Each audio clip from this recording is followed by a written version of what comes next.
Hello, hello, hello. Happy Friday. Welcome back to another Lord of the Rings live stream. Today we are going along in our progression playthrough, the Arid Mithram cycle with Fire in the Night.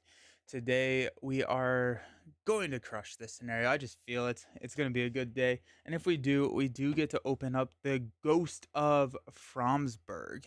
So this is completely sealed, and when we beat it, we get to open it, which is really exciting. The other thing that was pretty cool is that we did an interview with Caleb right after I finished last week's stream, and the card that I opened Thalion is actually Caleb's likeness, which was pretty cool. So whenever you work at Fantasy Flight for a certain amount of time, you get to put yourself into a game, and this is the card that he put himself into the game. And I was telling him how cool like I thought this card was without even knowing that, and he was like, "That's actually me." I was like, "That's really cool." Yeah. So so that was fun. But we got Thalion here, and I believe that this is kind of the route that we want to go against this quest because this one is chock full of side schemes.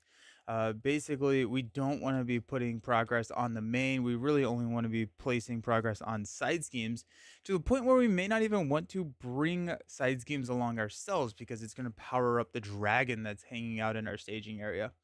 But Thalion does combo off of having side schemes in the victory display because when there's one, he gets to ready at the combat phase, use his stats, and when there's three, he actually loses the ally card type and gains the hero card type and the resource icons of each side quest in the victory display. So we may want to bring one side quest at least so that he can have something other than those neutral resources so we can use them to pay for whatever. But it's going to be interesting because it looks like I just kind of thumbed through the scenario very quickly. It does look like we are going to be taking a lot of attacks. Now, we don't have to defend the attacks because whenever the dragon attacks, he actually attacks uh, Hogar's Hill.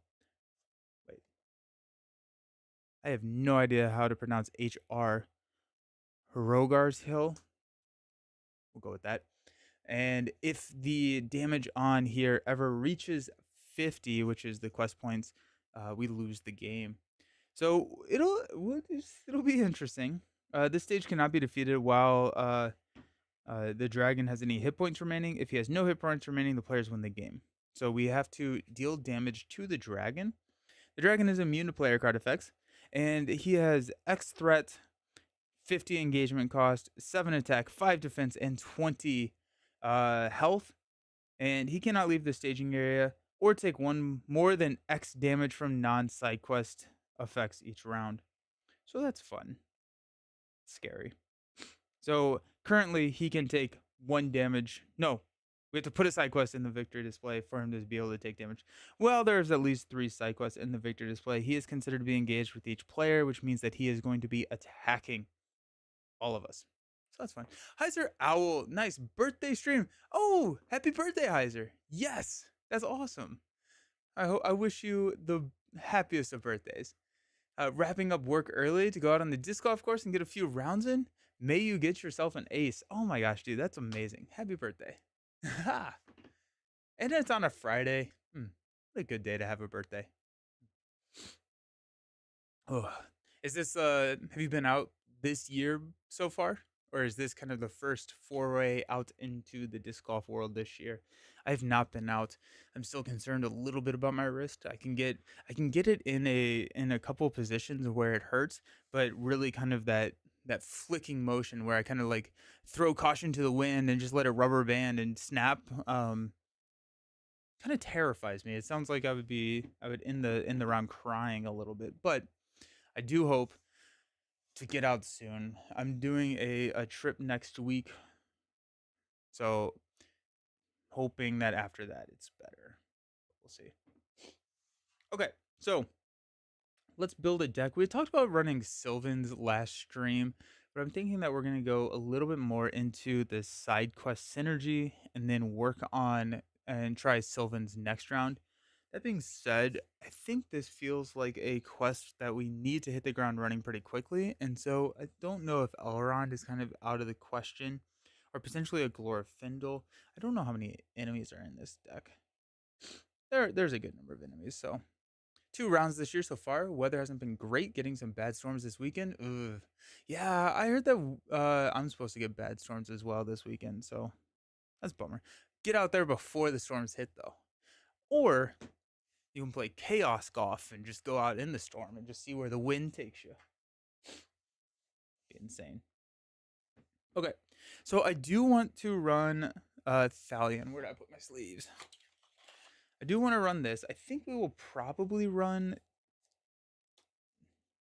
Well, that sleeve's kind of messed up. I think we'll probably run 3 copies. He is unique, so you cannot have more than one, but just as a consistency to get him out onto the table.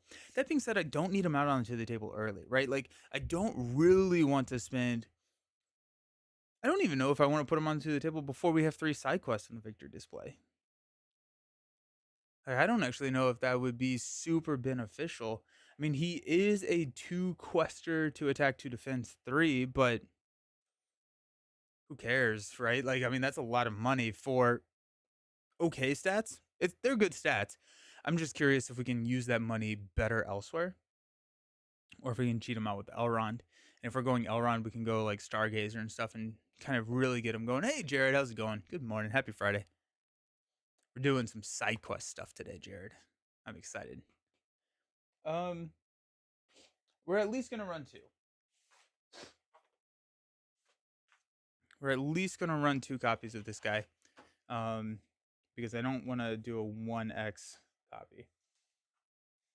Oh, Jared, this quest looks really cool.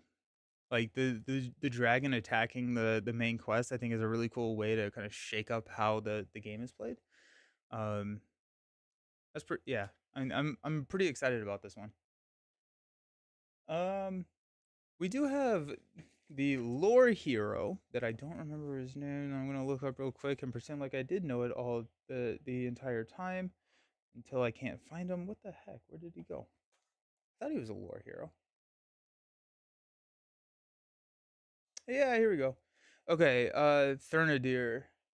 So we've got a 8 cost lore hero who's a 2204. He gets +1 willpower for each uh side quest in the victory display.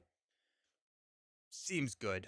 Seems really good for what we need to do, because we're putting all of our progress basically on side quest. And then as a setup, we can actually go find a side quest from our deck and add it to our hand, which feels really good as well. That does beef up our dragon. And so that is a little scary, but this kind of counteracts, because the dragon is actually going to be one more threat for every side quest in the victory display. He is one more willpower for every side quest in the victory display. So it kind of negates the dragon's ability. Um, so I kind of do like that.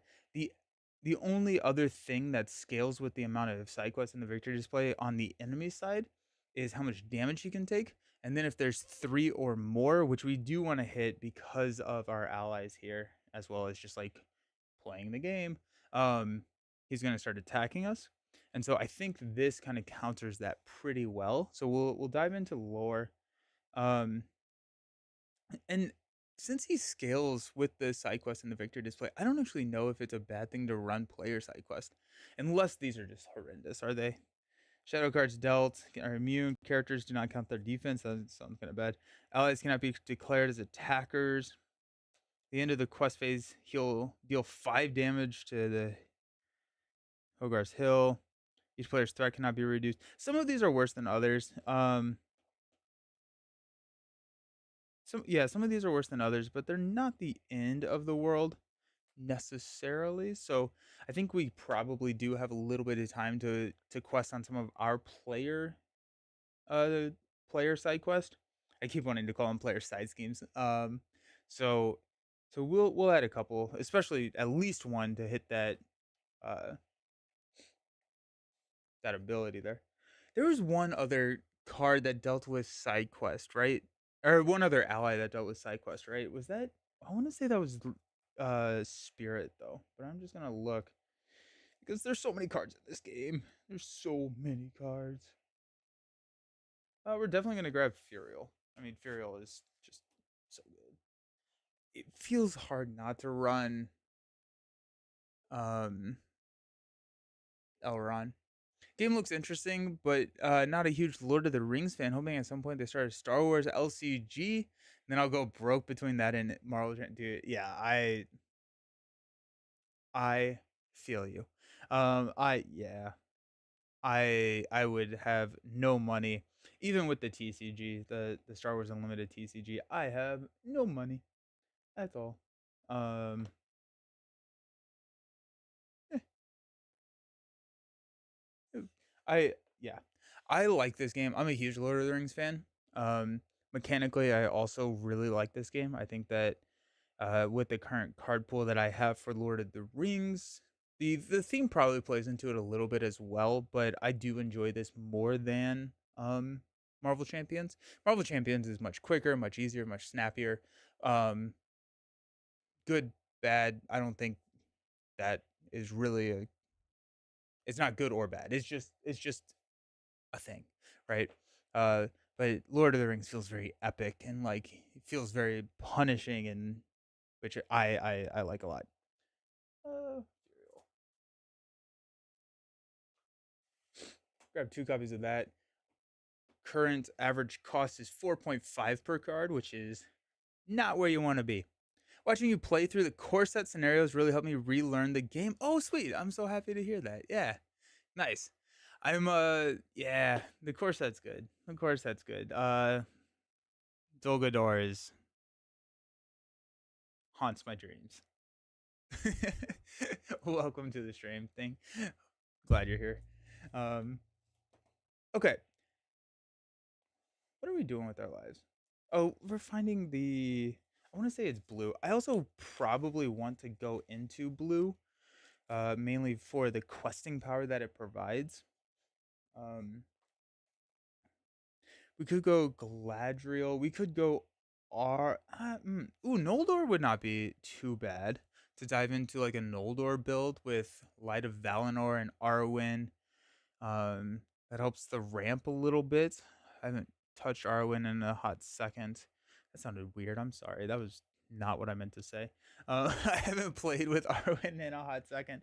Um, Aowen is also a really good strategy here, I think. Um, I do believe we are going to avoid tactics. Probably. Maybe. Leadership feels good with the Gandalfs of the world and sneak attacks. Also, Sin for Aid feels really solid. Just or prepare for whatever the side quest is for leadership. I think feels really good. Sin for Aid, where you go get to get a ally and put it into play. That feels good. Um, so maybe we want to dip our toe into leadership just for kind of access to some of those. But I'm looking for that ally. It feels very blue.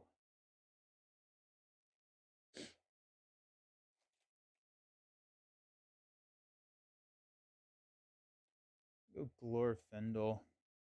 Northern Tracker. There are a lot of. In lore, there's a Hobbit ally that cancels a win revealed if there's a side quest in the victory display. Alrighty. Alrighty. Alrighty. That may be what I'm thinking.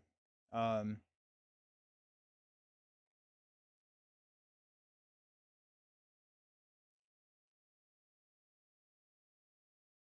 how does Prince Imithral, while there's a hero card in your discard pile, he loses the ally card type and gains the hero card type? If I'm pretty sure no, but I want to try and break the game here. If this is this considered a hero card type in my discard pile if there are 3 side quests in the victory display? I don't think so because I'm not 100% sure that the text is active here. That being said, Glorfindel's text is active when he is in the victory display. Um, because you can play him from the victory display, so text should be active in the or not in the victory. I'm sorry, in my discard pile. Glorfindel can be played from my discard pile because his text says that he can. So you can check text in the discard pile. So is he a hero when he is in my discard pile? And therefore, if I put him in the discard pile, is Prince Emerthral a hero because he's in the discard pile? That'd be fun. That'd be really fun. Come on, Jared. bring me good news. I believe in you. I really don't think it works that way, but I it'd be really fun um, if that was the case. No, yeah, I know. Boo. Cartex isn't active, which is why Hero Bjorn can be revived. Oh, that's fair. And so Glorfindel just specifically says because when he is in the or when he is in the discard pile, his text is active. It makes sense. You said there was a lore hobbit that could do it.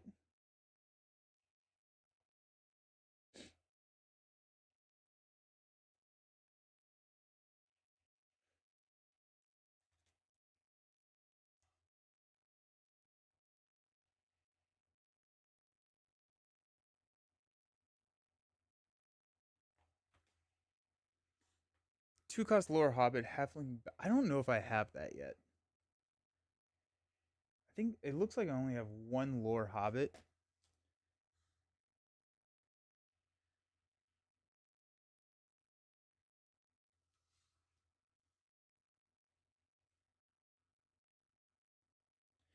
I really thought that I had some more synergy with side quests for some reason. Next to Malbling, middle top row.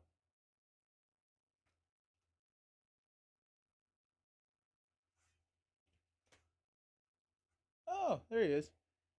Cool. Well, while there's a side quest in the victor's play, he can response discard him to cancel the win reveal effects of an encounter card that you just revealed from the encounter deck. Okay, sure. He seems fun. Thank you. I like how you can find him when it's right in front of my face and I can't even do it.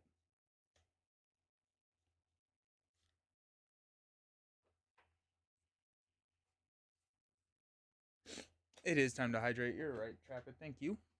I actually like right before the stream, while it was live and starting soon, I went and filled up my water because like Trappett's gonna make me a drink, and so I need something.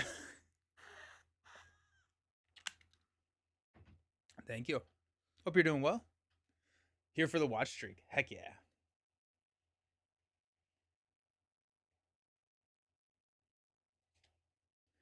Okay. I'm starting to convince myself that I only have one copy of that card. Oh, there we go.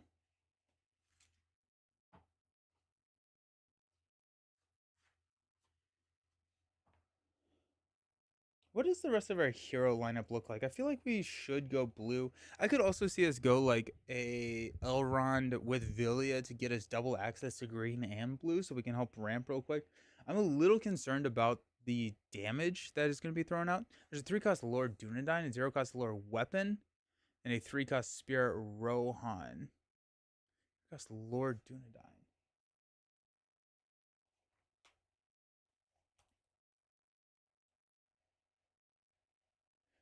Dunedain. There's so many cards in this game. I am here for it. Matt, I have a small chunk of this game, but I find it very difficult to win. Is there an easy mode? There is. And actually, one of the things I don't actually remember who I was talking with, but they were talking about how they called it easy mode in Lord of the Rings, and they regretted that decision, and then they changed it in Champions to be standard and expert mode. The easy mode, which let's call standard mode, you remove the gold. So if it's gold here, good morning, Greg. How's it going? Gold versus like, let me find one from the same encounter set just so we can see exactly the difference. So like this one has a gold ring and the one on top does not have the gold ring. You can remove those cards. And then the other is to start the game with one resource with all of your with all your heroes. And then at the start of the planning phase, you'll get another resource. So you effectively start the game with 2 resources rather than 1 for each one of your heroes. Those are, I think, those are the two changes that they recommend to make the game a little bit more, a little bit less oppressive.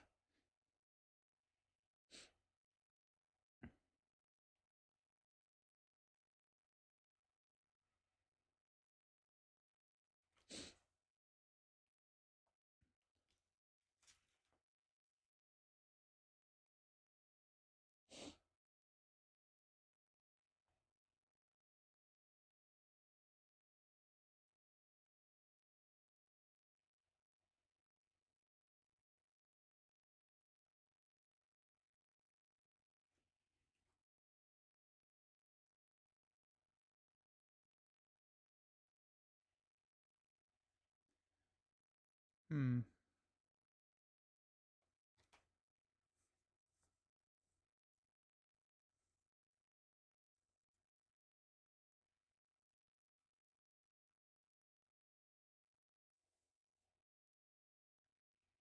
Good morning from a snowy Utah.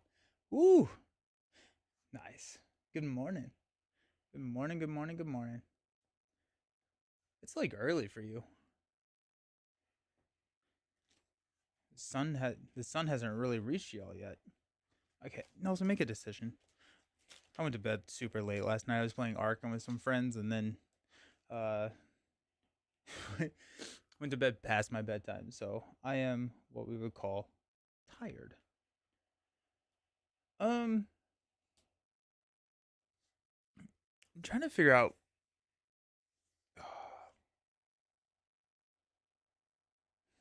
I think we definitely want to go with Spirit. I think Spirit is an include that could be an Elrond or that could be just a straight up blue hero. But that's just going to give us access to so much more quest power, and it feels like questing is the way that we win this game. We also have to damage the dragon, right? So maybe tactics is not off the table. We could go Aowen and tactics actually. That could be the call. Is to go Aowen and tactics. Does this put it into our hand or into play? Add it to your hand. I was like, if you put it into play, similar to Cable in Marvel Champions, you can get around some of the play requirements or the play restrictions, and so that could open it up. I think I kind of like. Let's do Aowen in tactics. I have not played with Aowen in tactics as much as I feel like I should, so let's just go ahead and dive into and grab Aowen in tactics.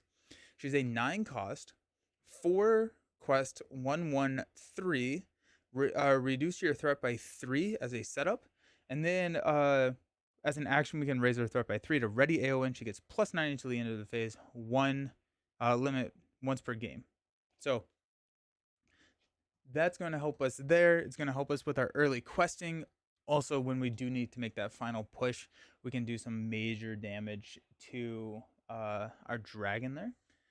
Um, Blue still also seems fairly decent. I kind of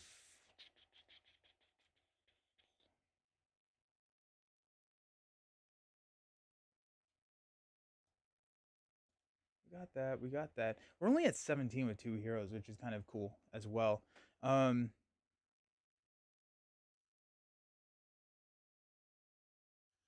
in easy mode, you start with extra resources. Yeah, yeah. I think you get 1 during setup and then 1 at the planning phase. So you start with 2, right? Or am I? Or is it more than that?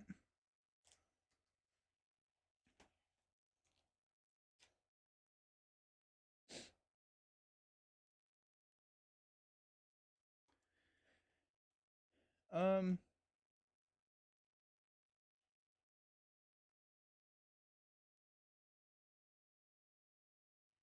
correct. Sweet. Thank you. Nice.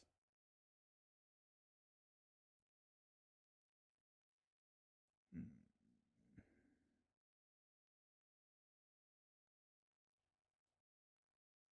What side quest?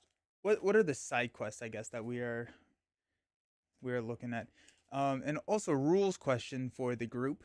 Um, our side quest, which is like the battle side quest in tactics, keep watch. While this quest is in the victor display, each non-unique enemy will I answer my question gets -1 attack. I was gonna say, does that count because he's not or he's immune to player card effects, but ignore me because that we're good. Good morning, Zom. Just got your shield box in yesterday, sick. Finishing up sleeving and organizing all the new stuff, then I'll probably get in some games with Nick Fury. Best of luck in Middle Earth. Nice. Have so much fun with Nick. It's such a phenomenal box. Absolutely phenomenal box. I'm not sure if it beats out um Next Evolution for me, but it's a discussion to be had. It's really solid. It's really really good.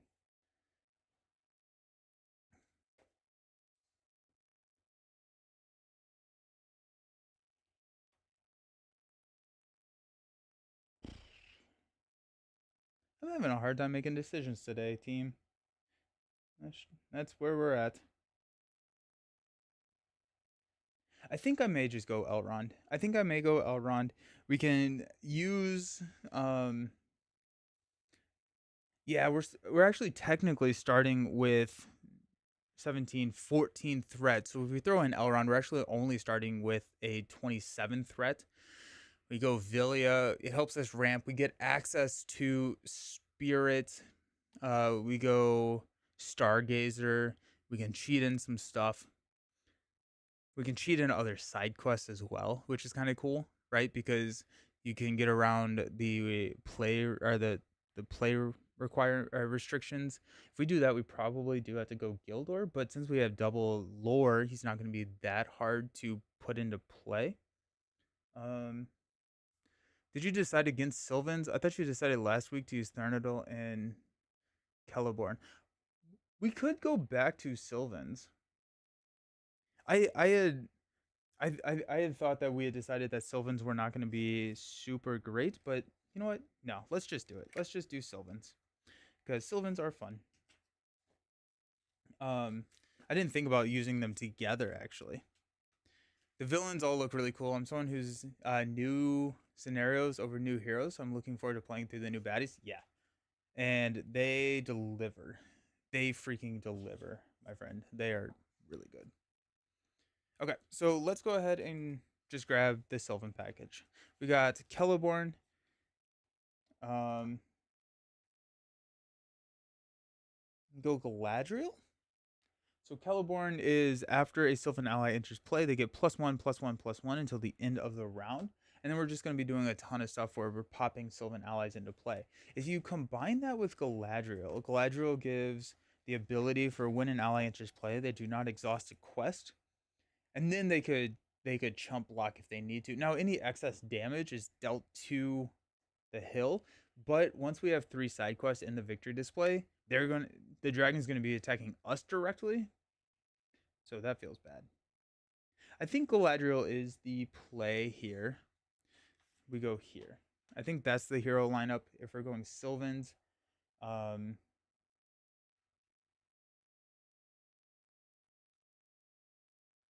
then Galadriel gets her ring, and the ring gives her access to lore, I want to say.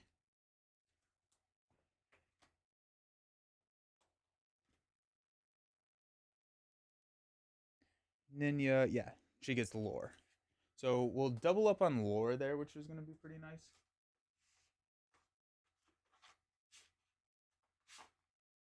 So as we're deck building, we probably want to look to have the more high cost in lore.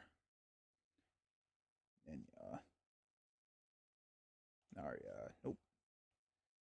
Ninya. Alrighty. Sick. Let's grab our side quest. Not 100% sure if we want to grab all of them, but we've got Storm Comes. While this is in the victory display, the first ally played by each player does not require a resource match.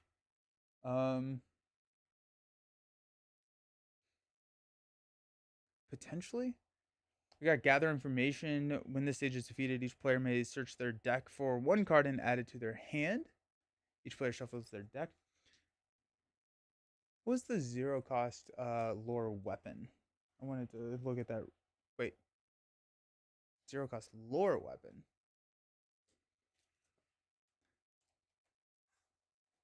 Legacy Blade gets +1 attack for each side quest in the victory display, limit +3.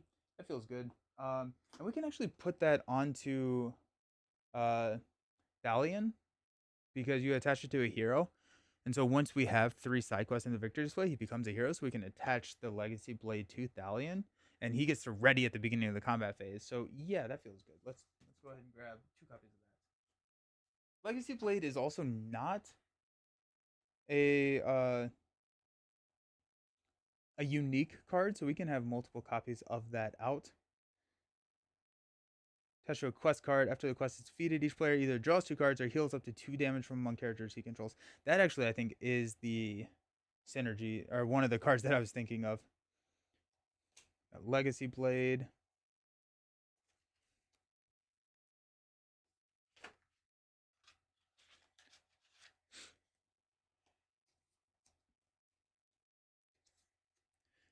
Let's grab a gather information. The best viewers. Sick. Grab a Gandalf.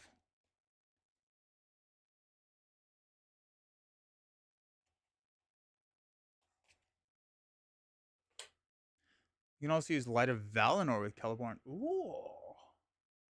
Sick. Good call. Light of Valinor is a one cost attachment that you do not have to exhaust to quest. Giant Lasagna. How are the new Shield Heroes villains? Amazing. So good. Uh Villains are absolutely top tier. Heroes are very good. Very, very good. In terms of power level, Maria is I'm trying to convince myself to not call her top three in terms of power. Uh she's very good. Need to put down buying magic cards and get around to playing more champions. More cards, more fun. All of the cardboard. Maria Hill looks really fun with her 6 cost bombs. Yeah. And the fact that she can just keep them alive. I think those 6 costs are fairly balanced when it comes to like normal heroes using them. But when Maria can just like, you never leave and just, yeah. Like, I'm curious. I'm curious. She potentially could be better than Strange. I need to do a little bit more testing with her.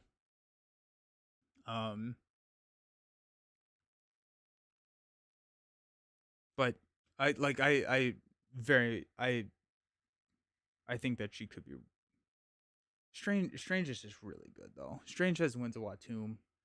Um, when a Magic player calls a Timmy player, someone who wants to play giant cards and make the table go whoa. You're gonna love Maria. You're gonna love Maria. Um, we got gather information. We got scout ahead. To turn my thing sideways. When this stage is defeated, the first player searches top X cards of the encounter deck for one non-objective card with no victory points and adds it to the victory display. Put the remaining cards back in any order. Explore secret ways. While it's in the victory display, each location in the staging area with the same title as the active location does not.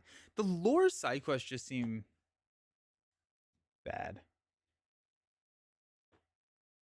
Do have a sin for aid? We can't use that though. No, we can. We can. So let's grab a sin for aid.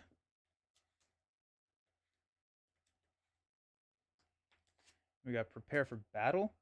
While this is in the victory display, the first player draws an additional card during the resource. That feels pretty good. We do also have Galadriel, which is a lot of card draw.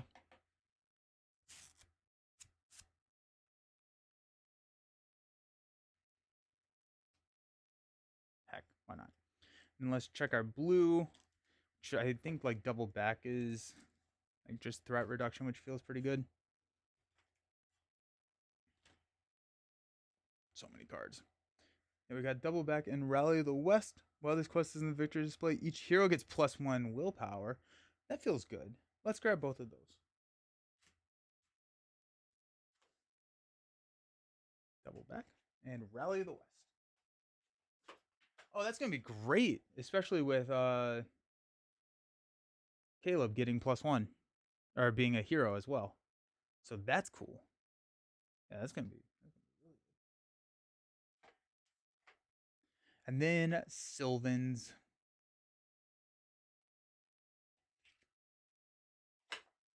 Oh, I feel like I have so many cards already. We're just gonna grab the Silvan stuff and then we're going to solve our problem afterwards. But let's create the problem first. Anything that says Sylvan, let's grab. We got Galadriel's Handmaiden. Cannot attack or defend after she enters play. Shuffle the top card of your discard pile into your deck. Got the Refugee. Grab the Refugee. Lorien Guide is okay. Galleon, after Galleon enters play, gets +1 willpower until the end of the round. He cannot attack or defend.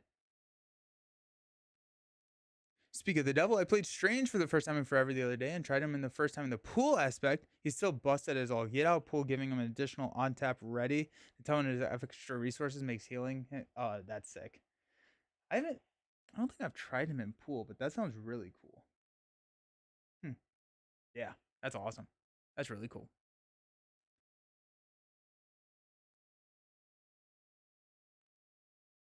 Let's grab one copy of Galleon.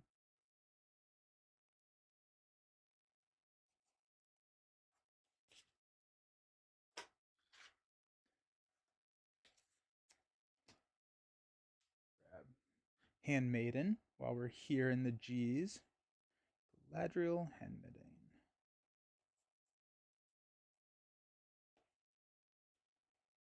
2, 3. And then Sylvan Refugee. You can get ancestral armor onto Celeborn. He could actually live an attack from the dragon, and then he can be healed by the Silvans that heals during the refresh phase. Okay. Sylvan ancestral armor. Okay, 1 second. Let me grab.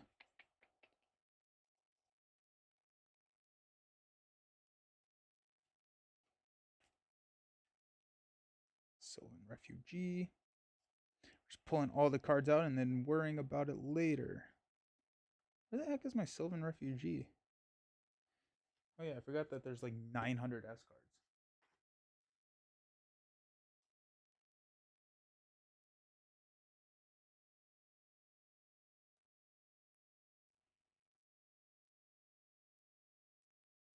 Jeez.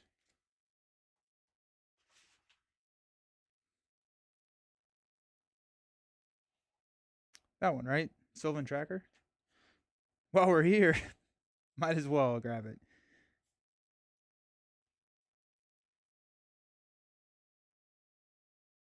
Okay. Oh my gosh. Literally the last 2 cards in the S.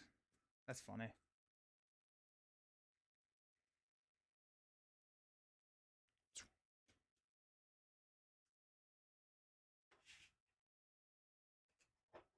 I feel like I say it every week that I need to. Oh yeah, gonna have some major cutting. Yeah, absolutely.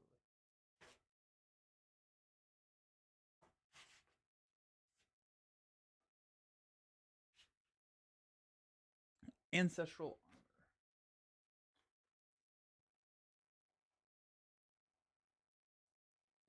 Attached to a leadership or a noble character, gets +2 defense and +2 hit points. Whoa, that's cool. That's expensive. I'm here for it. But yeah, then he can survive the attack from the dragon, which is nice.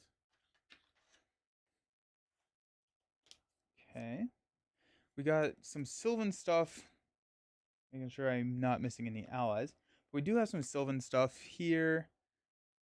Return a Sylvan ally you control to your hand. Reduce your threat by X, where X is the printed cost of the ally returned to your hand.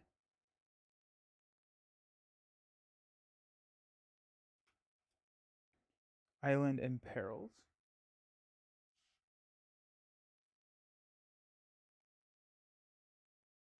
Feels good.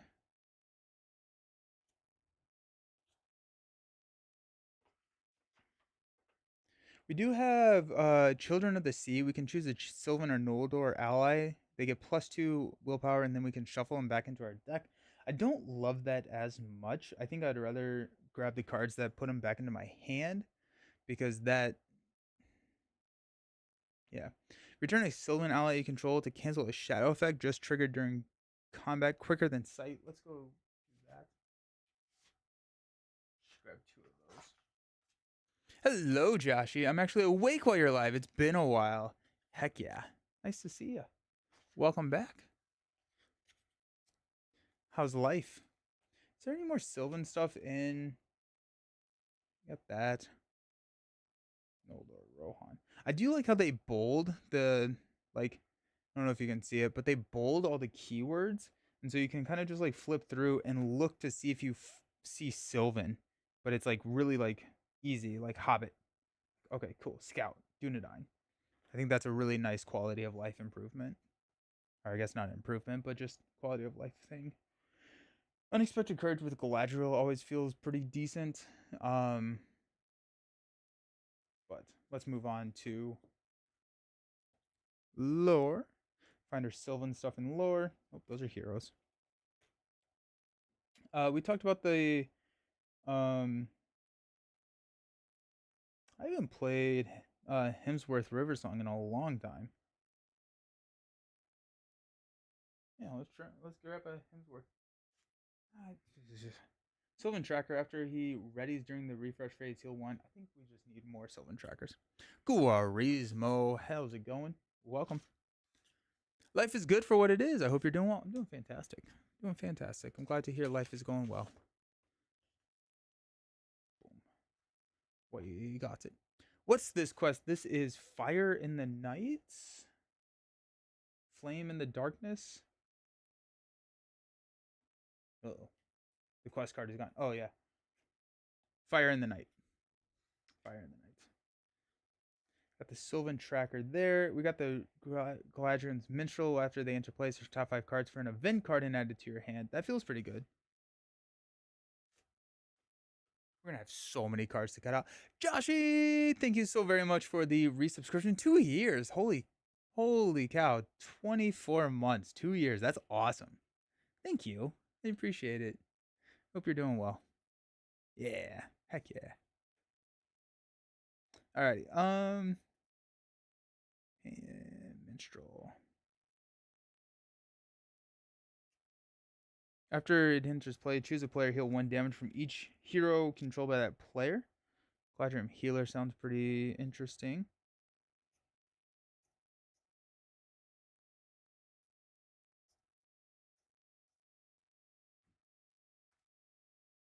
Lasagna, stop making me hungry. We're going to have 100 cards. We're going to have 100 cards in this deck. Okay. Daughter, we can exhaust to heal 2 damage on any one hero. Daughter the Nimmerel actually feels fairly good if we are going to be tanking a lot of hits. But we do have the healer. Wait, which Jared, which healer were you talking about? Because I feel like Daughter the Nimmerel actually maybe could be pretty good. Could be pretty good. Any more Sylvan allies? I usually put them all together, but sometimes I get lazy and start putting them in the back. Turn a Sylvan ally. Top 5 cards for a Sylvan ally. Put that ally into play. You can only play 1 copy of the tree people each round.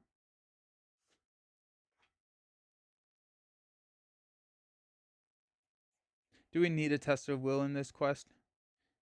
Or do we not want to worry about it? Ranger.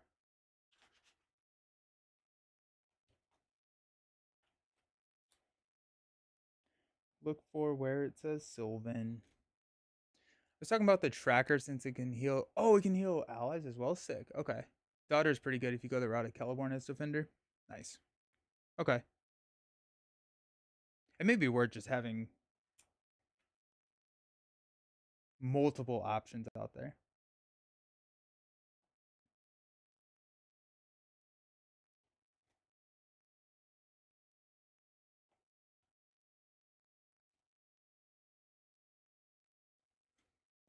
Okay.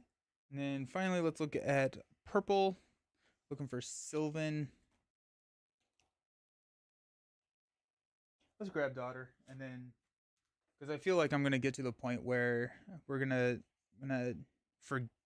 have so many cards to cut that I'm going to forget to come back and add. So I'd rather put it out there and cut it. A lot of Sylvan allies only have 1 health anyway, so it depends on your final build, which is better. That's fair.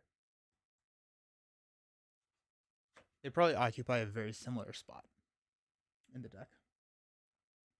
So as we are looking to cut, we may not need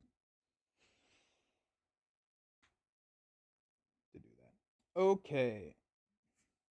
A foreign, after it enters play, return a Sylvan ally from your discard pile to your hand. Let's go ahead and grab him. Let's grab the Ninth Guide. Choose a hero that hero does not exhaust a quest this round. Um,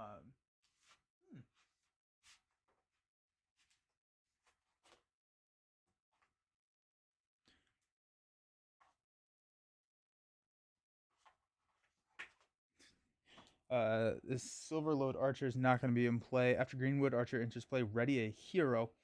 Dude, that would be better if we were running the new leadership banner deal, because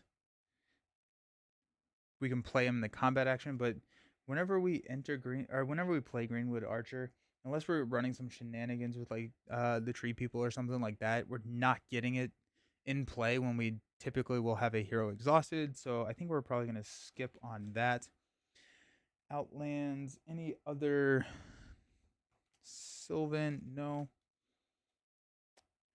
Feigned Voices, return a Sylvan ally you control to your hand. Choose an enemy engaged with a player. That enemy cannot attack this player this phase. Let's go ahead and grab those.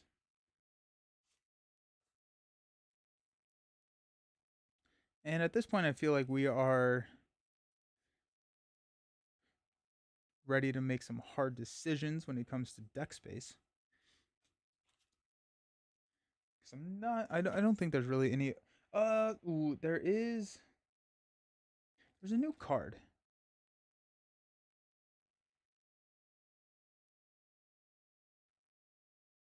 There's a new card that worked with. It was a 1-cost card. I think I literally just put it away. Yes. Attached to a Sylvan hero. Exhaust the Elven King to return a Sylvan ally you control to their hand to ready the attached hero. Yes.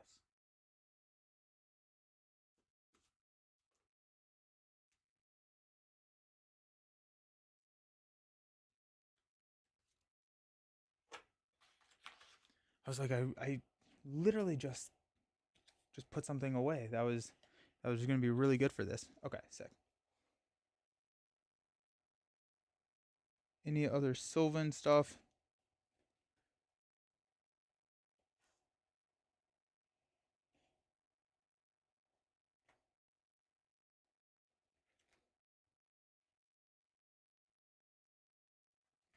All right. How many cards do you think we're at, chat? What's the over under that we're setting? Oh, jeez, so many cards. I'm here for it. I'm so here for it. Yeah, what's the over under here? We may want to grab a lore side quest, mainly just to give Caleb um the lore resource icon. We already have 2 with lore, so maybe we don't need it. I can't count. Numbers are hard. That's why I am so bad at Marvel Champions. 65, says Jared. I'm going to take the over. I'm going to take the over. 100% too many. 100% too many. All right, we got 2, 4, 6, 8, 10. 2, 4, 6, 8, 10. 2, 4, 6, 8, 10. 11. Yes. 3, 4, 6, 8, 10. There's 40. 1, 4, 6, 8, 10. There's 52, 4, 6, 8, 10. 64 cards. Jared, that was insane. 64 cards. I took the over. You win. Congratulations. I don't know what you win, but bragging rights for sure. That was insanely accurate. That was cool. That was really cool. Okay.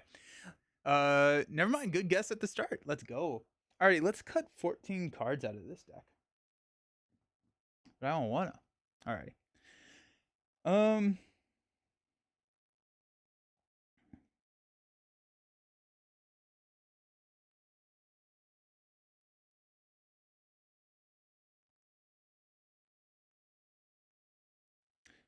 Cut out Arwen.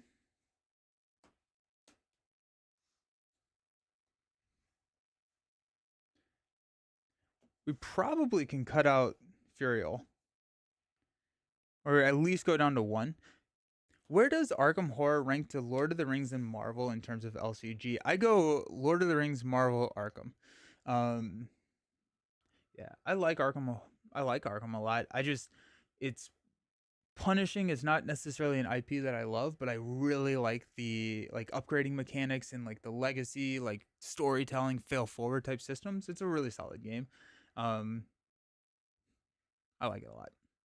I didn't win the card count. I can't even cheat with a fake number. Ninja. I looked through those. We could drop down to 2 copies of Ninja. Let's do that. Rally of the West, double back. Handmaiden, Galleon. Do we grab 2?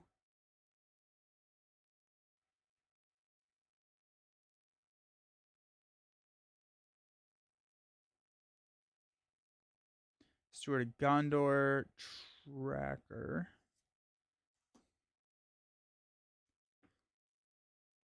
Refugee, Tracker, Sneak Attack, Ancestral Armor, Sneak Attack. Island in Peril.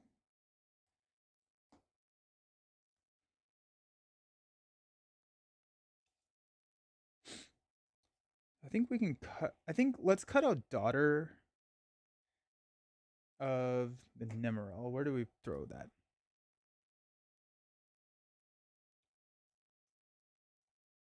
Let's cut out those 2. I would go down on player side quests. There's usually enough to do without player side quests, so probably we'll only have 1 chance to do 1 or 2. Alrighty, cool. So with that, let's cut out prepare for battle. We have sent. I'm gonna just pull them out. Gather information. We probably don't need gather information. Gather information is there so that if I need to, I can go with and grab that with the setup ability, and then grab like Ninja or something that's very crucial. But gather information also doesn't give another resource icon to Caleb, and so I'm not. Let's just cut that out. We don't need that. Cut it out.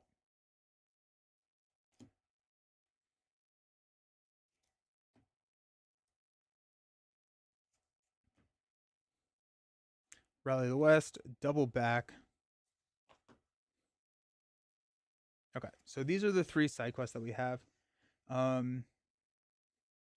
Let's look at where our cost is. Got some leadership, a lot of leadership with the ancestral armor. Not a lot of blue cost actually. Not a ton of blue cost. So I think if we can cut out the blue easier than we can cut out the purple, and also purple is going to help us ramp. Lord of the Rings is more focused on deck build. Arkham is more narrative dungeon crawl. Yeah, 100%. Though I do think that Arkham has a lot of very satisfying deck building going on with it. But yes, I agree. Lord of the Rings is very intense when it comes to deck building. Rally of the West feels good. Double back, let's cut out. Okay. So we have 2. And we can figure out what we actually want to do with that once we get it. There's 2.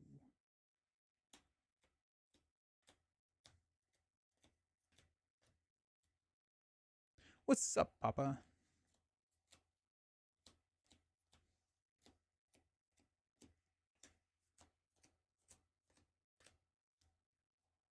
So 6 more cards to cut out. We'll cut out 1 Light of Valinor. I think Light of Valinor is nice to have, but it's not a requirement to have.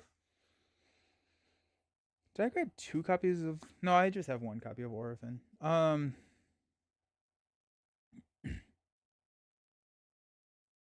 of same, honestly. We may not need 2 copies of Steward of Gondor.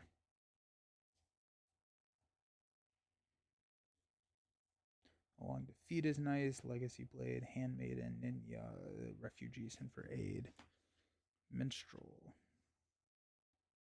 Valiant, Tree People.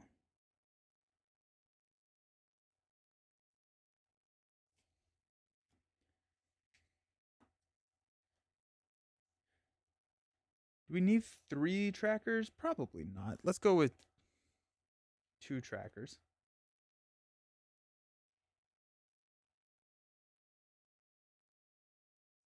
Refugees feel really good for this quest.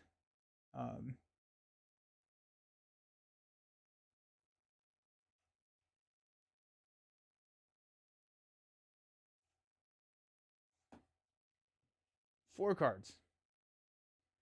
Let's cut out one of the Elven Kings. We'll run one of those. Arkham is more mechanically refined, though. Yeah, they learned a lot from their design with Lord of the Rings that they then put into Arkham and Marvel, I believe. Yeah, we're gonna cut out Furiel. 2 cards. 2 more cards to cut. It's always so intense.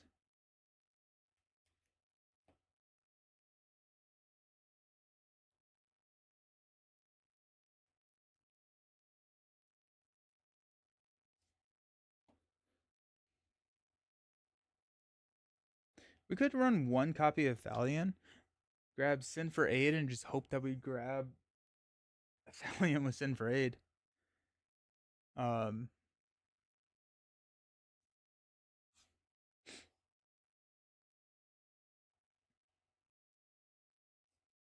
but if he dies, I want to be able to put him back in. Cut out a long defeat. Draws 2 cards, heals up to 5 damage from 1 character. Let's cut out 1 long defeat. If I rank the games and the IPs, the list would be mirror. Oh, that's kind of interesting.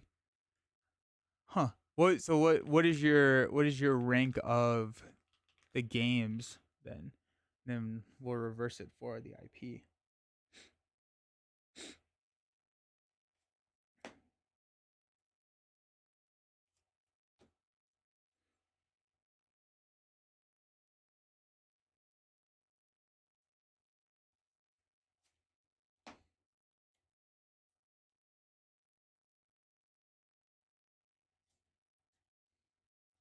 I think let's make sure that I actually do have. There's 2. I'm checking to see if I have 3 Silvan refugees. If so, I'm going to cut out one of them. Yeah, cut out the. We'll run 2 refugees, and that'll be the 50 cards. Whew, that was a challenging thing to do mentally. Alrighty, let's have some fun, friends. We're going to start out with 28 starting threat. Not too bad. We do have a lot of ways to reduce threat, both with Galadriel's action. We have a couple of event cards that do it. Galadriel's Handmaiden does it. So we don't have a greeting in our deck, but I'm not sure if we need it. And if worst comes to worst, we do have Gandalf. So that's good. Do I get to do setup? Is setup before or after Mulligan? I would assume before. Games Marvel Champions, Lord of the Rings, Arkham's. Oh, you're a big fan of Arkham Lovecraft. That's sick. Okay. Nice. Nice. Are you a fan of the Lovecraft books or just like the theme in general? There's a show too, right? Like I think that there was a show that came out a couple years ago. Geez, we took an hour to build a deck. I am not. Well, I guess it's the point is not to rush, so that's fair. Alrighty, we've got Rogar's Hill. Search the encounter deck for all 8 side quests. Boom. I think 2, 4, 6, 8. Shuffle them together and place them face down next to the quest deck. This is the side quest deck. The first player adds Dengir to the staging area and shuffles the encounter deck. Each other player reveals an encounter card. Our dragon, Dengir, is a 50 threat, X threat, 7 attack, 5 defense, 20 health. He's immune to player card effects. And X, which is his threat, is 1 more than the number of side quests in the victory display. So he starts at 1, and then we're going to scale. Cannot leave the staging area or take more than X damage each from non-quest effects each round. While there are at least 3 side quests in the victory display, he's considered to be engaged with each player, which means that he's going to attack us a lot. Okay. 1B has 50 quest points. At the end of the planning phase, reveal the top card of the side quest deck and add it to the staging area. Dengir makes an attack against Rogar's Hill. Do not deal a shadow card for this attack. The first player, do not deal a shadow card for this. That's nice. The first player may declare a defender for this attack. Excess damage must be dealt to here. This stage cannot be defeated while Dengir has more hit points remaining. If he has no hit points remaining, the players win the game. If the stage has damage equal to its quest points, the players lose the game. So we kind of flipped the whole script on its head.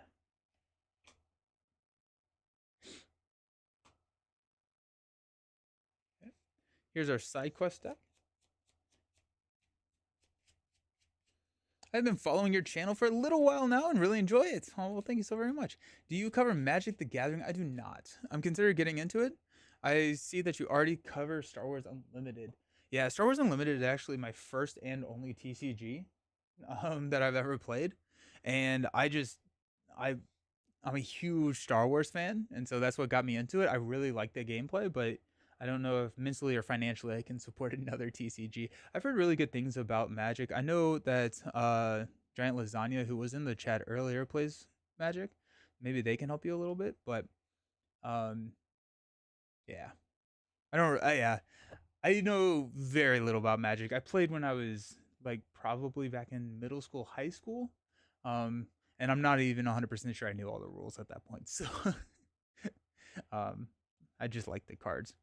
Yeah, Star Wars Unlimited is the TCG that I'm playing. Good luck with Magic. Magic is a pretty sweet game.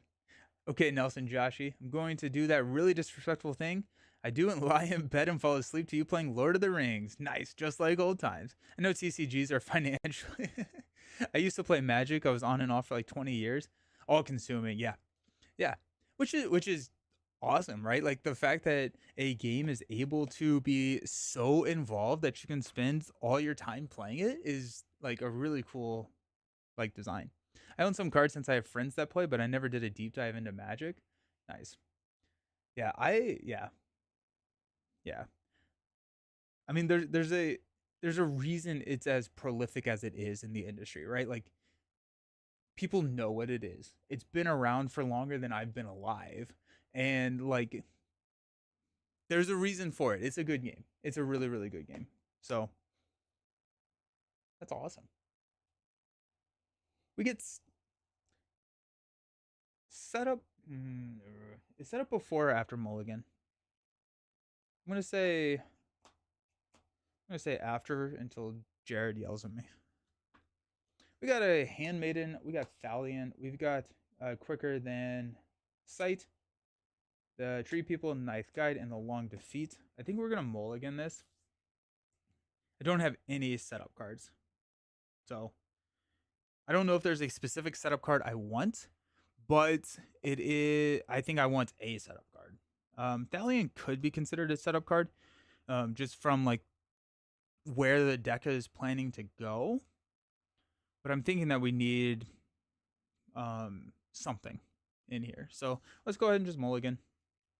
Now we're gonna draw both of our player side quests. Hero Realms is fun, but very. Ooh, I've played Hero Realms. I've played a lot more Star Realms, which is the precursor of Hero Realms. It's a little bit less involved too. I mean, an all bear commander deck. Oh, that's fun. Playing bears and buffing them up. It started as a joke deck, but now it's actually your favorite deck and wins more. Oh, that's fun. That's awesome. Yeah, I the analogous mode in Star Wars Unlimited is called Twin Suns, where it's like a singleton multiplayer format, and I built a Nala Se deck. Nala Se has the ability where you can just ignore any aspect penalty on clones, so you can put all the clones in the deck, and that was fun. That was really fun because it's just like all of the clones, and that thematically, I don't think it's really good, but it's fun. Finally got out of Magic the Gathering like 3 years ago. It was too expensive to keep up. Sold most of my cards and just kept collection. Like the oh nice, yeah. I think after I know the next cycle there's a card that specifies setup happens before drawing. Okay, cool. Two is more affordable. And I'm not going competitive, just playing with the kids for now. Nice. Nice. We got the Halfling, we got Sneak Attack, we got Sneak Attack, Island in Peril, Gandalf, and a Ninth Guy. We got two Sneak Attacks and a Gandalf in our opening hand. Fun. Alrighty. Um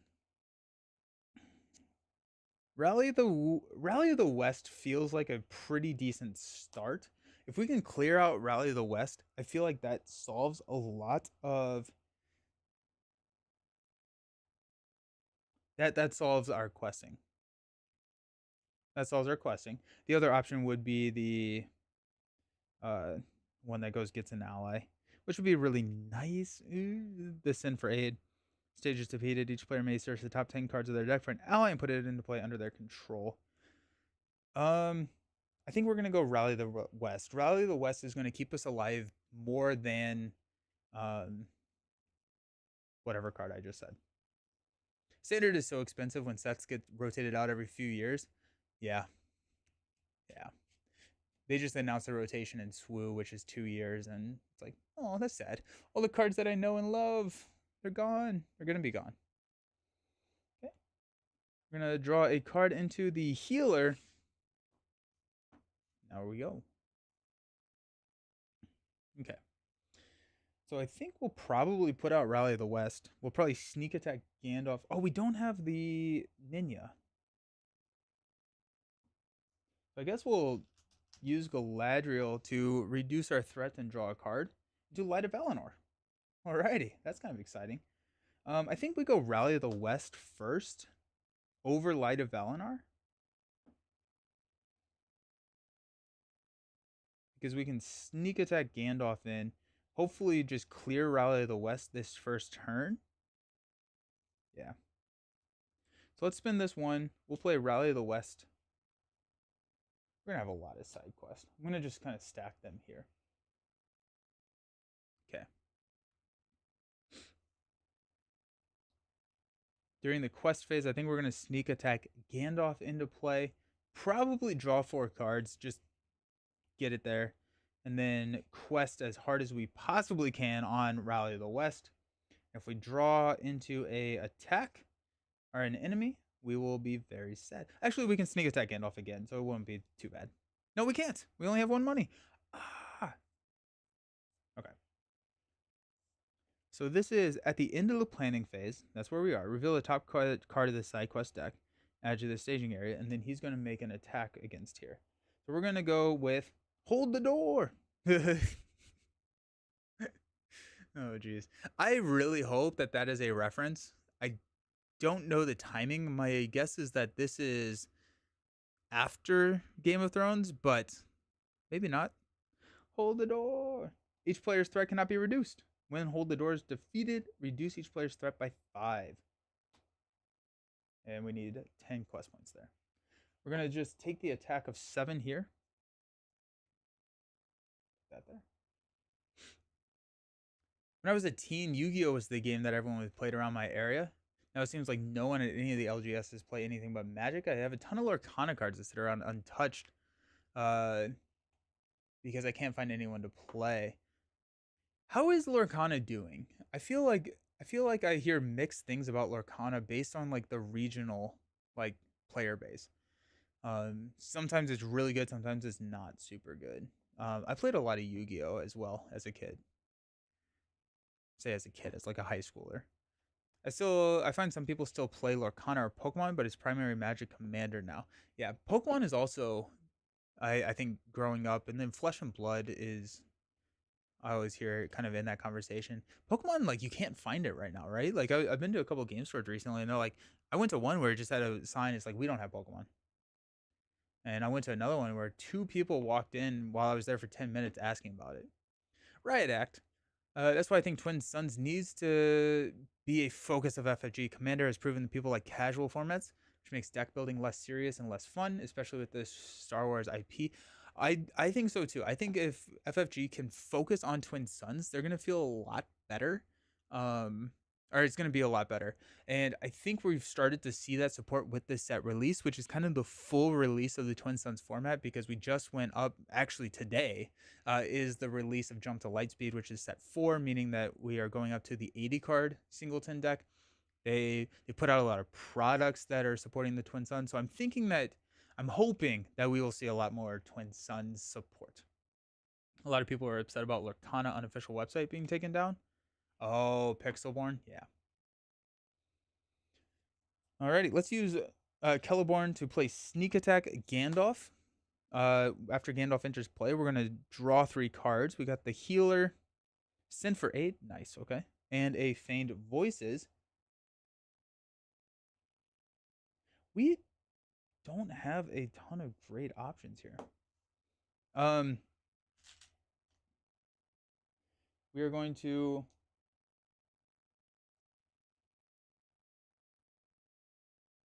quest for 4, 7, 10. We're showing 1. We're questing on Rally of the West. We don't have to exhaust Gandalf, which is kind of fun. So 10 to 1 plus X. X is 1 more than the number of side quests in the victory display. Each player must assign X damage among characters he controls to travel here. This is the Burning Watchtower.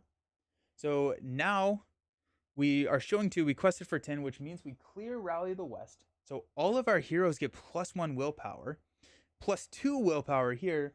And we're actually going to use this dice as the number up there. Okay, nice. We'll pop this back to our hand. We'll go ahead and travel here. We'll assign 2 damage to Galadriel. It's actually among characters, so we'll actually go 1 and 1 here. Now we do have Galadriel's hero. Heal 1 damage from each hero controlled by that player, so that's going to be nice. Okay. I'm pretty happy. That was a fairly decent start. We just need Ninya now, and I think we'll be okay. So let's go ahead and stand up. Well, also, there's going to be a lot of damage on that, which we need to be careful of. Increase our threat by 1. At the top of for the planning phase, we got the tree people. We'll go 1, 1, 1.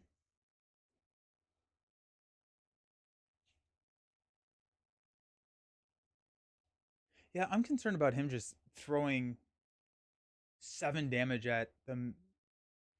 We have 8 rounds effectively, assuming that there's not going to be more damage dealt here. Oh, yeah. Okay. It's going to be a little... I think there's going to be a little bit of a learning curve with this quest, but here we are. Okay. Let's go ahead and spend 2 here to play the Galadriel healer and heal 1 from all of our heroes. And then they get +1 willpower, and they do not exhaust to quest this round. We have another sneak attack Gandalf, which I think we probably are going to use this round.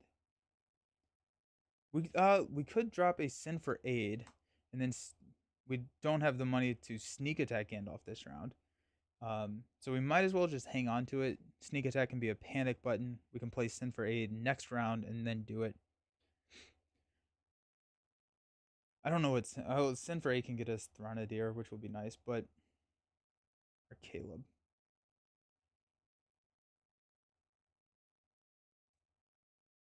Yeah. I like Lorcana a lot as a game. It strikes a nice balance between gameplay, thoughtful, and strategic. Yeah, I agree.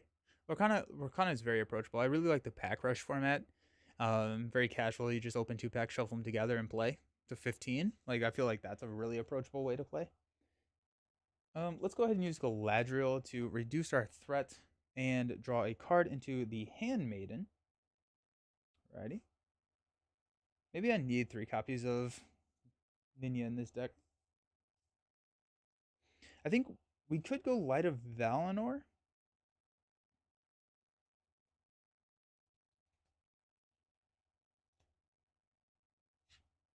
We could go Light of Valinor, but I'm not 100% sure if Light of Valinor really does anything for us.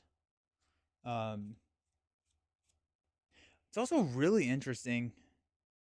Oh, no, I can quest here. Okay, never mind. I don't know if Light of Valinor does anything for us right now. I think I'd rather hang on to the resource. Oh, shoot. You're right. Thank you. Well, hold the door. It's supposed to go away. It needs to go away. Okay, we're done with the planning phase. We're going to flip into Douse the Flames. The end of the quest phase, deal 5 damage to the hill. When Douse the Flames is defeated, remove 10 damage from Hogar's Hill. Ugh. Alrighty. That has 10. He's going to make an attack, which is going to take this up to 14. Wow, this is a fast quest.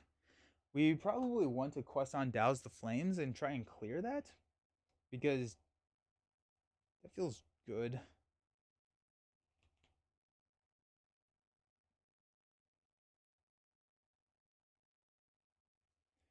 Okay, so we are questing for 4, 8, 10. Requesting for 10. I do probably think we just sneak attack Gandalf so we can clear Douse the Flames, get that out of there. Because we also have to push through this. Yeah. Let's go Celeborn. We'll sneak attack Gandalf into play. We're going to draw 3 cards. Ancestral Armor, sneak attack, and a Faint Voices. Maybe we'll sneak attack Gandalf again. Alrighty. And let's quest. We don't have to exhaust either of these because they entered play this round. So we're going to quest for 6. 1, 2, 3, 4, 5, 6. We will quest with Celeborn for 1, 2, 3, 4. And we get that 4th because we do have Rally of the West in the victory display. And then we will quest with Thornadil. Mr. T. For 1, 2, he gets +1 for Rally of the West and +1 because there's 1 in the victory display. So we will not clear Douse the Flames this round because we do have to push through 5 here. We are showing 2 in the staging area. We're going to flip into another Burning Watchtower, which is another 2. So that's 4. We place 10. 5 goes here, which clears that, and 5 goes here. This is a table hog of a quest, isn't it? The end of the quest phase, we're going to deal 5 damage here. That's tough. We need to clear this next round to the point where I don't think we're going to travel here. Gandalf pops back to our hand. He's exhausted, by the way. And we will stand up.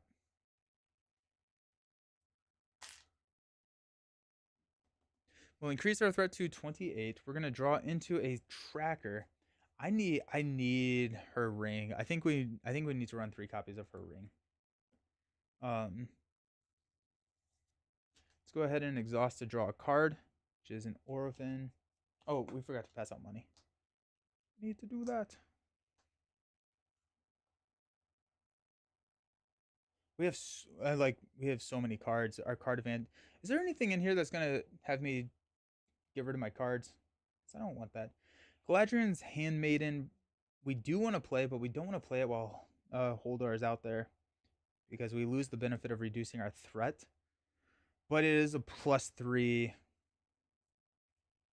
I don't think we're gonna need it. I think we can probably quest through without Galadriel's Handmaiden and just hit Douse the Flames.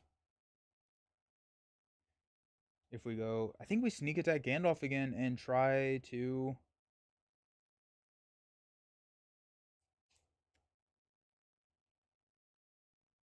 Yeah. Okay, let's spend 1 to play Light of Valinor on Celeborn. So we don't have to exhaust a quest, which is going to be nice. And then let's go into the planning phase. So we're going to get Rally of the Woodmen. Allies cannot be declared as attackers against the dragon. When Rally of the Woodmen is defeated, each player searches the top 5 cards of his deck for an ally and puts it into play. That's nice. Okay. That's cool. I like this quest a lot. I think that this is really cool. I don't think there's any discard effects. Good, because I have 65 cards in my hand. Cool. Let's go ahead and sneak attack Gandalf. You've seen it before. You love it. Let's draw 3 cards. Let's get the long defeat. Ninja! There it is. Ninja business. Wait. And let's quest on Douse the Flames. Oh, wait, no. Dingar is going to attack for 7. It's going to take us up to 26. Douse the Flames. We got Celeborn questing for 4. Gandalf questing for 5. That's going to be 9. We are currently showing 4 in the staging area. We need to put 5. Let's go ahead and quest for 1, 2, 3, 4. That puts us at 13. Let's 5, 9. If we flip a 4, we would not be okay. I don't think that there's. I would feel weird if there's more than. Yeah, I would feel weird if there was more than a 4 threat in there. That being said, since Celeborn is ready, we could use Celeborn to defend, and we also have more Galadriel healers. We can pop those back to heal him. So let's just go ahead and be safe. Go ahead and quest for 2 there. Or no, just 1. Just 1. So we're questing for 14. We are showing 4. We're going to flip into Doomed 1. Each player must choose either raise your threat by 1 for each ally you control or reveal an encounter card. Let's go 1, 2. And we successfully doused the flames. So we're going to remove 10 damage from there. This goes to the victory display. This goes to 2. So now we are showing 6. And I think we're going to go ahead and travel here. And we're going to assign 1 damage to each of our heroes, knowing that we can play a healer next round and heal it. Gandalf pops back to our hand. And I think what we need to do is quest on Holdor so that we can start reducing our threat. Being at 32, I'm going to stand up. Increase our threat. Draw into a Thalion. There it is. Let's pass out some money. And let's go ahead and let's spend 1 from here to play Ninya. Ninya, we can exhaust Galadriel and Ninya to add our willpower to an ally's, our questing ally's willpower. So that's going to be 5 extra willpower each round, which is going to be fantastic. We only have 2 quests in the victory display. So I'm thinking that we can hold off on playing Thalion until... No, we probably want to play him this round. If we play him this round, he's going to start collecting resources next round. Is there anything better that we could play? Got Galleon, Handmaiden we can't use right now. The Tracker. We could play Sin for Aid, but I think I need to hit Hold the Door. Ninth Guide. We cannot play. We have a lot. Yeah, I think we can hang on to the healer. Let's get Thalion out there. Yeah. So let's go ahead and spend 4 to play Thalion. So currently right now, while there's 1 quest in the victory display, we get to ready him at the start of the combat phase. And while there's 3, which hopefully is going to be this round, he becomes a hero card type. So he's going to start collecting resources, and he has every single aspect of side quest in the victory display, which currently is just Spirit. But just Spirit is pretty good. Okay, I'm happy with that.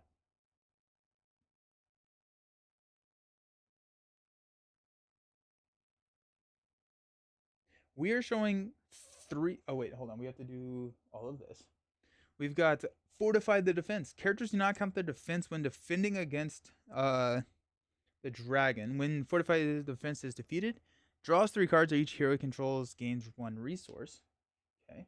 And we're going to hit this with 7, so we're going to go up to 23.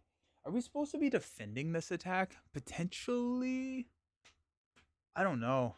It feels like we're just on a massive timer, and I'm not sure if there's any other way to heal that thing. So that's kind of scary. Getting a little worried about how much time we have to actually do this quest, and if we're just too slow.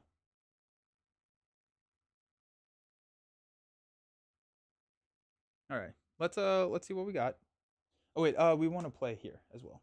Cannot attack or defend. After he enters play, gets +1 willpower until the end of the phase. I'm meant to play him during the planning phase. He costs 0. Okay.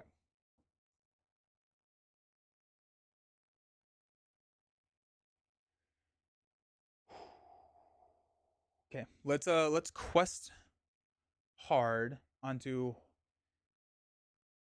Actually, I don't even know if we need to quest on hold the door. I think my threat is not going to be an issue compared to damage. So I don't know if I ever actually need to reduce my threat, because we are going to lose the race to damage way faster than we are to threat. So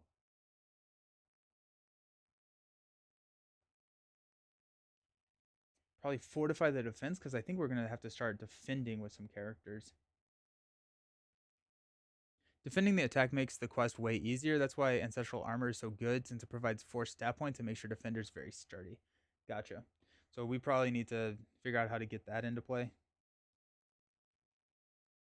That's good to know. I mean, it's a learning curve for the quest. I think what we need to do is quest and fortify the defenses, so that we can actually start defending when we need to do so. We're showing 3 in the staging area. We do not have to quest here. That's going to be 2. Thalion, it does not have to quest either. That's going to be 2. We've got the healer, which will quest for 1. We'll quest for 5 here. 1, 2, 3, 4, 5. Exhaust there. And we got Celeborn questing for 4. 1, 2, 3, 4. We're showing 3, 8. So we'll use Galadriel here, but I don't think there's any reason to not use her. Dale is very good for this side quest because they can build up multiple guardians to trivialize the dragons. Oh, that's cool. That's cool. Might as well not exhaust Galadriel. So we're questing for 14. We're showing 3, the Dark Black Woods. While the Dark Black Woods is in the staging area, no more than 1 progress can be placed on each forest location in the staging area each round. As a travel, we have to discard the top card of the encounter deck. Add each enemy discarded this way to the staging area. So we're showing 6. We quested for 14, so that places 8. We got 5 here, 3 here, and we're going to go ahead and exhaust Galadriel to add 5 more, so that's going to be 8 total.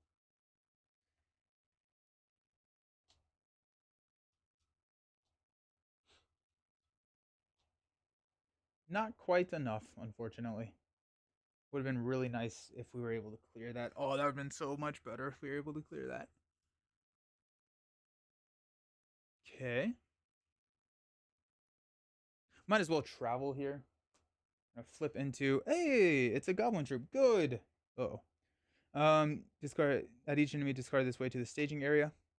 So this is a goblin troop. Cannot have player card attachments. While it's engaged with you, each other goblin enemy gets +1/+1.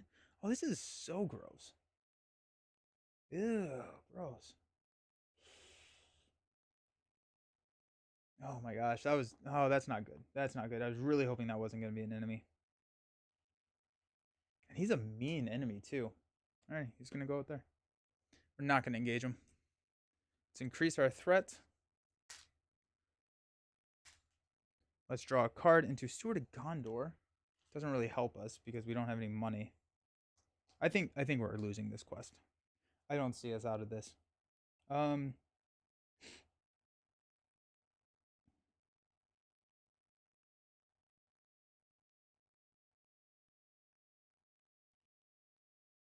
since the dragon then engages? That's true. Yeah, I don't know how to get out of this. I think I guess we can start defending with stuff. But like we're just like not in a good spot. We could play the healer to get that out. We can use faint voices to pop some of our healers back so that the goblin troop doesn't attack us. Um,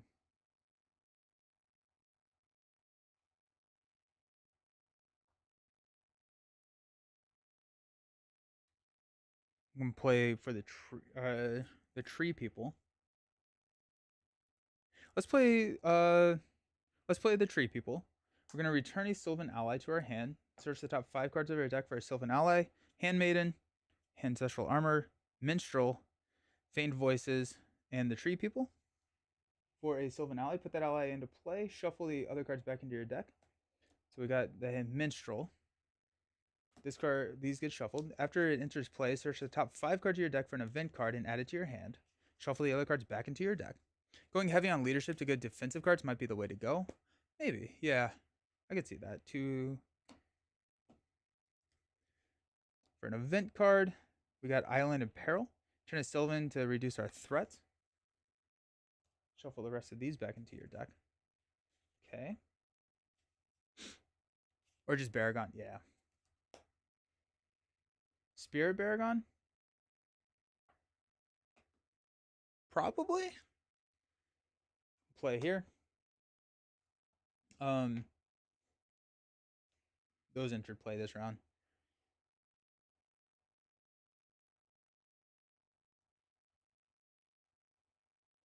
I get all my return Silvan allies in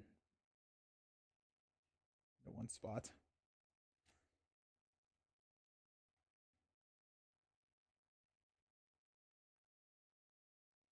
I'm thinking that we don't want to.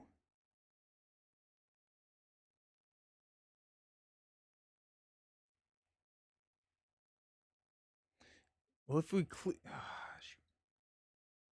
yeah, I don't know how to. I don't. We're just not set up to take this. Um,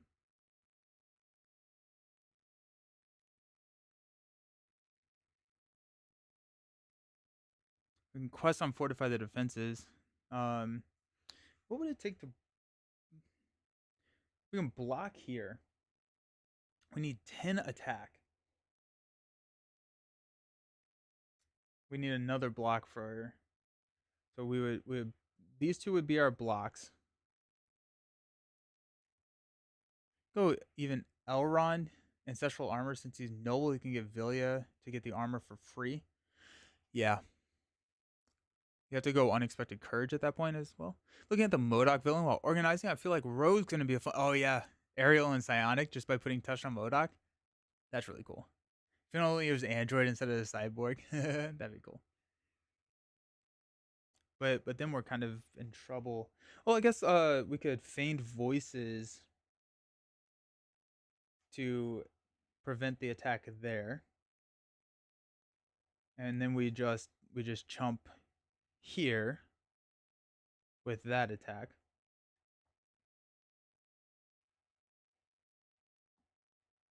We're showing 3, 6, 9, minimum 12. What we need to clear that.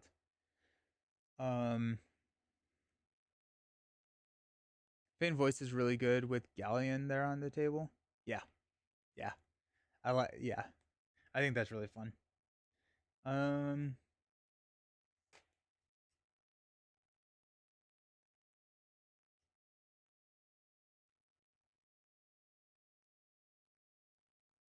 7 attack is just so much. It's just so insane.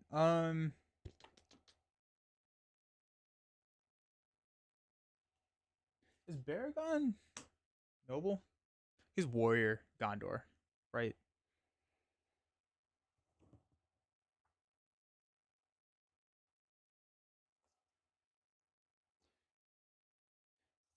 If we play the healer,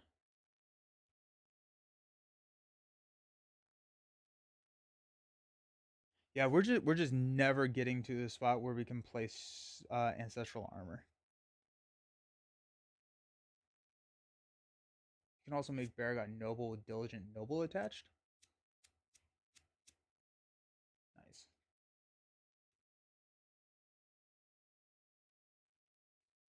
Are we thinking of just like cutting Sylvan? Is that kind of the route that I think we're gonna go?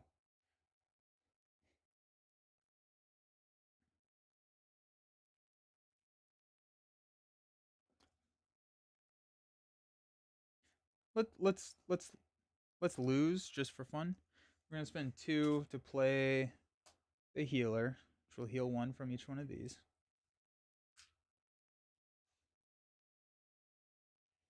Quest phase, we're gonna reveal the top card here. After it becomes a current quest, it makes an immediate attack against players. Shadow cards dealt to dragon are immune, and their effects cannot be canceled. That's fine. I don't know if I care about that. So we are questing on Fortify the Defense. He's making an attack. This is going to go up to 30.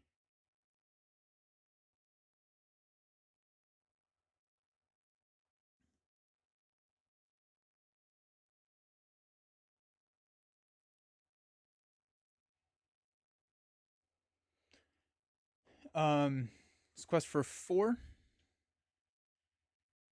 1, 2, 3, 4. 2, 4, 6. Take 10.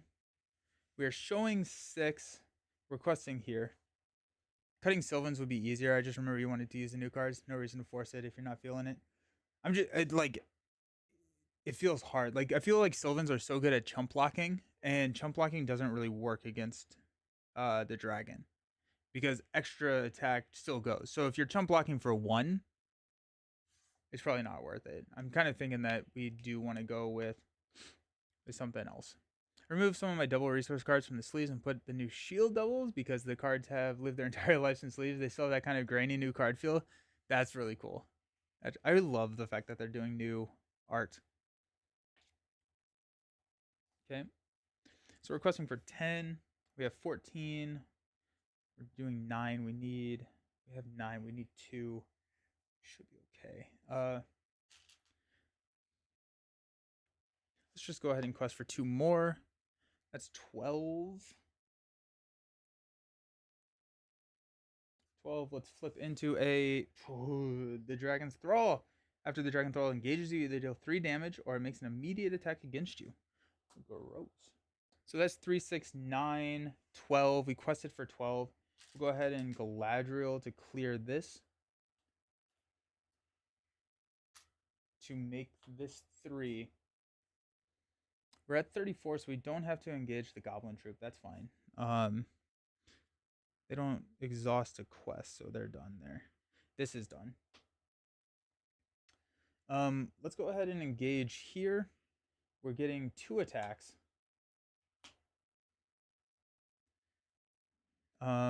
This attack, we are going to play Feigned Voices.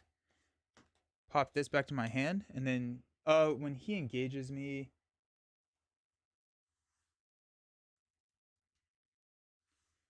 the engage phase is different than the combat phase. So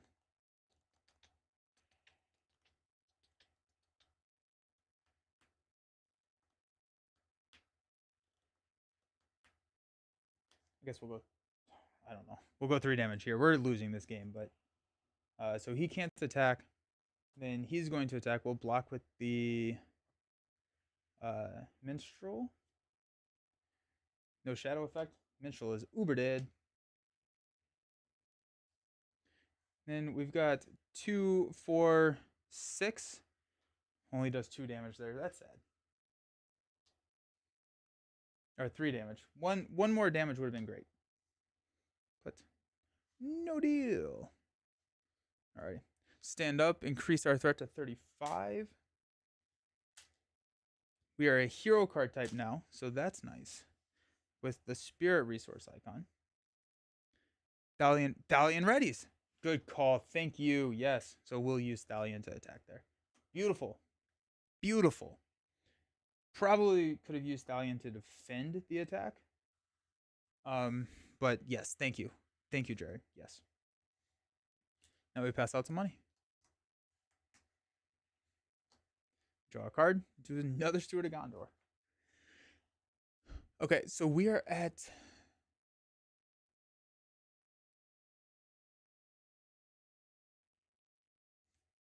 Alright. Galleon.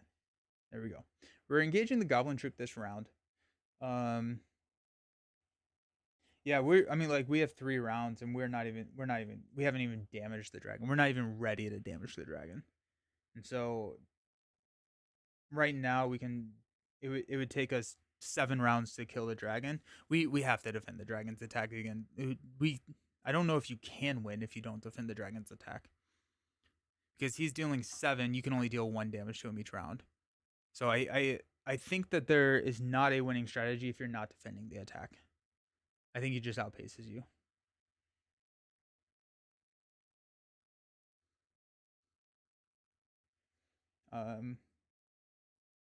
Let's scoop. We're fighting a very depressing losing battle. All right. So when we're looking at this,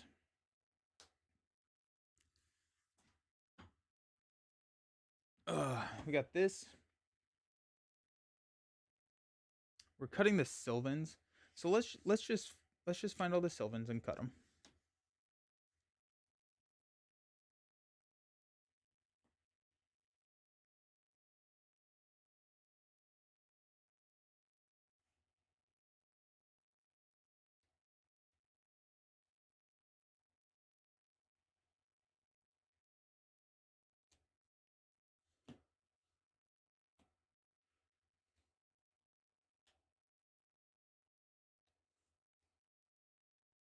I like the deck. It's just not.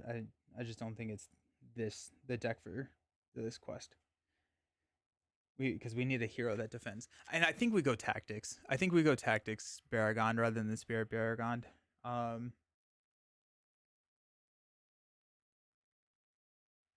yeah, I think we go tactics Baragon. Just getting if we can get a um shield on him, he goes up to 6 defense, and then we just yeah. I think we run Elrond and tactics Baragon. I think that yeah, that feels pretty decent.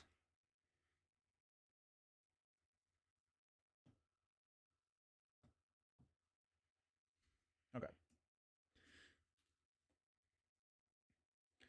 So here 2, 4, 6, 8, 10, 2, 4, 6, 8.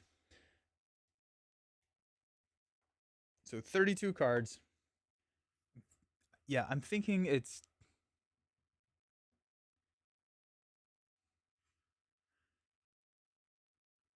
what if we go tactics um what's her face? Uh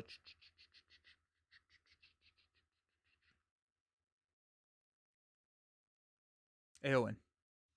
What if we go tactics Aowen? That gives us her quest power immediately. Spirit Baragond. No, because then we can't put. Well, we don't need the spear. We don't want the spear on Baragon because the spear can't damage the dragon. So there's really no point in putting the spear on Baragon. And so we could use some other sort of restricted item to put on Baragon to increase his defense, potentially ancestral armor. You said that we could make Baragon noble with diligent noble. So that gets kind of interesting. Wasn't it normally humans that killed the dragons? Folks like Turn and Bard? You need more humans. Sure do. Absolutely, I do. Um,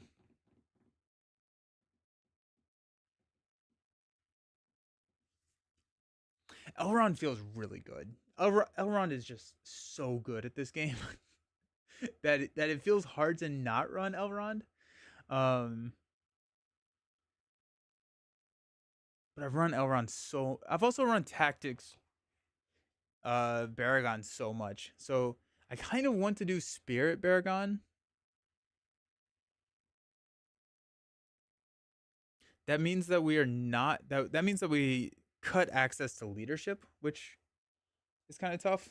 No steward, no sneak attack, no ancestral armor. I think ancestral armor feels really good. So I think we need some sort of leadership character or Elrond that can cheat in the leadership cards. Yeah. So I think it's gonna be Elrond.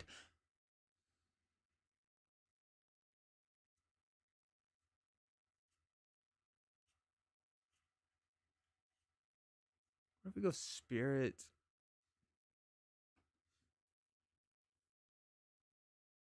I think we were locked in here, and I I think Tactics Baragon is the route to go. I don't. I think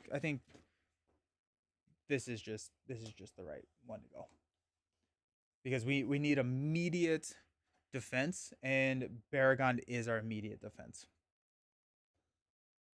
So let's do that. I really struggle with deck building in Lord of the Rings. Of course, I also don't have that much in terms of expansions for the game. Just the core backs, Agmar, and a couple of the smaller expansions, like Champion, that come in the hard plat. Oh yeah, yeah, yeah.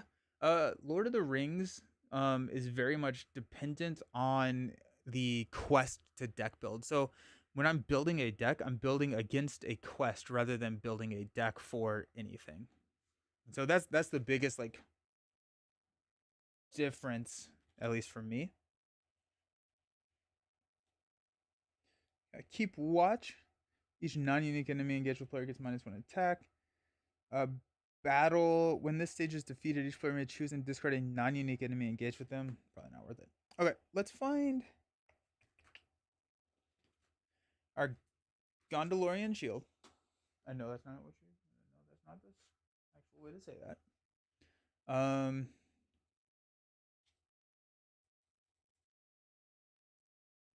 got the shield. We're just grabbing We're going Elrond. Elrond can cheat in ancestral armor.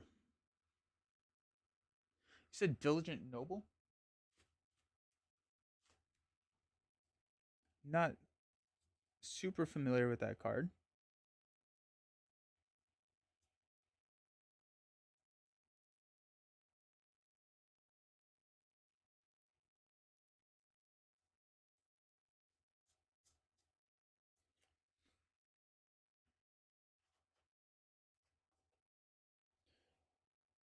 Uh, Tashiro gains a noble trait. Oh, and then you draw a card whenever you play it. Sure, yeah, yeah. Problem with diligent noble is leadership, so not as good if you go Elrond. That's true.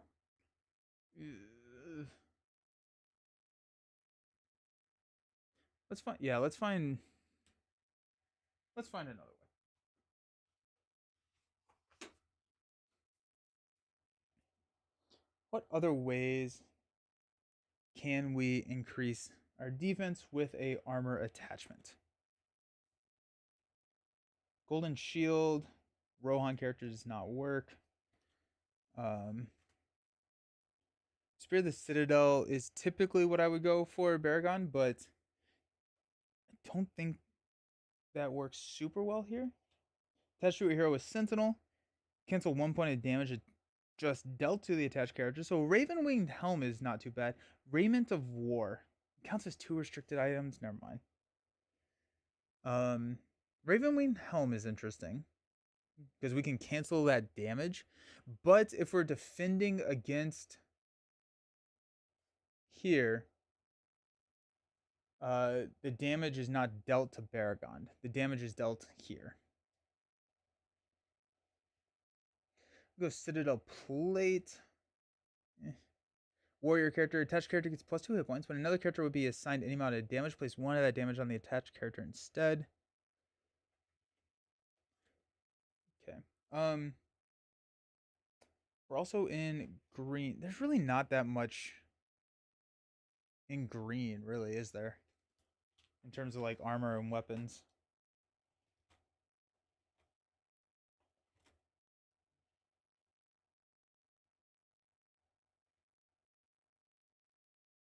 I'm starting to think that we only run one side quest. I'm thinking we're cutting out leadership.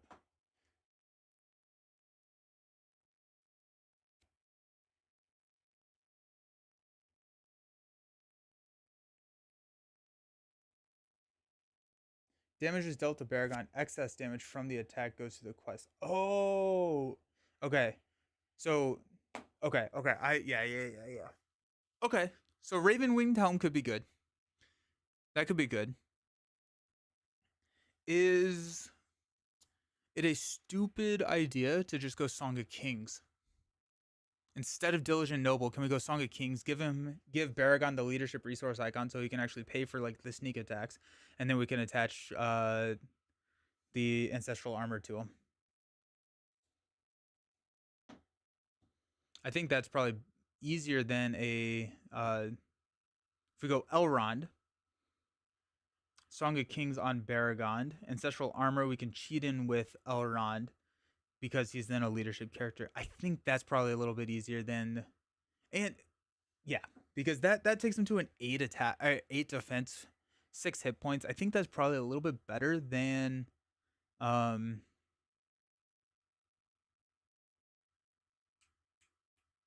whatever. Song of Kings is really good since it opens up Hallberg of Mail for Baragon. Hallberg of Mail. Is that the what? What is Hallberg of Mail?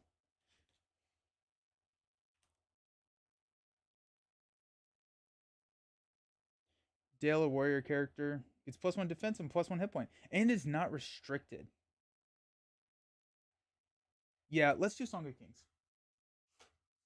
Song of Kings, and then we can keep our sneak attacks. We can keep our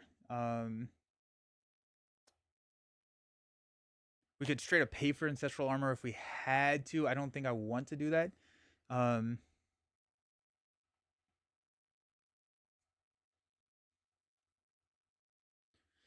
Okay.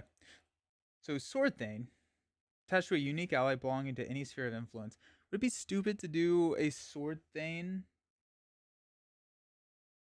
Oh, Ravenwing Helm is not restricted either. Oh, heck yeah. Let's go. That's awesome. Yes. Okay, I'm in love with this right now.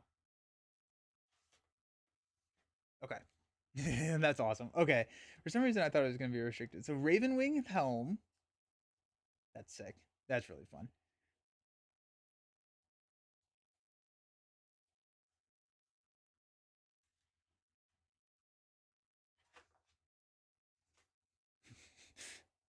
That's kind of crazy. Ravenwing Helm was. There it is. Let's grab 2 copies of this. Okay. Halberg of Mail. Let's grab 2 copies of that. Did you get a bag of Dunedain warnings as well? Ooh, hey, Starry, how's it going? How's life? Good to see you. Dunedain warnings. That could be fun.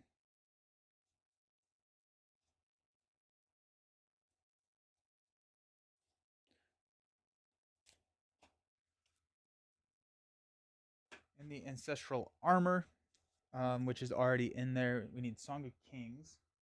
Okay, so Sword Thane.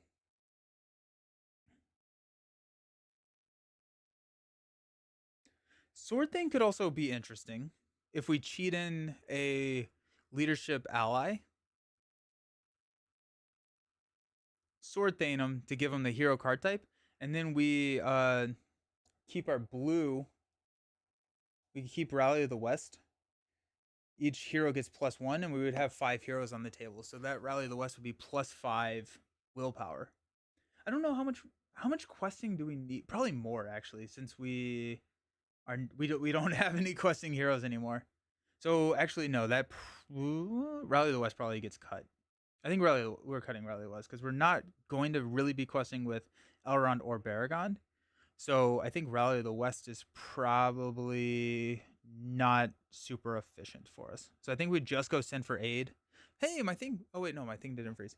I think we just go send for aid, and then we use that to tutor for our one side quest, and then we just focus on these. But dang it, send for aid is leadership, so we can't actually play it unless we cheated in with the Song of Kings.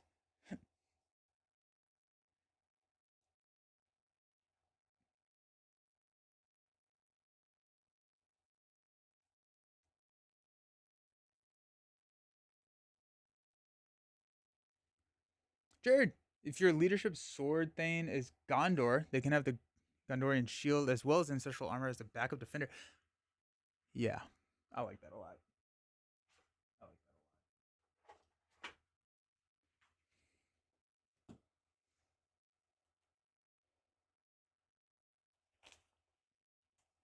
that a lot. Denethor? No, no, not Denethor. Oh, Knight of the White Tower. Yeah, we cheat in Knight of the White Tower with a Elrond play. Sword Thane. No, he's not unique. Dang it. Faramir? Ingold? Annaborn. Yeah, Knight of the White Tower is not a unique, so we can't do it there.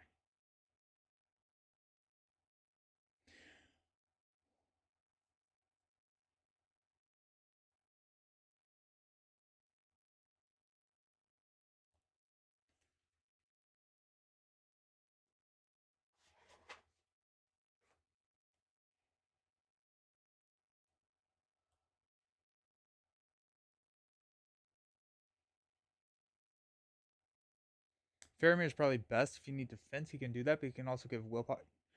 I do like that. I like that idea a lot. So let's. Where's my other Song of Kings? I think I do want 3 Song of Kings. Just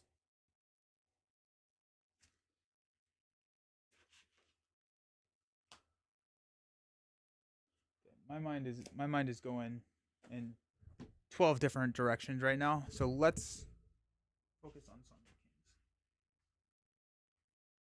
Let's grab Sword Thane, Faramir.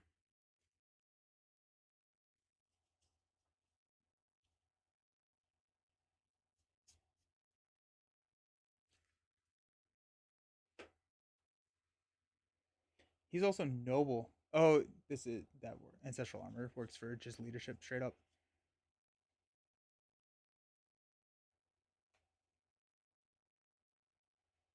Why does it have to be leadership? What if we grabbed a noble ally that we sword thinged? Oh, Rivendell Minstrel is a better call than 3 copies of Song of Kings, I think. Yeah. Yeah. Yeah.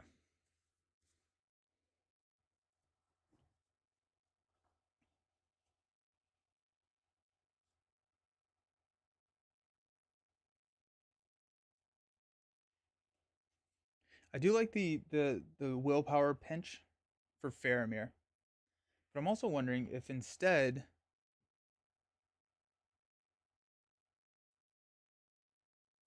what if we just grab like a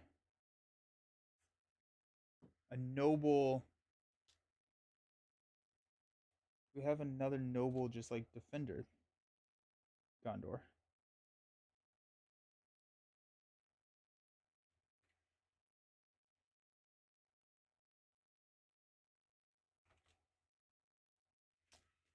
Let's just keep Faramir. Just keep Faramir.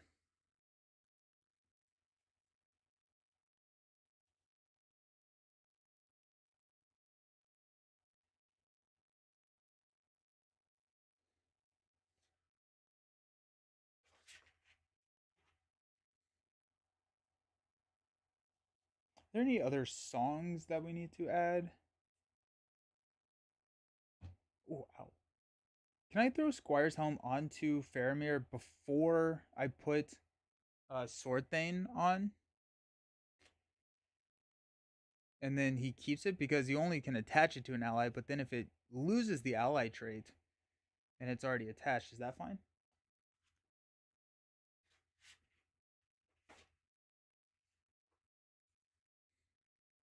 There's like Arwen and Glorfindel. Oh, okay.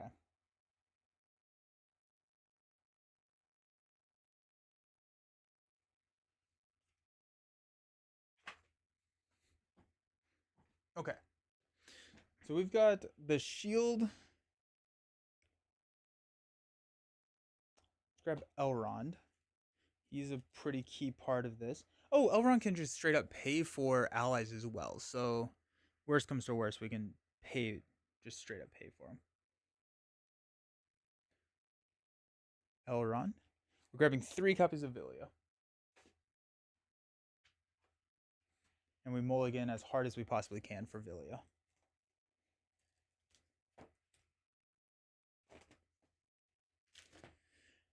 We actually could go. Gather information is not super great because it doesn't give a sphere icon to. We could just drop Song of Kings onto Caleb. Oh, attached ally again. Oh, okay. Touche. Let's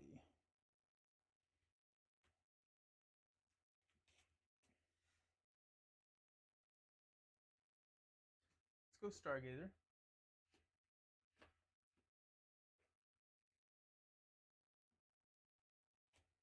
Master the Forge.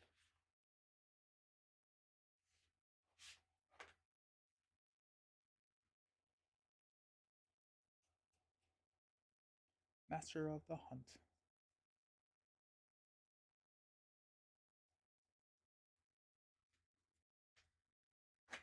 Probably gonna go 3 copies of Stargazer, just because it's so crucial to the strategy.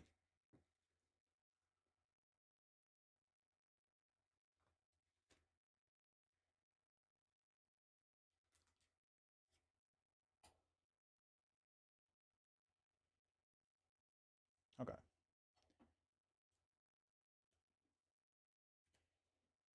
2, 4, 6, 8, 10. 2, 4, 6, 8, 10. 2, 4, 6, 8, 9, 10. But Squire's Helm could remove the need to Sword Thane Faramir since it gives the same amount of stats as. But I think the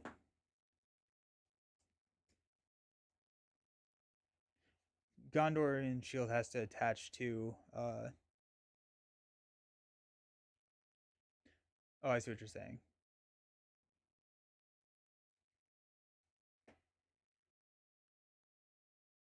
I think I like Sword Thaning Faramir just for the resources.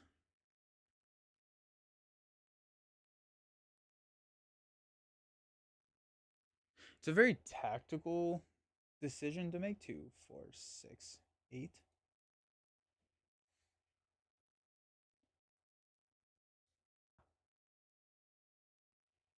Plus, having 5 heroes is fun. Yeah, we cannot not consider the fun factor here. um, I'm thinking we need one other. We need a tactics or a lore side quest because if we don't see Song of Kings or Villia in our opening hand plus Mulligan, we don't have a good side quest to put out. But also, if we don't see that in our opening hand, we probably lose the game regardless, right? So maybe we do just grab Sin for Aid. Yeah, let's just do that.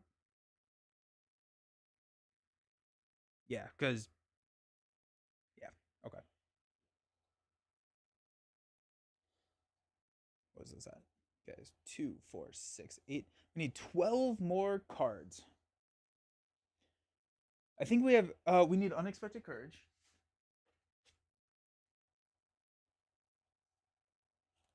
Two copies of Unexpected Courage. Straight up, honestly, we're gonna grab 3 copies of Unexpected Courage. I have. There are 3. There are at least 3 things that I can throw Unexpected Courage on and be happy with. Okay. And I'm thinking we need questing allies now. Like, I think we need things that are going to help. We could keep Light of Valinor. No, I think I really want to use Elrond in planning. Did you grab Warden of Healing? I did not. Good call. Thank you. Excellent call. Thinking 2 of those? 2 Warden of Healings?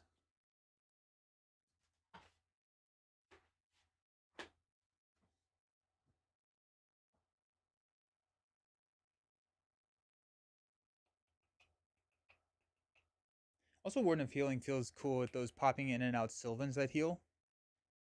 Or even the trackers, really. They heal. I mean, like, not with this deck, but just as like a deck concept.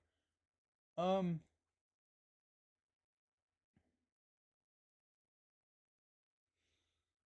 what about Galadriel's Greetings?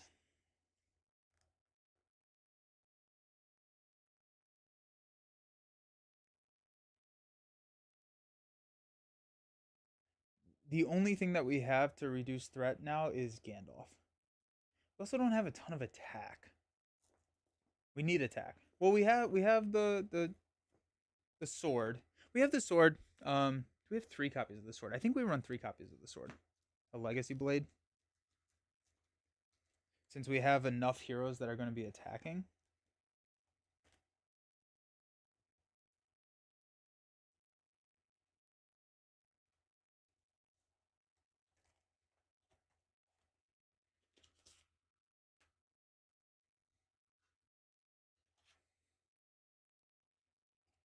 And then this gives, +3.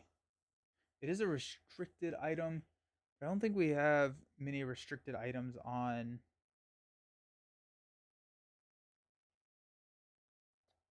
It's also consistency. Oops, sorry about that.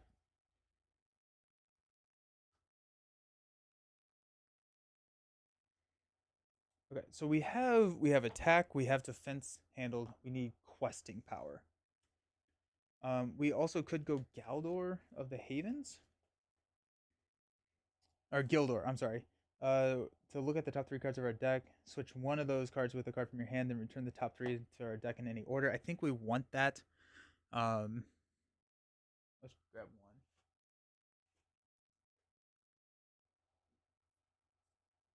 Let's grab 2 copies of Greeting, 1 copy there. 2, 4, 6, 7.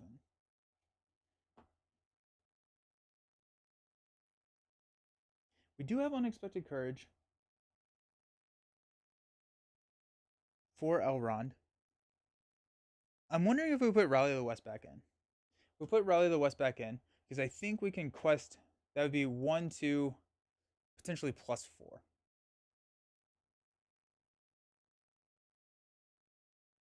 Because if we ready Elrond after we use his ring, we can then quest with him. I don't even know if we need Rally or we need Light of Eleanor. That's 2, 4, 6, 8. I think Rally of the West goes back in. That also mitigates the risk of not drawing a Song of Kings or Villia in our opening hand, which could be really bad for the one side quest we have in the deck. We need some more questing. I think that's where we need to live right now is questing power. Could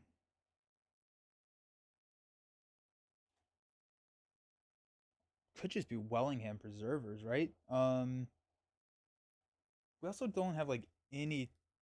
Well, we're going to be using a lot of Baragon's resources for tactics, I believe.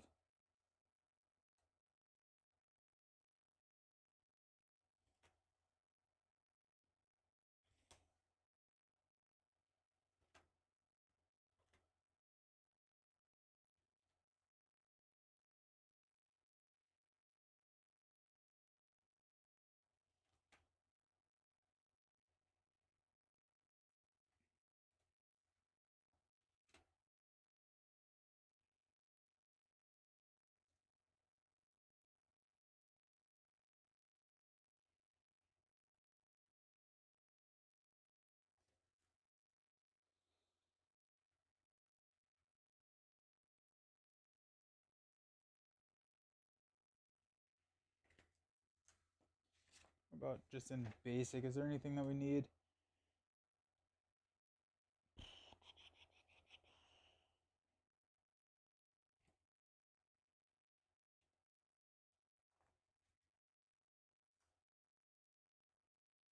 feel like gather information is not awful. The Arkenstone. Reduce your threat by 2 to attach the Arkenstone to a hero controlled by another player. Each unique character you control gets +1 willpower. I think we have figured out our questing stuff. So I think we're good there. We could just go Northern Tracker to help us clear some locations. Go Bofer.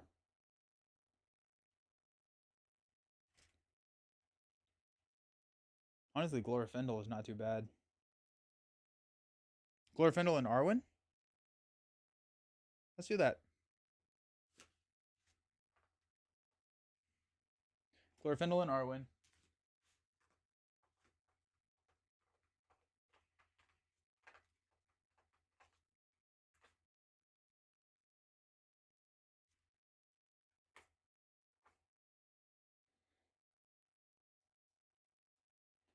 And then that gives +1 defense as well. And also a decent amount of questing power. Alrighty. This feels better set up for the quest itself. So let's see how it goes. Mulliganing very hard for Villia. It would also be great to have a shield in our opening hand. We're starting with a decent amount of threat. So 31 is our starting threat. Good thing we have Galadriel's Greetings, and I'm thinking we'll probably use Gandalf to cut threat as well. Because threat is actually going to be more of an issue than it was last time, considering that we are defending the attack coming here. So we're prolonging the game more so than just letting him attack it 8 times and then winning. All right. Sick. Okay. I like this lineup. I think this is going to be a fun lineup. I think this is going to be cool. I think where we could fall apart is questing early game. But if we take the threat hit early, it's not the end of the world. We also may just not we'll see what the opening hand looks like, but we may not use Villia opening hand.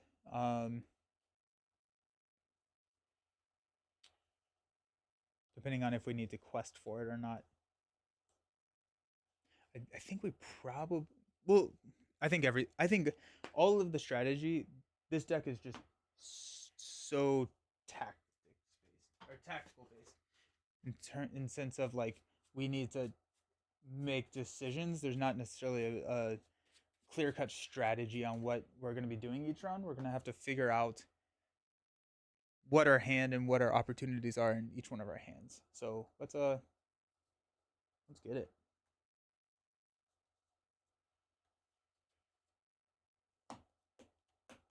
I actually may prioritize a shield over the Villia.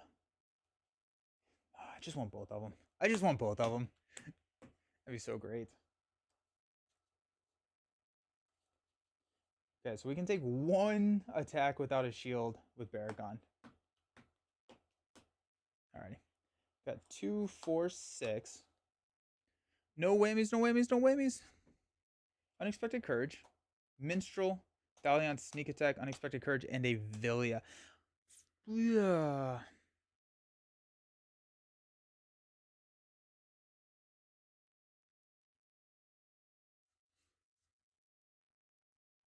I don't know. That's a. I don't know. We have Villia. This is a dead card. We're not playing this anytime soon. We do have a Rivendell Minstrel that we could play turn 2 to grab Song of Kings. We do get one more card. Oh. I think we keep this hand. I think we keep the Villia. We hopefully luck into something that's going to help accelerate us into more armor. And we do have Unexpected Courage, which is nice.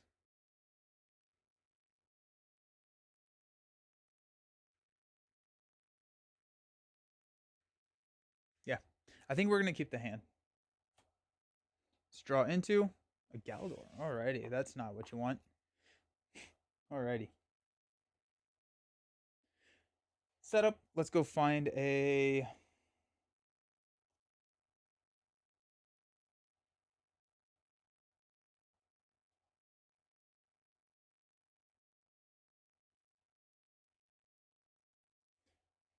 I think we go Sin for Aid. Because we're going to play a Rivendell Minstrel next turn, which is going to allow us to go get Song of Kings, which is going to give the leadership aspect to Baragon, which then we can play Sin for Aid. The other option would be to play Rally of the West, which would give each one of our heroes +1 willpower, which would also be really nice. But since we do have Unexpected Courage, let's grab Rally of the West.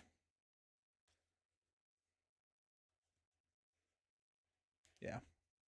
Because we do have Villia, so Sin for Aid is not as important. I think Sin for Aid would be really nice to hit like Gildor or something like that. But let's grab Rally of the West. I don't know if we're playing anything this round. I don't know if there's any reason to play anything this round. We could drop Villia. We could use Villia. Well, we're not questing on a... Yeah, let's drop Villia. Let's go 1 and 1 to play Villia. Let's go ahead and use Villia. We're going to take a threat hit to play the Halberg of Mail. So attached character gets +1 defense and +1 hit point. Sick. Well, that's nice. At least a decent start.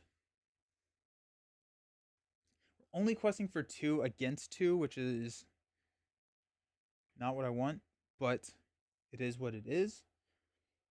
We're going to take a threat hit, but that acceleration I feel like is fairly decent. Next turn we may actually play Unexpected Courage instead of Rally of the West, or instead of Rivendell Minstrel, because I don't know if we need the... We don't need the song right now. So I think it's an Unexpected Courage play, so we can start questing with Elrond. Alrighty, so we're going to reveal the top card here. Douse the Flames. At the end of the quest phase, deal 5 damage to the hill. Remove 10 damage when it's defeated. So yeah, that's we don't need to put out more side quests. We need to deal with this. We're gonna take 7. Where do we block it? We have 5. We'll take 2 damage. We'll go ahead and defend with Baragon. We'll take 2 damage. We'll save this here. But also, we're hoping for Warden of Healings to help that. Okay. Let's go ahead and quest for 2. To 2. On Douse the Flames. Plus 3. Oh no! Well, that's game, actually. Well, I guess, no, we can take an undefended attack. Okay, so we raise our threat by 1, 2, 3. We will engage. We'll deal 3 damage here. We'll take an undefended attack of 3. Gets plus 1, so that's game. Because we lose a hero. Bummer. Alrighty, so I did not think about that. So probably just worth letting the first attack. Dragon is only 1 right now. Oh, yeah, you're right. Okay. Yes, thank you. But I think it's probably worth just letting that first attack go through, just in case we do draw an enemy. Our starting threat is so high that like we're probably going to engage whatever gets flipped, and then we just cannot take an undefended attack. Oops, that's on me.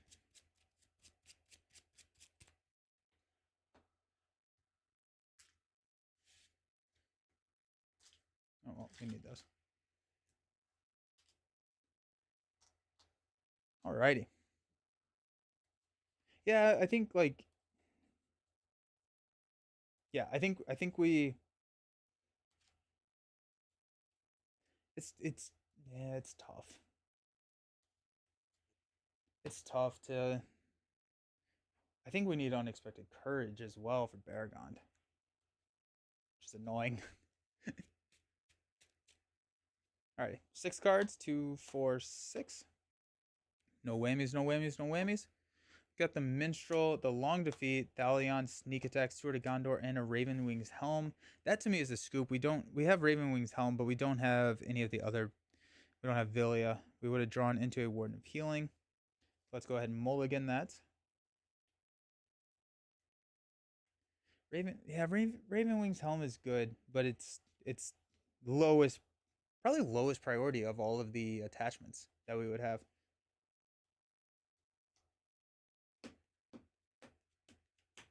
All right, this is it. We're feeling it. We're gonna get a Villia and a Shield and a Unexpected Courage, and a card that allows us to play them all. Hey, there's Villia. That's nice. Song of Kings, Halfling, Gandalf, Rally of the West, and a Sword Thane. All righty, let's go grab our other side quest then. Send for aid. That's not bad. That's not a bad hand at all. We do have Sword Thane in our hand, which would be a pretty sad Villia hit if we did Villia that. Top of the round, we get to draw a Halberg of Mail. Oh, okay. Alrighty. So.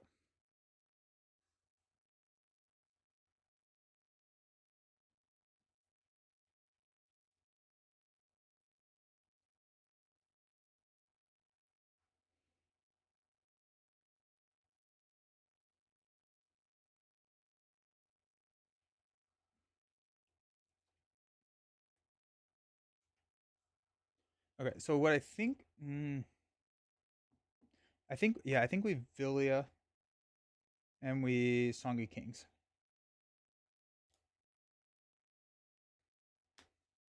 Spend 2 to play Villia. Spend 1 to play Song of Kings. Next round... Oh, wait. Oh, and then we can just play this because it's free. So I guess we don't need to play Song of Kings if we don't want to. So let's hang off on Song of Kings. Let's give the resource back to Elrond.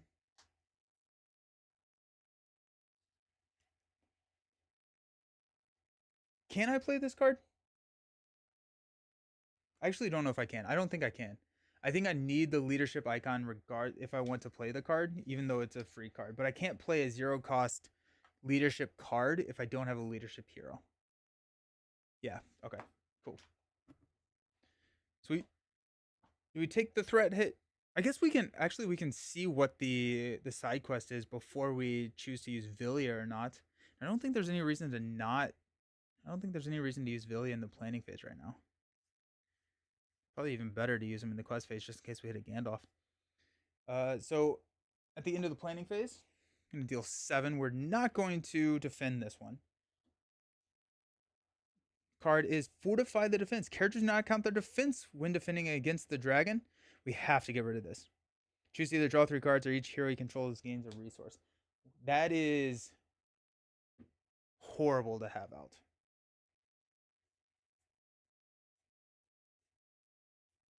Horrible enough that I don't think we Villia. Right? Like I don't think we Villia that because we need to just quest on that as much as we possibly can. Yeah. So let's quest for 5 against 1. I'm gonna flip into win reveal. Each player assigns X damage among characters where X is 1 more than the number of side quests in the victory display. Alrighty. Go 1 here. We place 4 progress there. Okay. Stand up. Increase our threat to 32. We'll draw into a Raven Winged Helm. Okay. Pass out money. We'll play the Raven Winged Helm here. So we can exhaust this to cancel a point of damage just dealt to Baragond.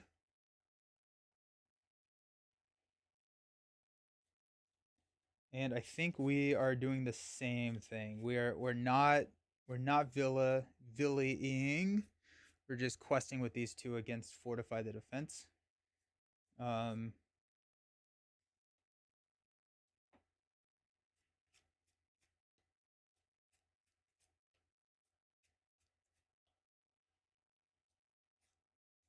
We're gonna take the hit here again. Go up to 14. The card is because we're not counting our defense, so we're definitely throwing that there. Shadow cards dealt to him are immune. After it becomes the current quest, it makes an immediate attack against the first player. All right, that one's not too bad. So let's quest again for 5. We're gonna flip into a 4. Oh, while it's in the staging area, we have to reveal the top card. This is a brutal card. I don't know, man. That's tough. That's probably a lot. I don't know if we have enough early questing power. We'll have Gandalf next turn. But yeah, I guess we'll travel here. No, we'll not. Because the top card of the deck may be even worse for us. Alrighty. Increase our threat to 33. Stand up. Draw into another Villia. Not what we need.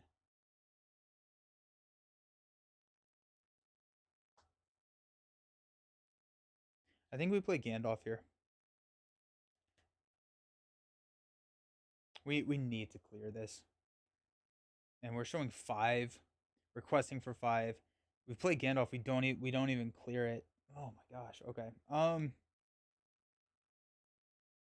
I think we're getting into the point where we need to be. I think we need to be risky with Elrond. No, let's use Gandalf and we can draw cards. That's gonna be better. So let's go 4, 5. Play Gandalf, and we will draw 3 cards. Warden of Healing, Rivendell Minstrel, and a Thalion.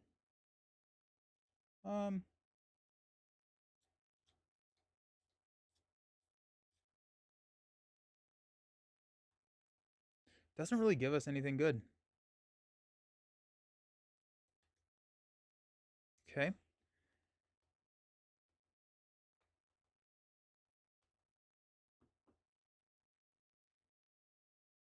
So we'll take 7 more here. This is the worst one to flip, I think, for our game plan setup. Brutal. We'll reveal this. Hold the door! We cannot reduce our threat. We're going to quest here. We're going to quest for 9. We are showing 5. We're going to flip a 3. while it's engaged with the other goblin enemies. So we only place one. We're scooping. We don't have enough. We don't have enough quest power right now.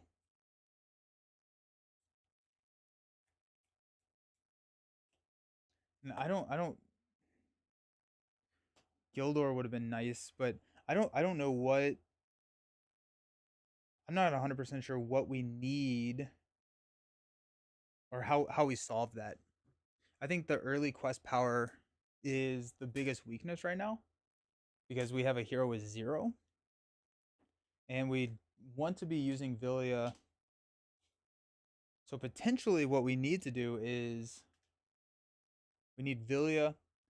We, we need Villia, we need defense, and we need unexpected courage or Light of Valinor.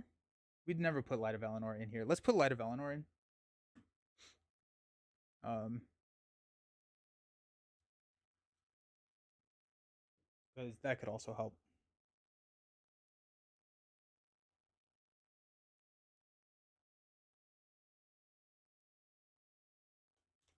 I'm gonna grab 2 of them.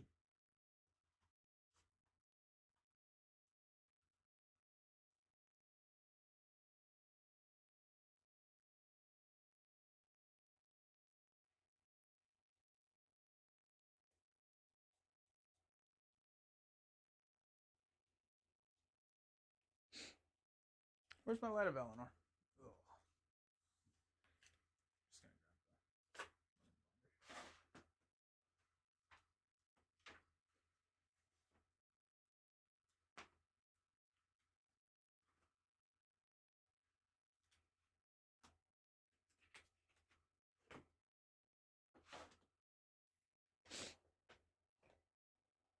The deck is slow, but if we can get over the initial hump, we win, I think.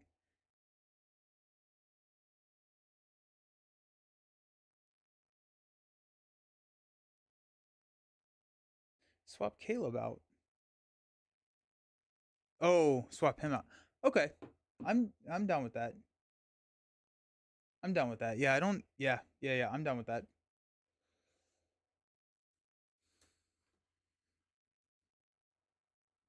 I think we if we're doing that, we take out the side schemes for Light of Valinor. Like we don't need those in our deck.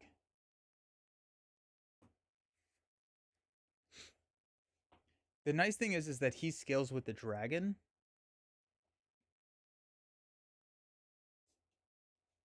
But like would it just be better to have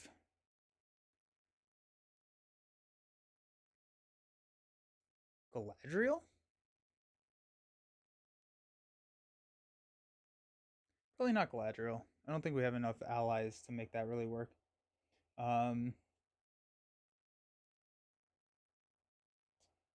we could go leadership, honestly. So we have a lot of leadership stuff in here.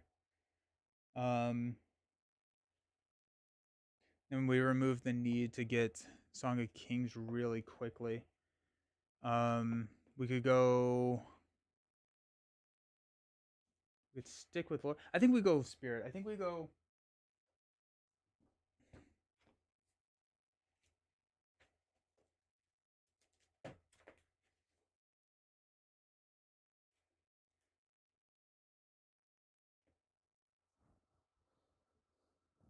Go Glorfindel. Um,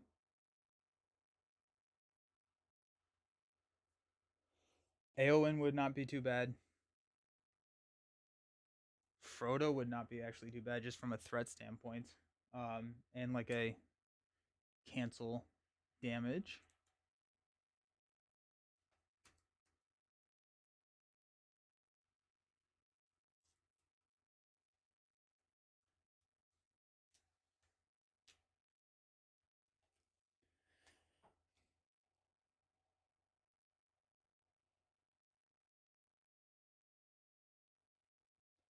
Denethor's kind of interesting.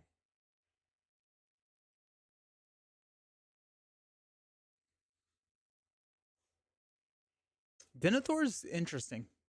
But no, it doesn't help with the questing. I think we need help quest Sam. Not not super. We need something with high quest. What about Eowyn tactics?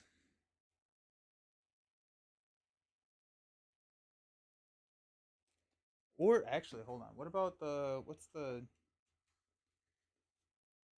Kurdan?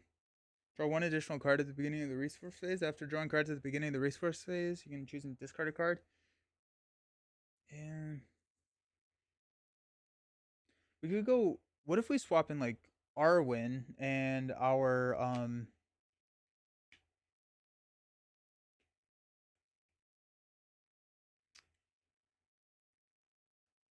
Elven Light and just get that synergy started up?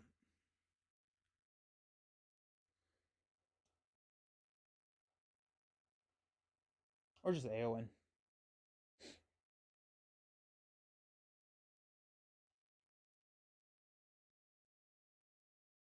I think I like Arwen a little bit more than Aowen. We start with 3. We start questing for 6. Aowen starts questing for 5. Let's go Aowen. I think we need the questing more than we need Arwen's ability. Lord Glorfindel seems to be doing good. He's healing before you get a Warden of Healing. Keeps 2 lore heroes to get Rivendell Minstrel out if needed. And doesn't change the build too much. Lorafindel. 3-3-1-5. Pay a resource to heal 1 damage on a character.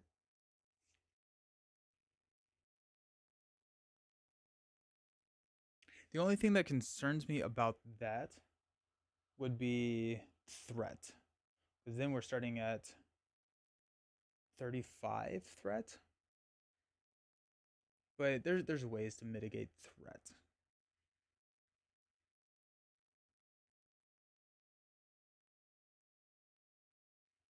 Let's try Lorafindel. I don't play a lot with Lorafindel, so let's try Lorafindel. If we're doing Lorafindel, then let's put Eowyn back in our binder. And let's go find Asfalith.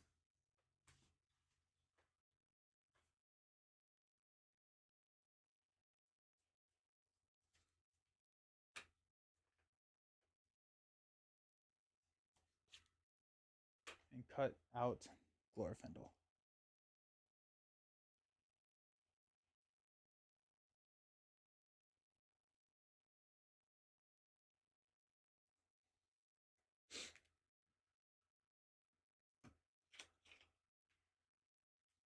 I'm happy with it. I think it's interesting. I think it's interesting. This nope. Asfalith is now our hero. This does require us pretty much needing a Villia turn 1 because we don't have the spirit stuff. Which like, is there any of the spirit stuff that we really need? Light of Valinor. Yeah, I think if it's not a, I think if we don't have spirit, we're in a decent bit of trouble. The thing that could mitigate that would be is if we get all of our armor and we can just stall.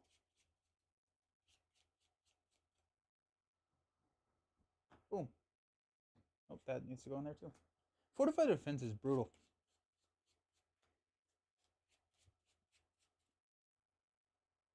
Fortify the defenses is actually like really awful because that's effectively just 7 on block damage. So we need to be careful to not ever let that get to 43, or else we or else we lose a hero.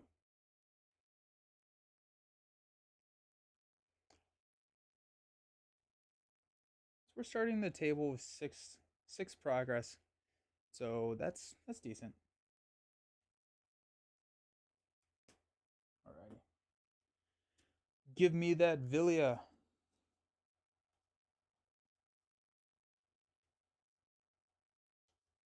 We start with 35 threat.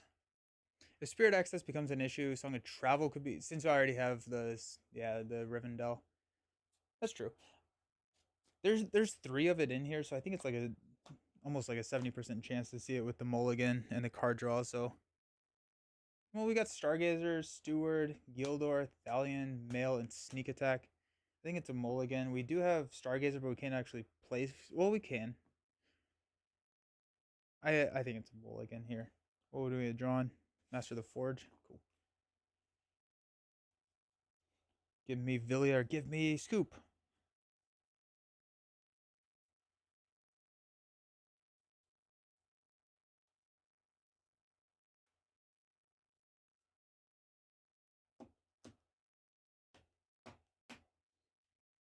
Alrighty.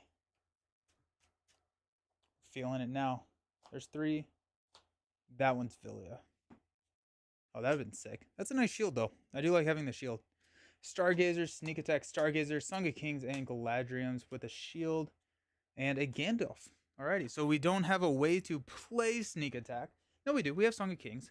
That's not bad. That's not bad at all.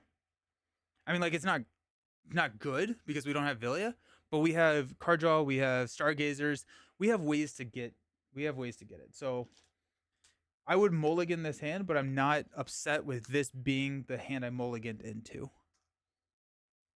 Alrighty. The Gondorian Shield. That's nice. We might as well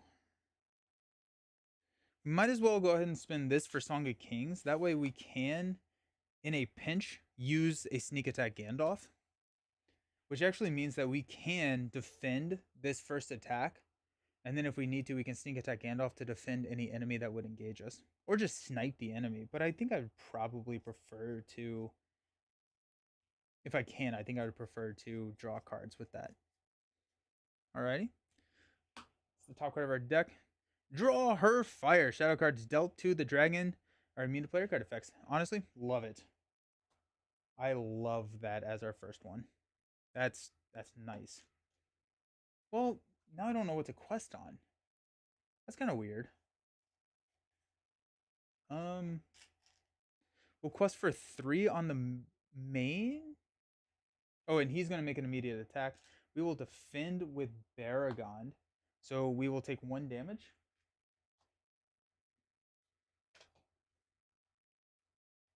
I guess we're questing on the main with Elrond. We're showing 1, and we hope to flip into something that does not place progress on the main.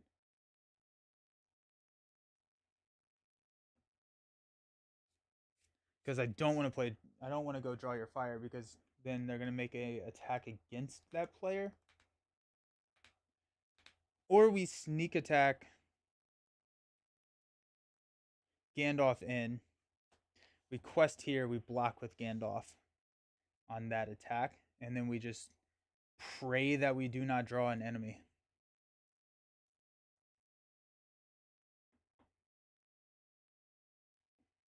Let's quest on the main. Let's risk it a little bit. Hey, we got a 3. Hey, it's a Goblin Troop.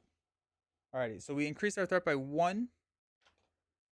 Then the Goblin Troop will engage us here.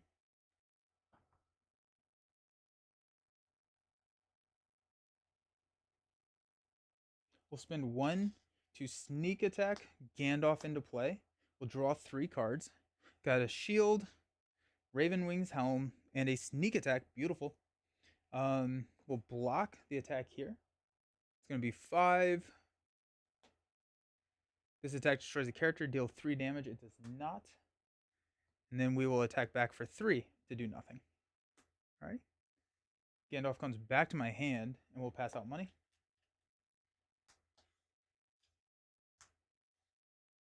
We will increase our threat to 37, and we'll draw into another shield. Ugh, I don't need the shields. Drop a Raven Wings Helmed on Baragond. We have a sneak attack. We'll go ahead and spend 2 to play the Stargazer. We'll exhaust the Stargazer to look at 1. Ooh, Sword of Gondor. 2, 3, 4. There's Villia. 5. Nice. Alrighty, this is what we're going to do. We are going to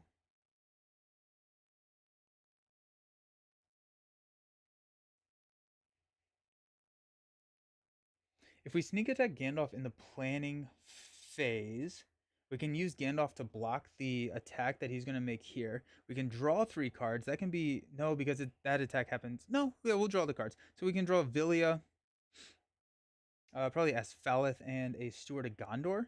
And then we can cheat Faramir in using Villia. Then we would draw another Steward, which would be kind of annoying.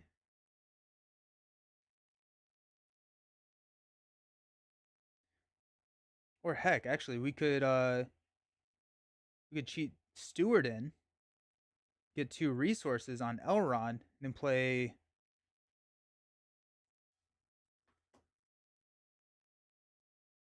something. I think that's what we're gonna do. I think we're gonna sneak attack Gandalf in to block the attack during the planning phase. He pops back to our hand. Baragon then can block this attack. Um,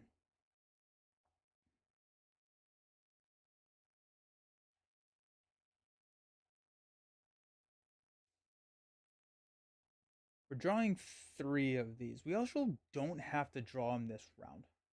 If we don't, if we just take that attack undefended to here, we can block here. We can sneak attack.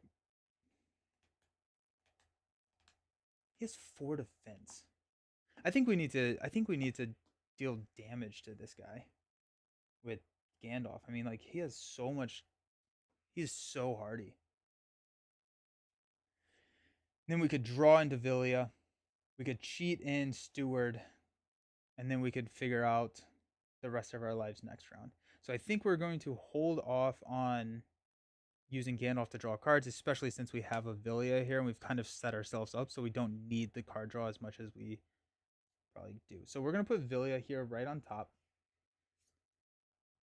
Oh, we're going to sneak attack Gandalf in during the combat phase.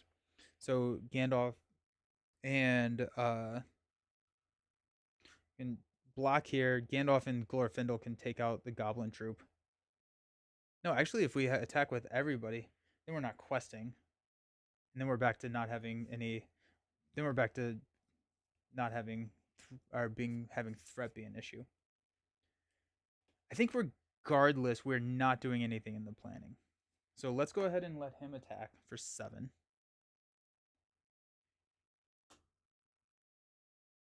You technically reveal the top card first. Characters not count their defense when defending against him. Okay, so we do need to take that out. We have 2 big threats on the table right now. This.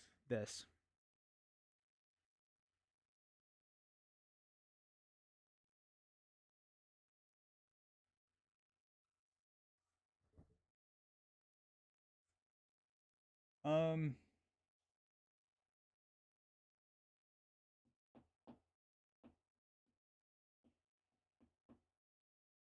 we got a block here.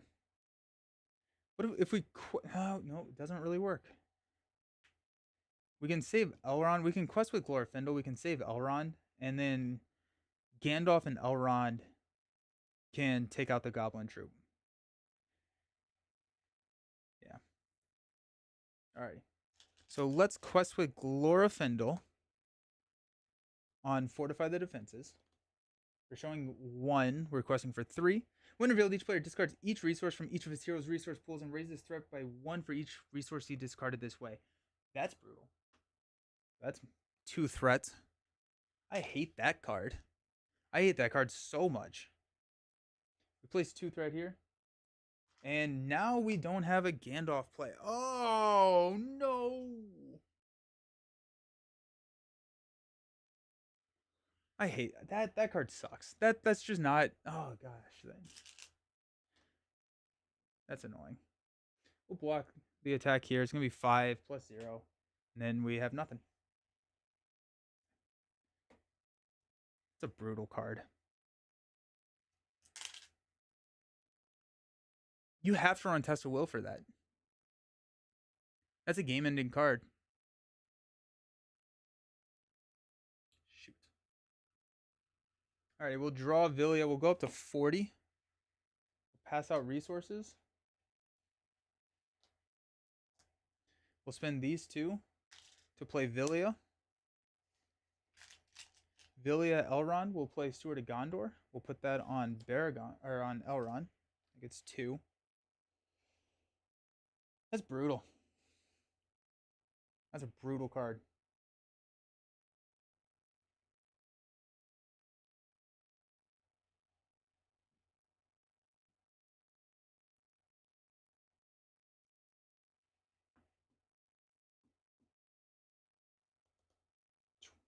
Ouch. Okay. I think we are gonna do the same thing that we were talking about: sneak attack Gandalf to take out the Goblin troop, and we're just set back around. Um, we need to play Galadriel's Greeting soon. We may hard play Gandalf to reduce threat, assuming that we don't get the one that doesn't allow us to reduce threat. If we flip the card that doesn't allow us to reduce threat, I think we lose the game. Let's go up to 14 here. Technically, we revealed the top card of this first. We cannot reduce our threat. Okay. Um, it's not good. It's really bad. It's really, really bad. Okay. Let's go ahead and we'll keep Stargazer out. Oh, and Elrond's exhausted now too, so we're not. Oh, this is concerning Steward of Gondor and that treachery. It's best not to trigger Steward in the planning phase. I see. Which yeah, good call.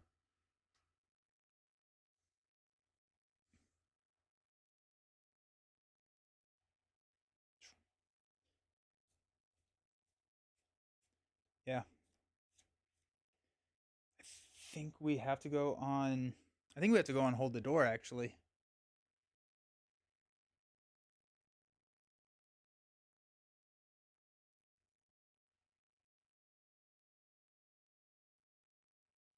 No, we have. Well, this doesn't matter until we can kill that because I can't defend here when this is around.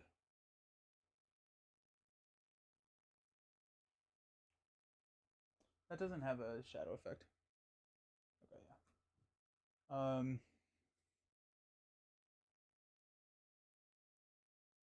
I think we have to hit hold the door. I think we have to worry about our threat before we can worry about the defense here.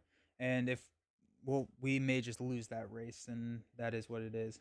So let's quest on hold the door for 3. We're showing 1. I'm gonna flip into another goblin troop, and that I'm gonna call game. I don't think we really have any answers for the goblin troops. Well, let's see what happens. So we raise our threat by 1. We engage here. We can toss our Stargazer, which feels really bad. Oh, jeez.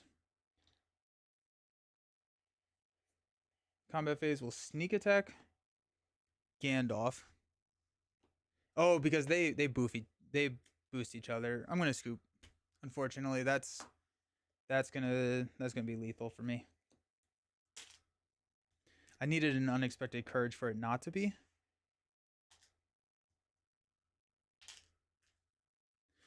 And that is about as good of a setup as we're gonna get to. So that's sad. I need to get Fortify the Defense out of there real quick. Fortify the Defense is and hold the door. Both of these are just awful.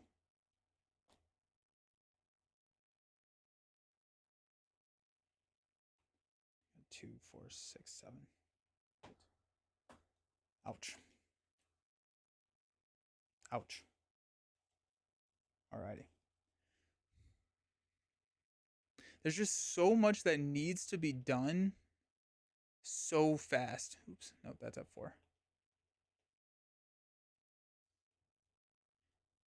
Like you have to quest fast, you have to defend fast, you have to be ready for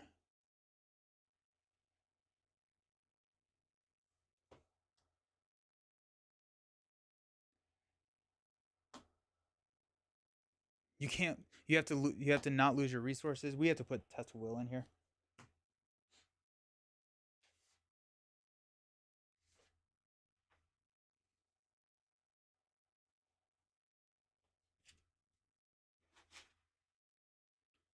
I think we're gonna cut out 1 copy of Caleb.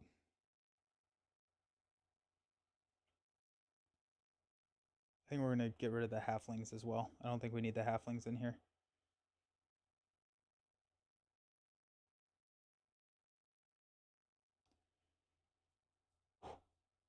Do we only have 1 halfling?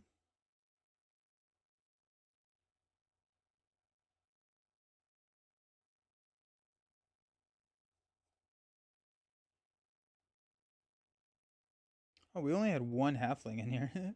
Nice. Okay. It's a quest that keeps you busy the entire time. That is the truth. Um, don't think I want to cut out a shield.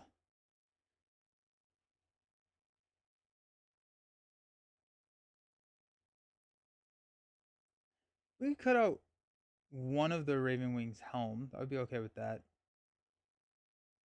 Do we have 3 stargazers? Got 1, 2, 3. We'll cut out one of the stargazers. Yeah, yeah. It's a busy quest. There's a lot going on. I feel like if that wasn't a goblin troop, we were in a pretty decent spot though. So like it doesn't feel impossible. It's just like just a brutal flip.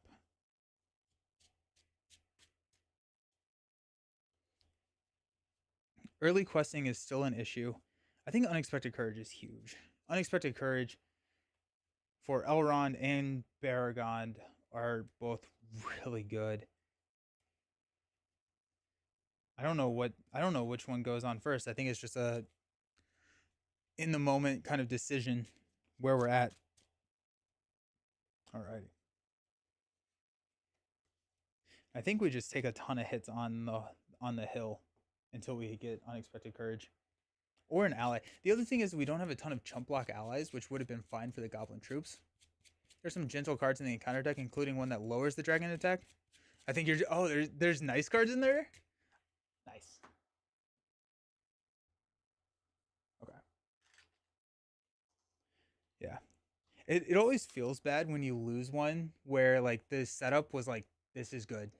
This is how we needed to set up. It always feels bad when it's like just kidding. We also don't have a ton of attack early, which is an issue, I think. But we got it. 2, 4, 6. We got an Unexpected Courage, Raven Wings Helm, Gildor, Testawell, Ancestral Armor, and a Sword of Gondor. Not enough for me to keep it. Our last card would have been Master of the Forge, which would have helped, but not enough. Especially because we didn't have a Rivendell Minstrel or a Song of Kings, so the leadership cards were just dead. The Raven Wings Helm is nice, but not. Boom. All right, we got this. 3, 6. Sorthane, Legacy Blade, Song of Kings, Halberg of Mail, Test of Will, and a Galadrim's Greeting. Top card is a Sneak Attack. We probably lose this game. I'm just gonna be honest. Like I don't see us winning this game. But let's try it. We got 1 here to play Song of Kings. We'll play the Halberg of Mail onto Baragon. We'll go ahead and put the Legacy Blade here. And we will reveal the top card. When Defend the Town Hall is the current quest, reveal an additional encounter card during the quest phase. The end of the encounter phase, deal 1 damage to Hogarth's Hill for each enemy in the staging area. Gross. Okay. He'll attack for 7. We're going to quest on the main for 3. Showing 1, we're going to flip into a Orc of the Flame. First player must either deal 2 damage to a hero he controls or deal 3 damage to Hogarth's Hill. We'll go ahead and deal 2 damage to Baragon. Okay. And we are good. Deals 2 damage here. We engage here. We'll defend with Baragon. Attack of 2 plus 0. We'll attack back with Glorfindel for 1. We will increase our threat and we'll draw into a Light of Valinor. Cannot play it, unfortunately. We'll stand up, pass out money.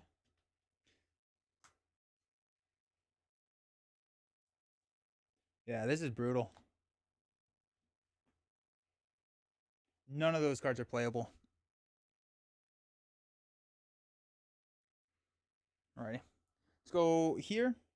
Shadow cards are immune to player card effects. I think we'll quest on. No, we're just not going to quest. We're just not going to quest. So we'll take 6 or 7 here. It's going to go down to go up to 16. We're going to flip into another Orc of the Flame. Jeez. Okay.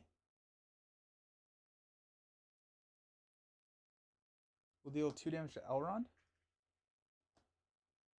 We raise our threat by 3. 1, 2, 3. Then we deal 2 damage here. This engages us. We will defend this attack. 2, no shadow effect. And then we will take this attack undefended. It's going to be 2, no shadow effect. We'll put that on Glorfindel.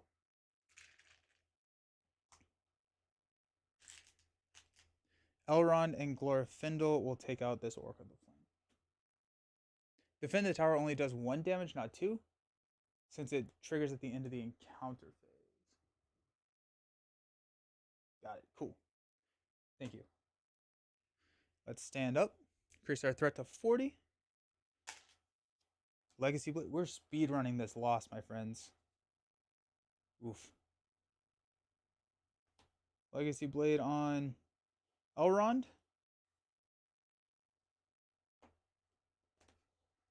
Flip into a Rally the Woodsman. Allies cannot be declared against attackers. Okay. Honestly, these are not too bad for what we're drawing. We are not questing.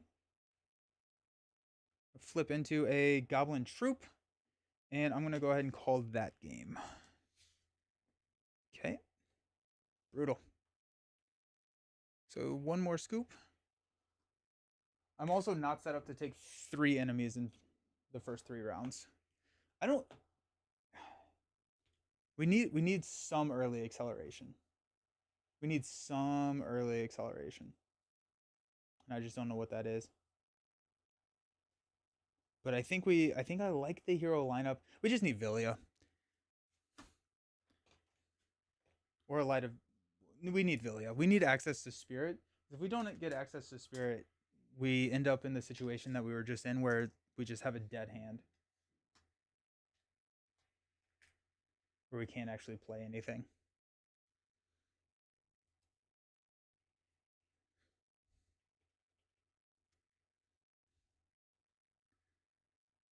Oof.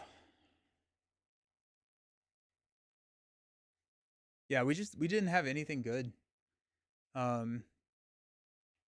Stargazer.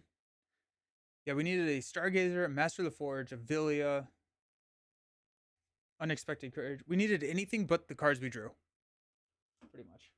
The other thing that we could do is look at a Glorfindel, swap into a Spirit Glorfindel. And then we just run the OG OP lineup. That reduces our threat by 7. We throw a Light of Valinor on Glorfindel. But we get early access. Well, I don't know if we need the double lore. I think the healing is nice, but if we can get a Warden of Healing out. Sword Thing probably too slow. Quest is too fast to set that up effectively. That's fair. Cut out Sword Thing, cut out Faramir.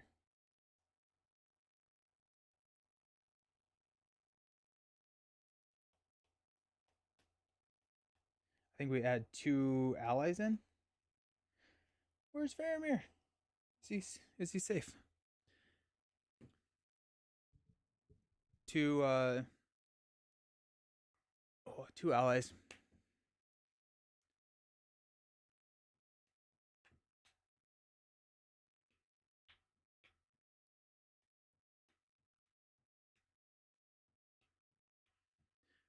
It's probably lore allies if we're gonna keep Glorfindel. I would like to keep Glorfindel one more time. So let's grab two lore allies that have fairly decent quest power.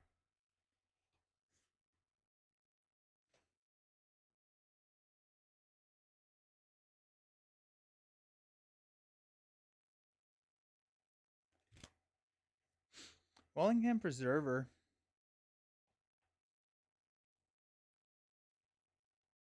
I don't hate Wellingham Preserver.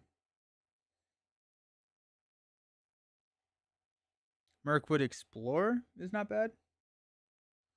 After Mirkwood Explorer quest successfully, place 1 progress on it, and we can exhaust it to move all progress to a location in play.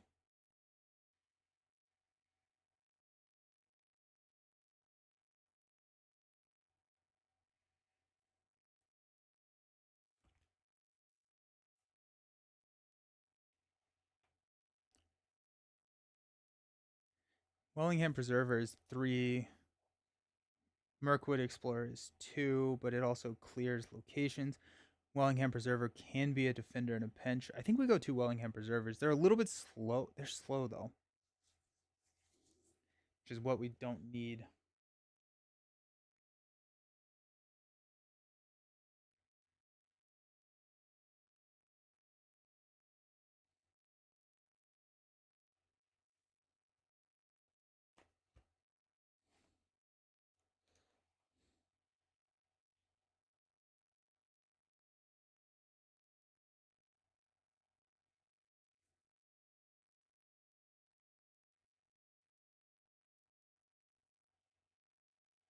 Grab another copy of Rivendell Minstrel.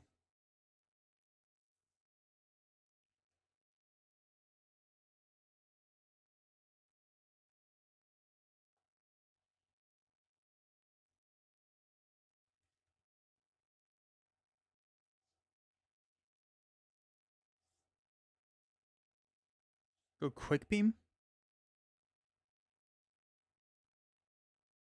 What about a copy of Quick Beam and another Rivendell Minstrel? I don't know if I love Rivendell Minstrel. A 3rd copy of that.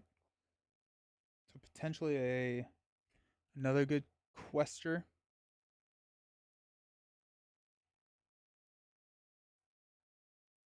Mirkwood Explorer. Let's go Quick Beam. And a Mirkwood Explorer.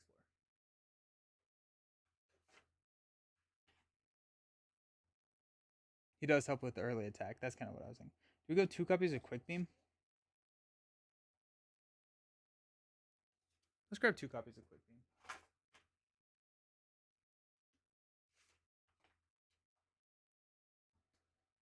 Consistency, and then if we have to, we can throw him. We can throw him in front of a Goblin troop.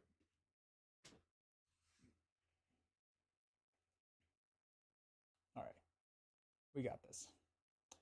Scoops 5. Not even close to the maximum amount of scoops.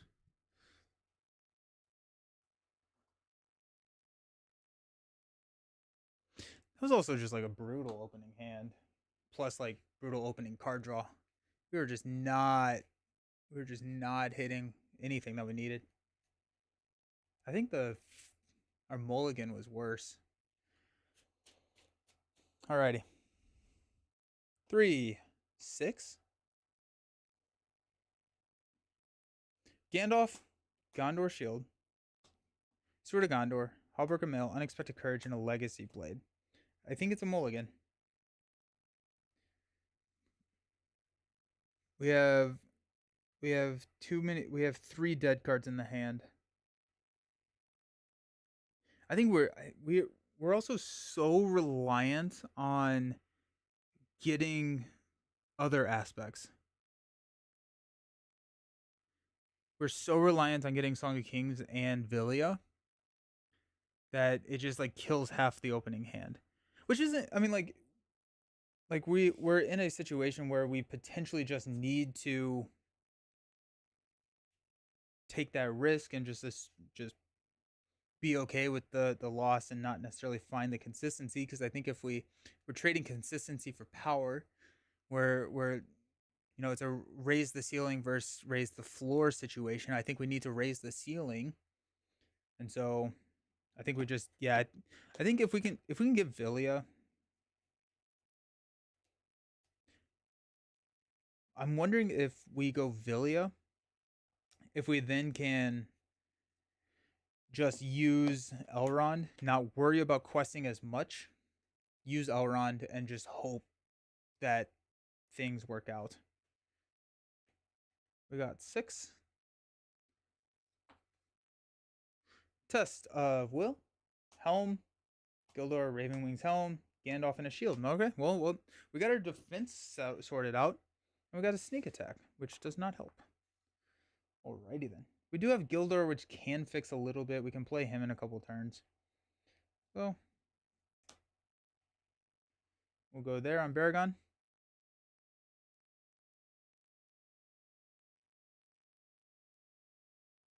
And we will flip this. I don't know if I shuffled that, so we'll flip this.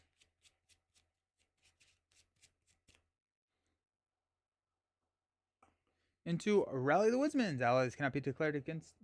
Not a bad one to flip. Response, when this is defeated, we search the top 5 cards for an ally and put it into play. Okay.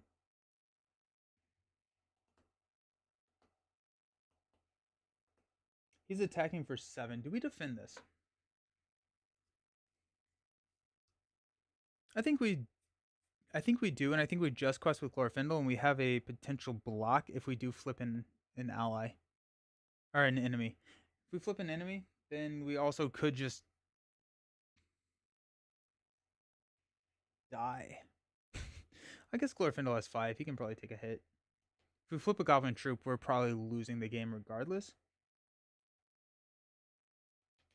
So yeah, let's defend here. We're defending for 6. We'll exhaust Ravenwing's helm to prevent the damage. We'll quest for 6 here. We're gonna flip into a Woodsman's Palisade. While it's the active location, he gets -2 attack. The first player readies a hero he controls. Where's this card been? This card is very solid. We're gonna leave that there though. We're not gonna travel there quite yet because we don't need the reduction of attack. And I would rather travel there when we flip an enemy, and then I can ready Baragon, and then yeah. So we quested for 6. We're showing 3, so let's place 3. Alrighty. Alrighty. This is a much better start. Stand up, raise our threat, draw into Villia, Ancestral Armor. But the nice thing is now that we have Ancestral Armor, we can Galdor once we do get Villia, or Gildor to throw here, and then Villia Ancestral Armor out. We don't have to pay for it, which is nice. Let's go ahead and stand or put all the money out there. And honestly, I think we're just hanging out again. I don't think we are doing anything. Because I would like to drop Gildor next turn. Gildor is going to help fix our hand. So we're going to flip into draw her fire. Shadow cards dealt. We're good. All right. We will do the same thing. We'll defend and exhaust to prevent the damage. We'll quest for 6 against 3. We'll flip into another Woodsman's Palisade. We're questing here, by the way. That's going to put 1 there. These are awesome. These cards are great. Let's stand up. Increase our threat to 37. Draw into a unexpected courage. It's working. It's working. All right. We'll spend 3, 4, 5 to play Gildor. We'll exhaust Gildor. Look at the top 3 cards of our deck. We got Sneak Attack, the Shield, and Villia. There we go. We'll swap Villia. Swap one of those cards. We'll swap Villia with a Ancestral Armor, I believe.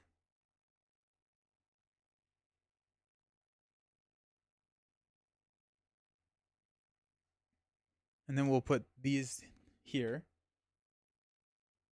We'll go ahead and spend 2 to play Villia on Elrond. I don't think we are going to use it though. Well, we could. We'll use it after. We'll travel to one of these, ready, and then we'll play Ancestral Armor using Villia that way. But I don't want to quest for 3 against 5. Okay. Starting to look up. Let's go ahead and go to defend the town. Okay. We'll quest here. We will quest for 6. Oh wait, he's attacking. We'll let the attack go through. We'll go 7 here.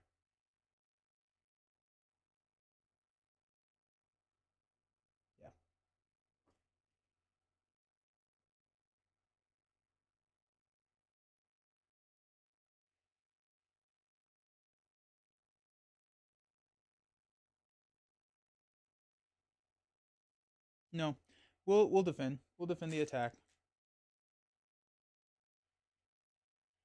Worst comes to worst, we will ready Baragon instead of Elrond. We'll figure out life. Figure out life later. So we're showing 5, requesting for 6. We're gonna flip into a dark black woods for 3. So that's 8. We'll raise our threat by 2. We're gonna travel here and ready Elrond, and then we will Elrond Villia to put in the ancestral armor. I'm gonna swap these 2 cards. I don't know why I did that. So ancestral armor. So +2 defense and +2 hit points. We are feeling really good about our defensive strategy here. Okay. The end of the round will raise our threats. We'll stand up. We'll draw sneak attack. Pass out money. Okay. We need a Song of Kings.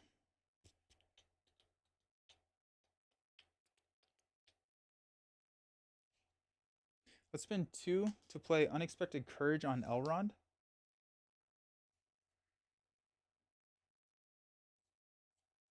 I think, yeah, we can take an undefended attack from a Goblin Troop over here now, because we have 6 health. So I think we'll be okay.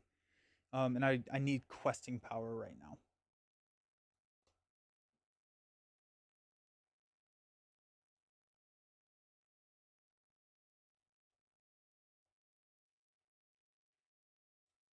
Let's go ahead and Gildor to go. Oh wait, actually, hold on. Before we spend that money, let's use Gildor. We'll look at Shield, Mail, and Quick Beam. Swap one of these cards with a card in our hand. We'll go Unexpected Courage here. Unexpected Courage, Mail, Shield. We'll put Quick Beam in our hand. We'll use Elrond and Villia to put Unexpected Courage, and we'll ready Elrond using that. We'll spend 1 and 1 to play Quick Beam. We will deal a damage to him to ready himself. And then we have a money left over for Test of Will if we need it. We need a Song of Kings. We need a Song of Kings. We're actually going to swap these 2. Yeah.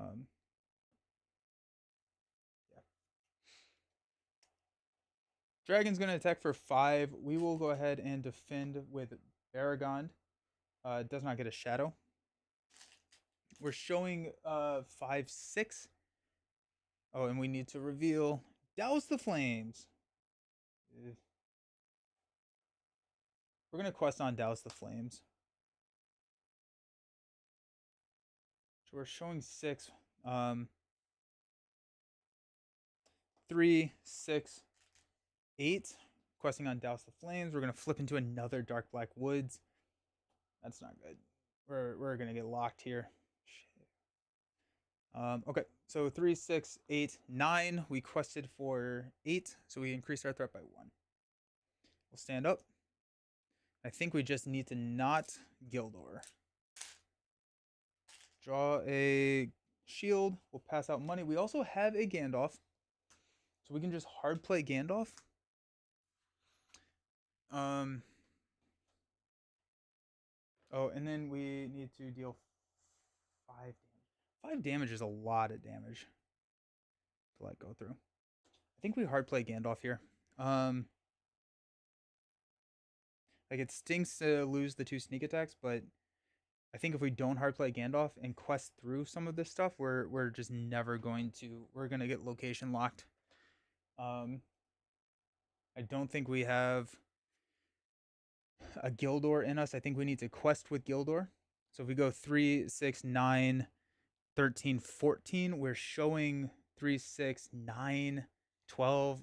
We're in trouble. We are in trouble. We could also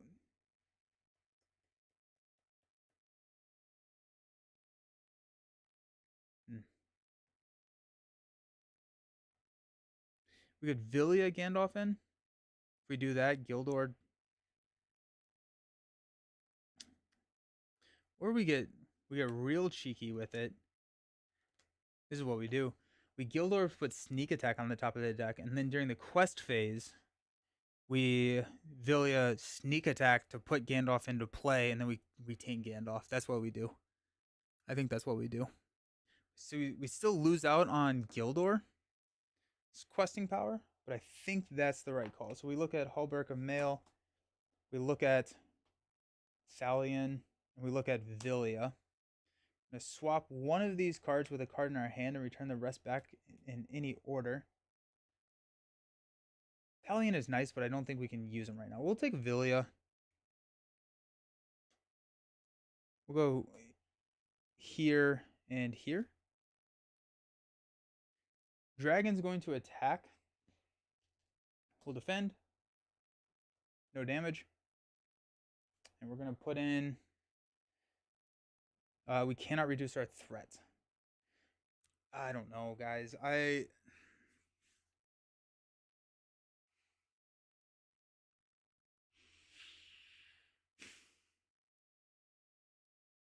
think we have to go here. I think this is going to add a ton of damage. But I think we need to be able to reduce our threat more than we need to douse the flames. Alrighty, let's Villia and Elrond to play sneak attack. We'll put Gandalf into play. And we cannot reduce our threat, which is what I was going to do. So we'll draw 3 cards. 2, 3. It's a Legacy Blade. Okay. It's nice, I guess. And let's quest on to Hold the Door. We got 3, 6, 10, 12. We're showing 9. Squad, we're in trouble. Flip into Win Revealed. Each player discards each resource from a... We'll spend 1 to play Test of Will. So we don't... We go 5, 6. We go up to 47 threat. Alrighty, so we do get to place 3 progress here, I guess. That's nice. Gandalf comes back to our hand. Oh, wait, no, we don't. We place 3 progress here, so that clears. And we don't even get to place there. Yikes. I guess we have to reveal the top card of the encounter deck. We'll do it. It's a risk. It's a Goblin Troop. Of course it is. Okay, so the Goblin Troop's going to hit us for 5. Plus the Shadow card. We're taking it undefended. No Shadow effect. We will exhaust this to only take 4 damage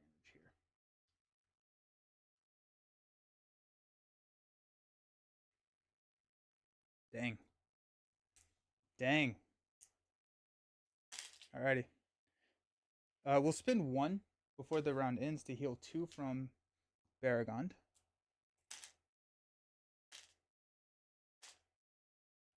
We'll increase our threat to 42.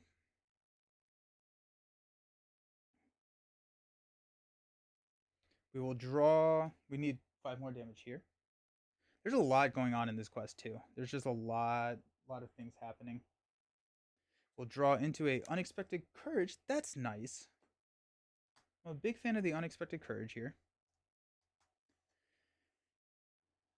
I think we probably do the same thing where we throw sneak attack on top of the deck, but we sneak attack Gandalf. No, I think we still do Gandalf during the quest phase. We need to start clearing some of this stuff or we're going to lose the game. Let's go 2 from Elrond to play Unexpected Courage onto Baragond.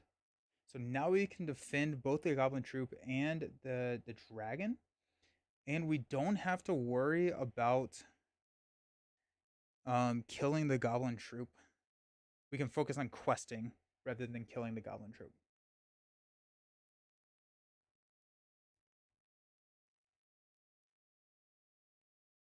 Okay.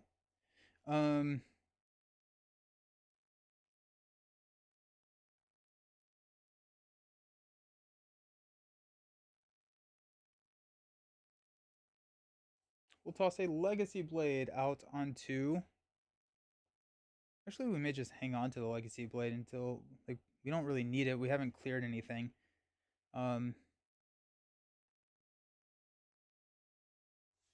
Yeah, we'll throw it. No, we'll keep it. This quest that I offer you just keeps yeah, right. I think we're gonna sneak attack Gandalf again. So let's go ahead and exhaust Gildor, because it also just gives us the fixing. There's a Gandalf. That's nice. A test of will and a Galadriel's greeting. Okay. We'll draw the greeting because we don't. I don't. I don't know. We'll swap sneak attack with Gandalf. We'll put sneak attack on the top. We'll draw a test of will, and then we'll figure out what to do with Galadriel's greeting.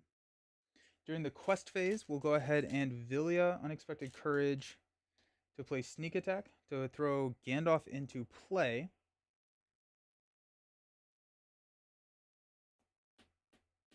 We'll draw 3 cards. 1, 2. Rivendell Minstrel. That's a good card for us right now. No, it's not. Why did I think it was a good card for us? I guess we have the mail, but that doesn't really matter. Alrighty. We are showing. Nope. Dragon's going to attack. We will. Actually, let's spend 1 here to heal there. We will defend the attack. Nothing happens. We're going to flip this. Route the goblin gets +5 quest points for each goblin. When revealed, each player searches the encounter deck and discard pile for a different goblin enemy and puts it into play engaged with him. Jeez. Oh wait, this actually happens first. So I'm gonna cheat because yeah. So we're gonna go find a goblin enemy. It gets put into play.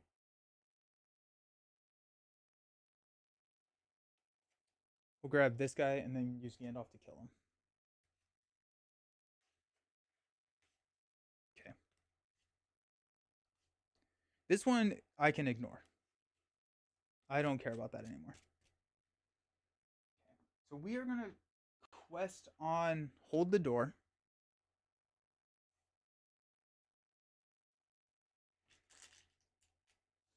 Let's go 3, 5, 9, 12.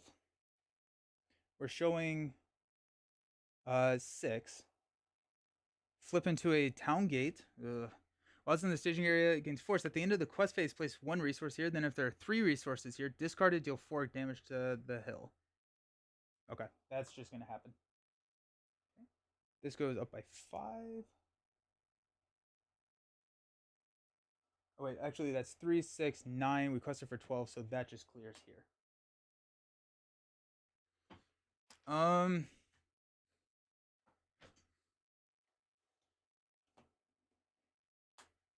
Travel there. Not an enemy. Thank you so very much. Okay. Gandalf pops back to our hand. Goblin Troop is going to attack. We'll defend with Baragond. Attacking enemy gets +2. So that's a total of 7. We have 8 defense, so we're good.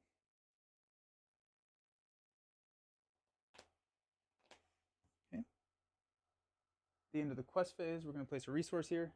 We're just going to let that blow itself up. Let's stand up. We have 43. We have to get rid of Hold the Door. We'll draw it into Galadriel's Greeting. We'll pass out some money.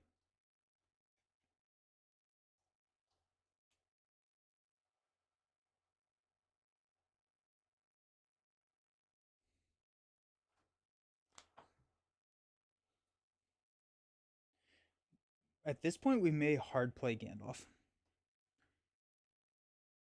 Hard play Gandalf, draw 3 cards.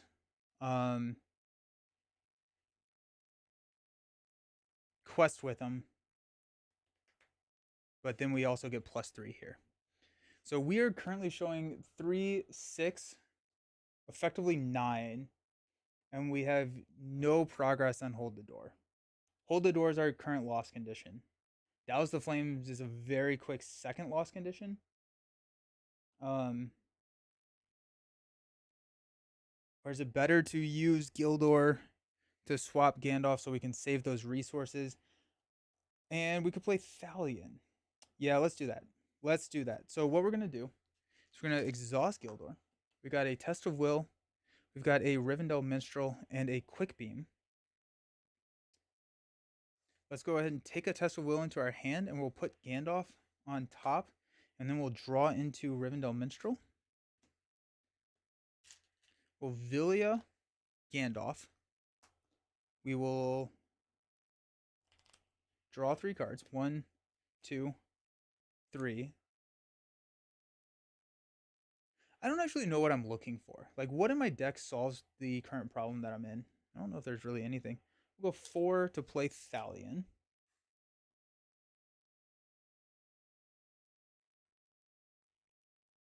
Throw a Legacy Blade down here.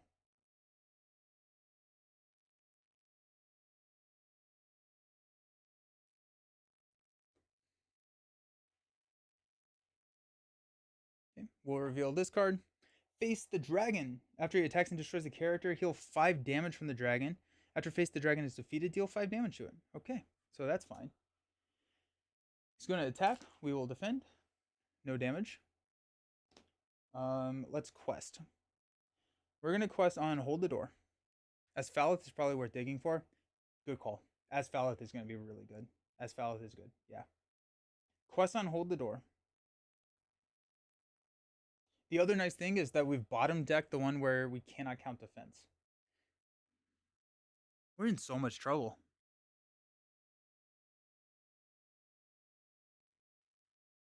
I think we have to swap Glorfindel for Eowyn. I think we need more questing.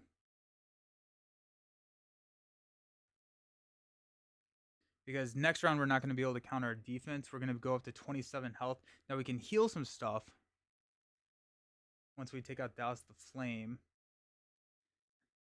I don't know.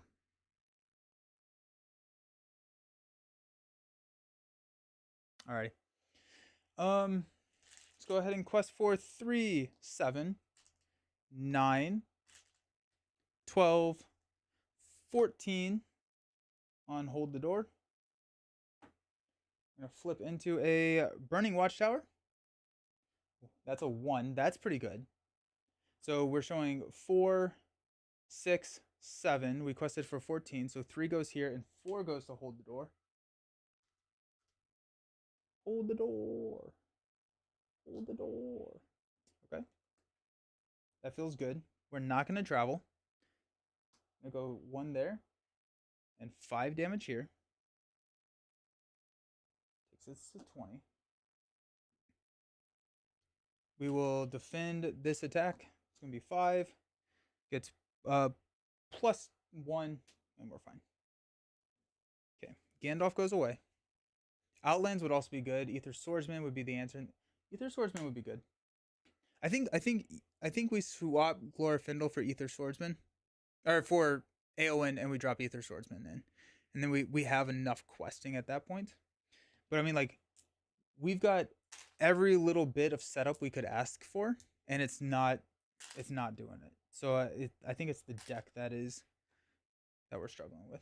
I'm gonna draw into a Song of Kings. There you go. Pass out money.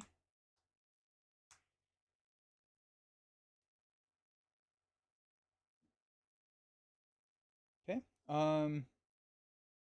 We'll exhaust Gildor to look at Ancestral Armor, Villia, and a Master of the Forge. We'll take Master of the Forge and we'll swap it with a Gandalf.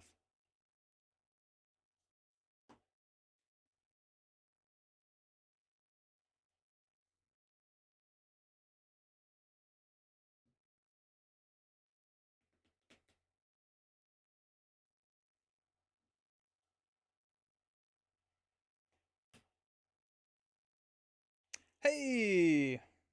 Hope you're doing well. I am. We are kind of dying, but other than that, we're good. Do I Gandalf here, or do I play Master of the Forge and search for Asphaleth? Or do I do both?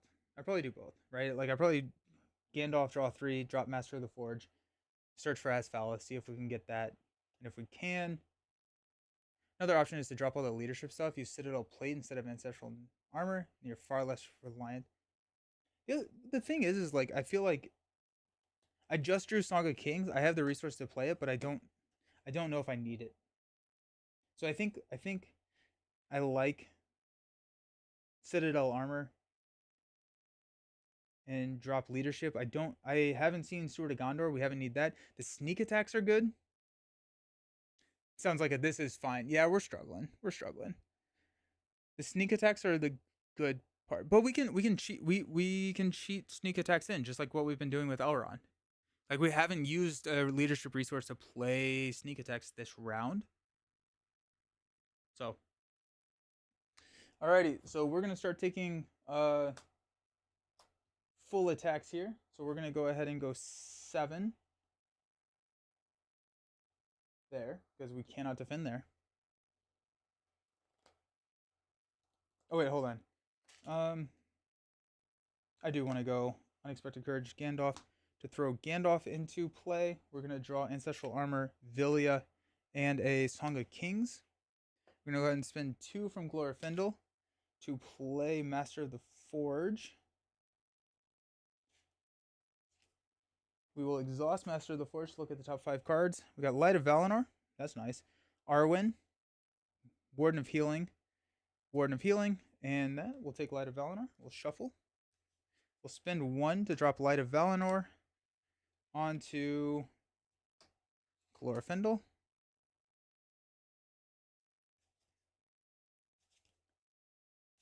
Why can't... Oh. Yeah. Alright, let's scoop. We're probably not winning this, and that's fairly significant, so let's just scoop. Alright.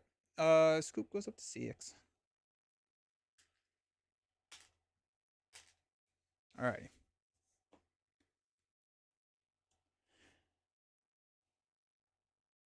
Cut out Ancestral Armor. Sneak Attack goes down here. Song of Kings gets cut.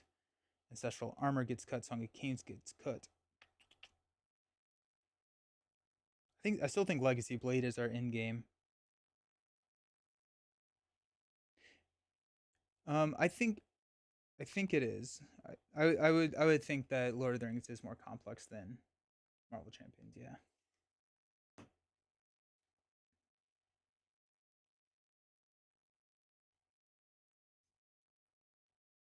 I think we're gonna keep Steward. I think that was the Rivendell Minstrel also comes out. Good call. Yeah.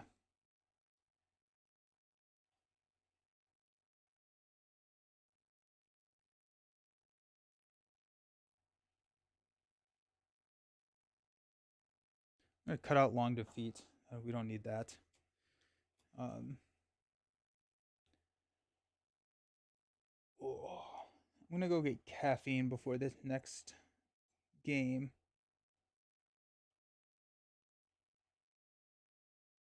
I think we keep Halberg a male. Right? Oh no!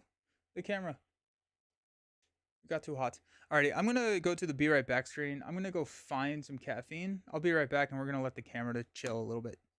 Rip camera. See you soon.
Okay, cool.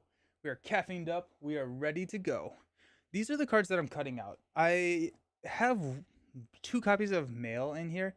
I think I'm only going to go with one. I don't know if we need it as much since there's only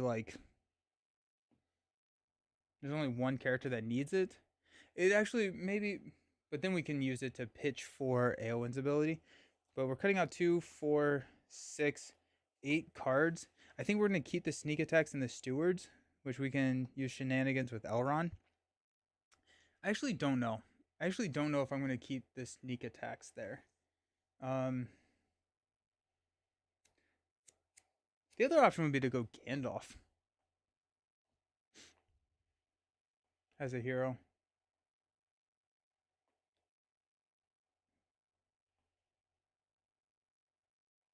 The sneak attacks are really good, but we have to have Gildor in play for it actually to work.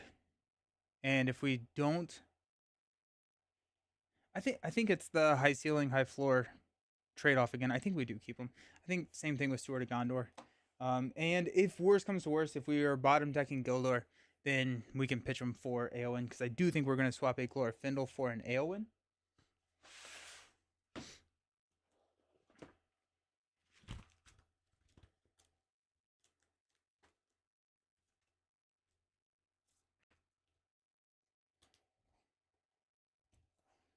And we are entering Theseus' ship territory, where is it the same deck if we've changed every single card in the deck after 7 plays?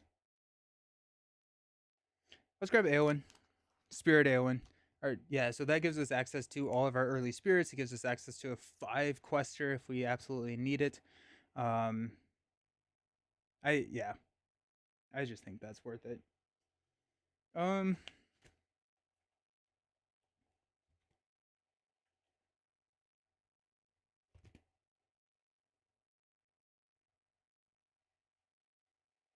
I think we put Glorfindel back in as an ally.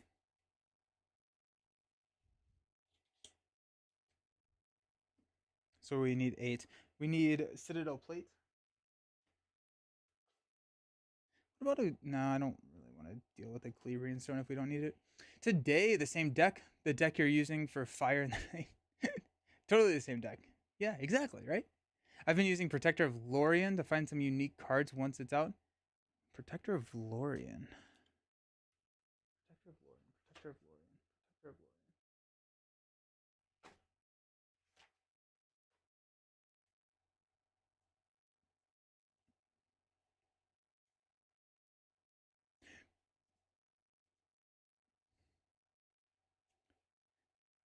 Discard a card to give a attached hero +1 defense or +1 willpower until the end of the phase. I like that. I think that's kind of doubling up on what Aowen's already doing because it's the same thing. Kind of, you get more use out of them, but I need the swordsman's. That's what we had said because that solves questing. A 1.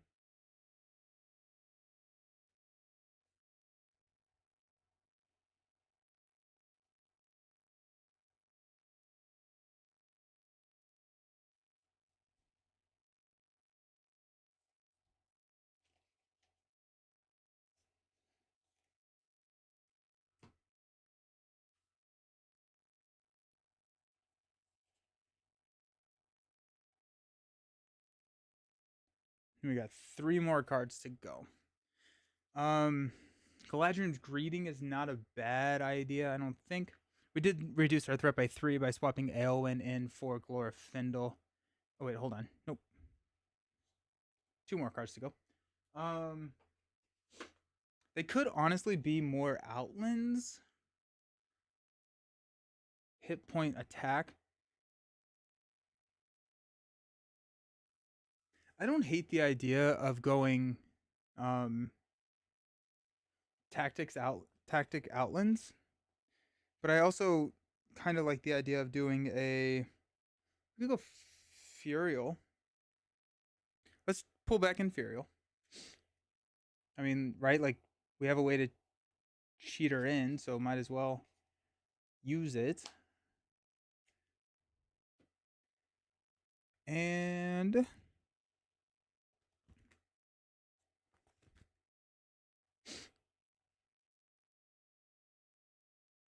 probably another Asphalith. As well, we don't have Glorfindel anymore. So do we? I think we probably cut out Asphalith.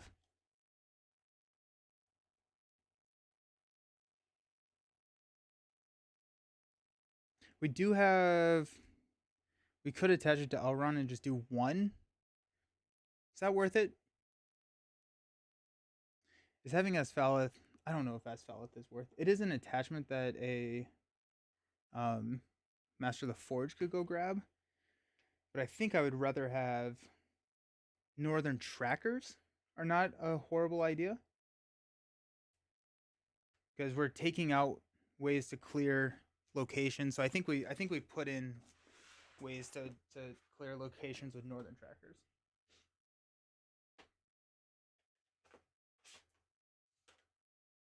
Then we can hard play them or we can cheat them, depending on the game state. Because 2 rounds in, we can play a Northern Tracker. They're also fairly decent at defending. Probably not like a troop or the dragon, but it is something that we could use. Okay.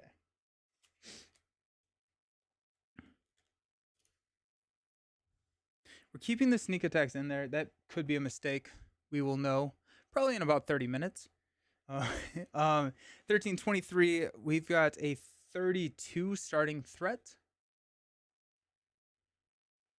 The other nice thing about Protector of Lorien is you can actually throw Protector of Lorien on like Baragond. And then increase his defense if we do get a nasty shadow. Alrighty, so Eowyn 4113, new teammate to the roster. 4 starting questing points. Huge, I think. And we can ditch a card to get +1. And we had enough cards to pitch last game. I wouldn't be completely upset with a Will of the West here. Or Dwarven Tomb. Dwarven Tomb. Yeah, I don't know if Will of the West would be an awful idea. Because I think this is going to be a longer game. I'm hoping that our camera survives the heat. Let's see if I can. So I have a. Oops, sorry about that. I have a fan. So I'm going to stop the fan. So it's constantly blowing on the camera. So that should cool it down. But it may shake a little bit.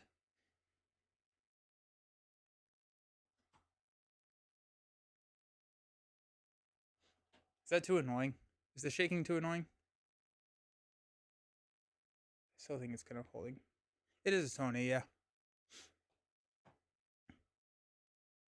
It doesn't look like it's shaking too much. Doesn't bother me? Sweet. That's actually really good to know. I've never had a problem with this face cam overheating. And so that just may be the constant thing to have the Sony there.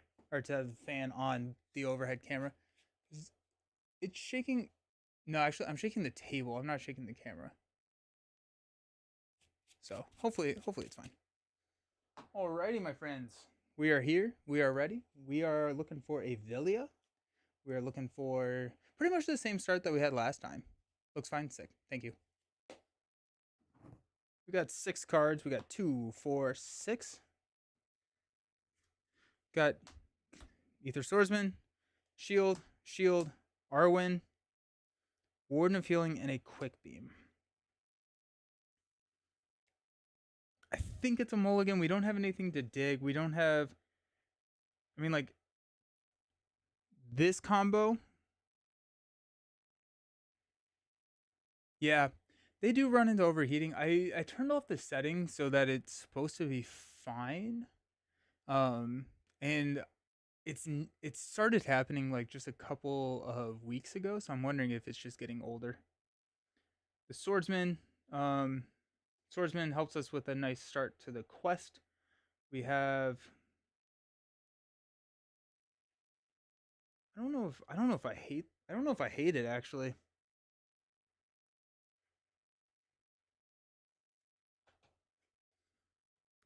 Because we start off the game with a shield here. We have a thing that we can pitch. We play Ether Swordsman. We start by questing for 5, 7, 10. Next round we can drop a Arwen if we wanted to. I think we keep it. Like we don't have the build cards, but this is gonna be Villia or another shield. So it's fine. Alright. So we go shield here. Um actually I may go Arwen. Oh, we actually have to like pay for cards. I think we go Arwen turn one. Because Arwen has a additional benefit over the swordsman. Getting the Warden of Healing out I think will be important. Because we're defending for 6. So the other option would be is we don't play anything this round. Next round we drop Arwen and a healer, and then we have the healing for the defense here. If it's in 1080, it should be okay in theory. I'm going 4K and then downsampling to 10 because I like the resolution it gives on the cards. When I go to 1080, it just doesn't look as nice as I want it to be. We'll see if this fan fixes it. I used to have a fan that was blowing directly on it, but the fan died, and so I changed the fan up. So yeah, hopefully that fixes. I think we're gonna actually hang on and drop the Warden of Healing next turn so that we have a healer here. For the 1 damage that's gonna sneak through. Unless we see, did I shuffle this? Unless we see a each player searches the encounter deck and discard pile for a different goblin enemy and puts it into play engaged with. Cool. Goblin enemy.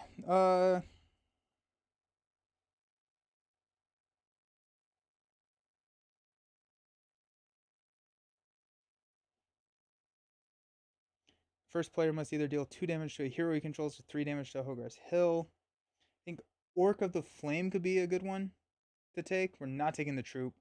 I hate the troop.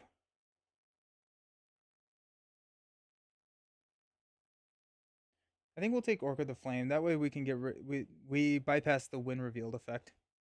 So, because that goes directly into play engaged with us.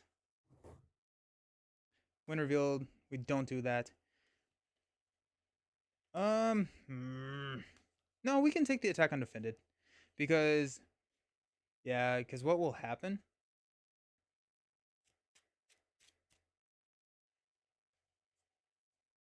Unless it gets +2 on the shadow card effect. But I also don't. I think we'll be okay. Straight Goblin is usually what I go for, bypass the Surge, but avoiding when revealed is also. What's Straight Goblin? Oh, I didn't see that it had Surge. That's also going to be easier to kill with the 3. So yeah, let's do that. Good call. Not having Glorfindel makes it a little bit harder to kill stuff, but that's gonna be fine. Okay, so okay.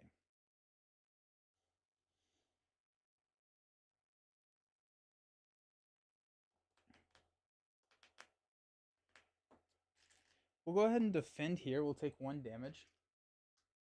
We're showing 1. I'm gonna quest just with Eowyn for 4 onto Rout the Goblins. And we got the win reveal. First player must either deal 2 damage to a hero. Oh, this is bad. This is real bad. We'll deal 3 damage here. But this is going to engage us. We'll defend this attack. At least quick beam, yeah. Defend this attack. No shadow effect. We'll take no damage. We'll take this one undefended. No shadow effect. We'll throw 2 damage here. Okay. Well, that's not great. We will increase our threat by 1. We'll draw into a Furial. And we'll pass out money.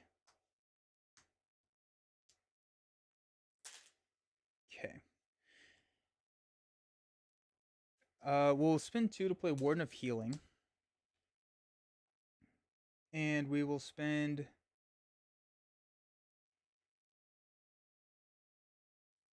Actually, we're going to play Quick Beam.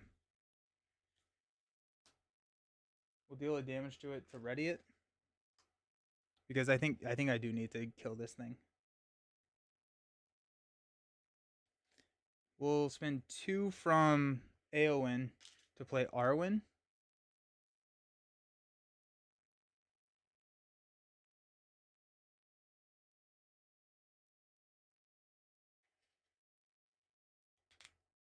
Okay. We're going to reveal Face the Dragon. After he attacks and destroys the character, he'll 5 damage. Not a bad start. We're going to take the attack undefended. So it's going to go to 10. Okay. We're showing 1. We're going to quest... Oh, wait. We actually did something here. We quested for 4. We were showing 3, so we placed 1. Hey. Okay. Let's quest for 2... 6 here. No, I guess we'll go here. 6 there. We have our 2 defenders. We'll give +1 defense to Elrond. Question for 6, showing 1. We're gonna flip into... Oh my gosh.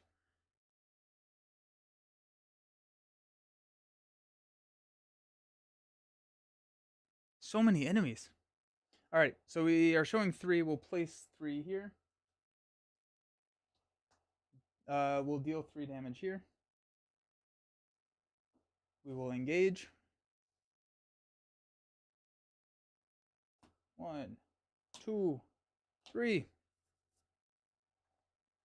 Elrond will defend this attack. Gets +1. We are good. Our Baragon will defend this attack, which is good. We'll take this one undefended. It's going to be 2. Add Stray Goblin to the staging area. So 2 total damage. We'll put it on Aowen.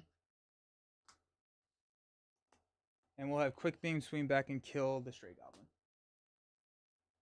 Okay. Stand up. Increase our threat to 34. We'll draw into an Unexpected Courage. That's good. Unexpected Courage is good.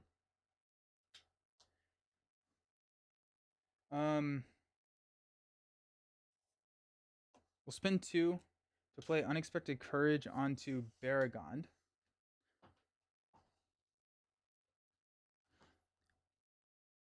I think we're just going to take a ton of hits there.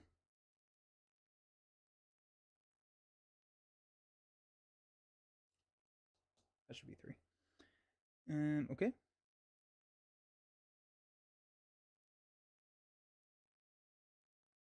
I can't do that. I don't have Spirit Resource here. So Unexpected Courage is not on Baragon. That's fine. I think I'm going to hang off on playing anything so I can drop Warden of Healing and the Swordsman next turn. Or actually probably Warden of Healing and Unexpected Courage next turn.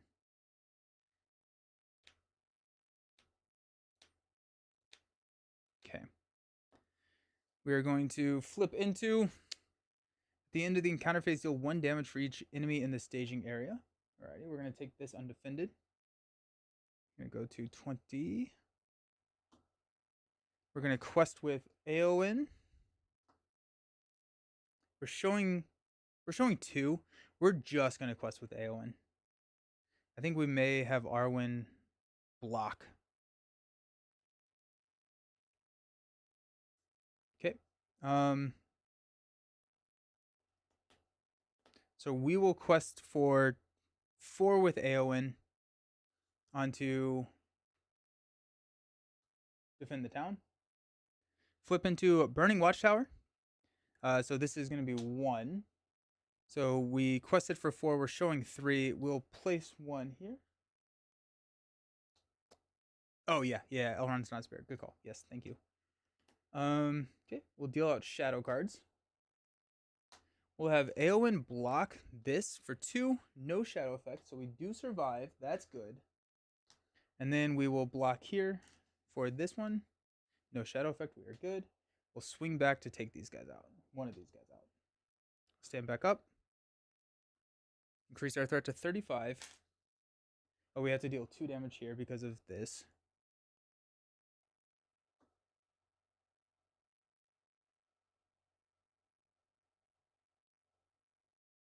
Stand up. Draw into a Legacy Blade. Pass out money. Okay. Let's go 2 for a Warden of Healing. Let's go 2 for a Unexpected Courage here on Baragond. Let's go ahead and use Warden of Healing to heal 2 and 2 here.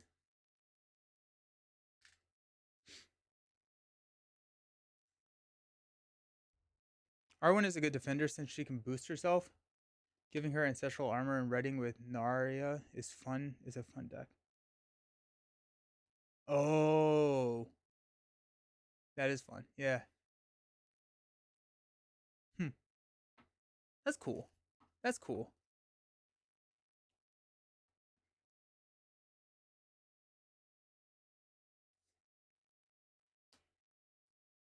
And we don't need Legacy Blade on there. Okay. We are showing. Nope, we're gonna flip this. Douse the flames. Oh gosh, it's coming. This throws so much at you so fast. It's insane.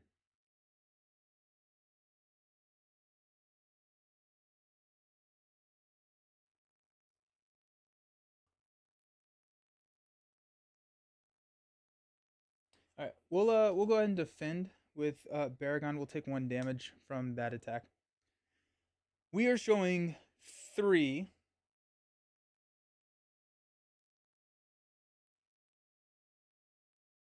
I think we have to go Douse the Flames.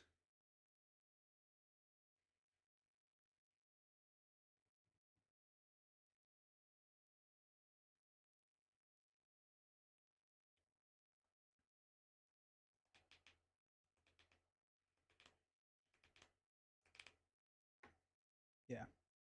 Okay, let's do 2, 6. We're questing on Douse the Flames. We are showing 3. Flip into a Woodman Palisade. We have to ready a hero that we control when we travel here. So we're showing 2, 3, 4, 5. We quested for 6.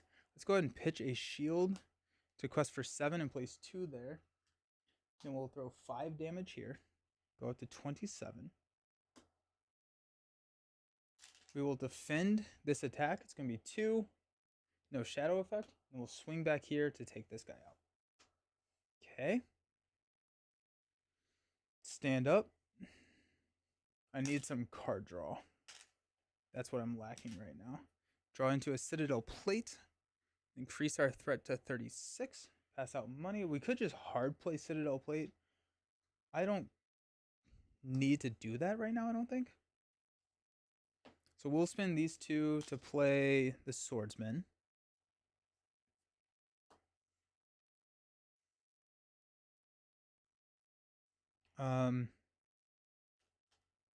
Warden of Healing, we'll go ahead and heal 2 and 1 here.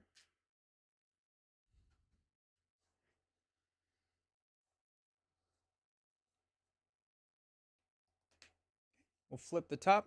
Rally the Woodsman. Allies cannot be declared as defenders. That is fine. Totally fine with that.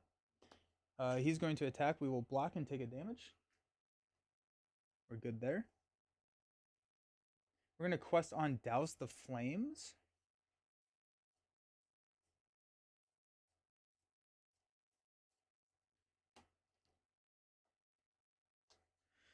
Citadel Plate only costs 2 on Baragon. Oh, you're right. You're right. Yeah, let's just go ahead and we'll go ahead and do that. Forgot about that. Good call. Nice. Good call.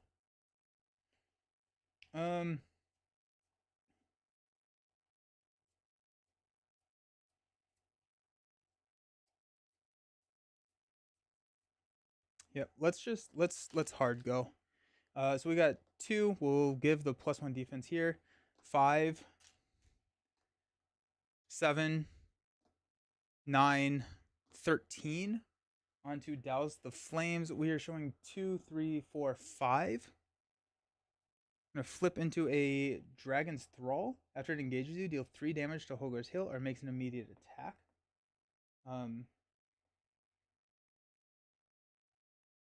Okay. So what I need, this is why I have the 1, 2, 3, 4, 5, 6, 7, 8, 9, 10, 11, 12, 13. So I quested for 13. We're showing 3, 5, 6, 7, 8. So that puts 5 on Douse the Flames. We'll toss a shield to make it 6 on Douse the Flames. 2, 3, or 2, 4, 6. We'll go ahead and travel here, which will ready Elrond. That doesn't. No, we don't need to do that. We don't need to do that. We'll go ahead and travel here. We will assign 1 damage to Baragon. What's up, BB? Go on a tangent. Thoughts on the new Champions box? It seems a little easy for my 4-player playthrough. 3 standard, 1 on expert. I really like the box. I didn't get the feeling that it was easy. I didn't get the feeling that it was overly hard. It's probably on the easier side, especially once you kind of understand the scenarios. The missions are really cool. It's a really cool box. I'm a huge fan of the box. We'll add 5 damage here. Go up to 32. Jeez. Yeah. This guy engages.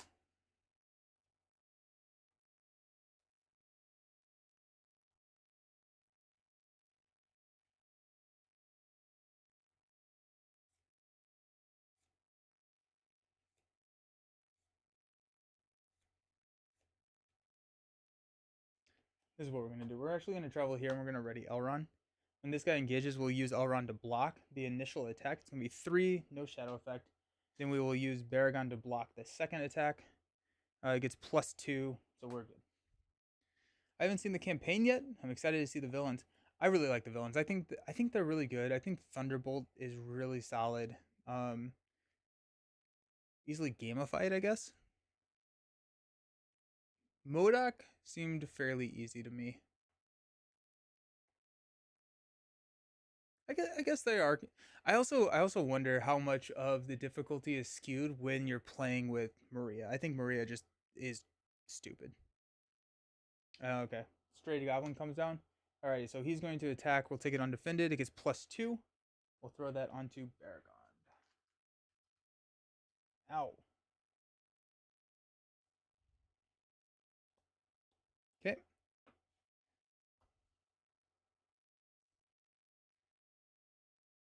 We're actually 1 less health because we assigned the damage there. Alright, let's stand up.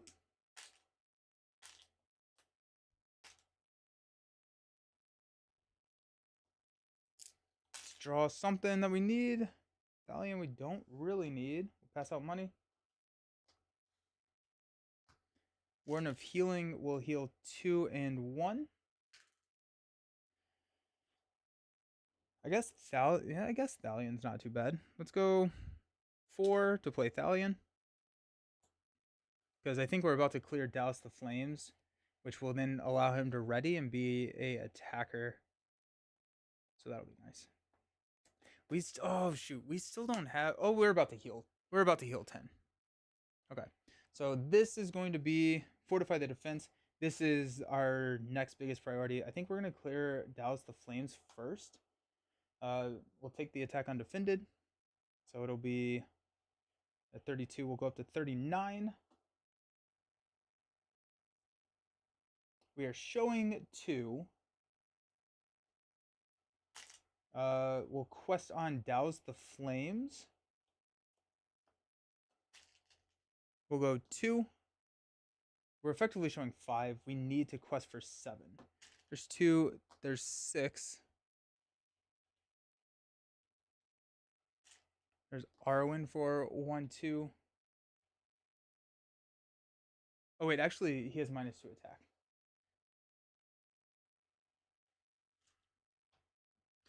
Quick beam can take out the stray goblin by himself.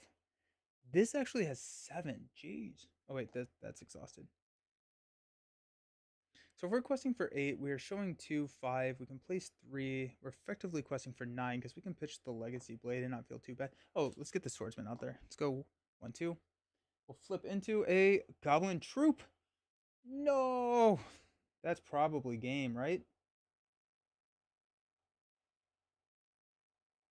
Maybe not. I don't know. Let's see. Okay, so that's 3, 4, 5. We quested for 10. 3 goes here, which clears that. We'll clear here, which will heal 10. Oh, and I haven't been doing this. So let's go ahead and add 3 damage for that. Douse the Flame is up there. It's the first time we've cleared a side scheme in, I think, a lot of games. Okay. We could go to the... I don't think we need to go here. We're going to engage the Goblin Troop. Alrighty. The Goblin Troop has to... We have to defend the Goblin Troop. We're going to defend it with Baragon. No shadow effect. We will defend this attack with Baragon. No shadow effect. I think we take this one undefended.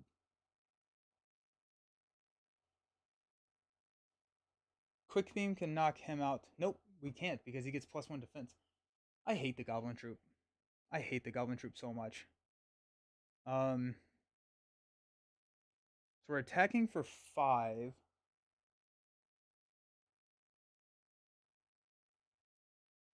I don't know, team. Oh, wait. Oh, Thalion gets ready. Okay. Okay, so we can attack for 7, which is 1 off of taking here. We can deal 3 damage to the troop. I think we have to kill the troop. So we'll take this undefended. It's going to be 3, 4. We'll throw the 4 damage here. And then we will go 2, 4,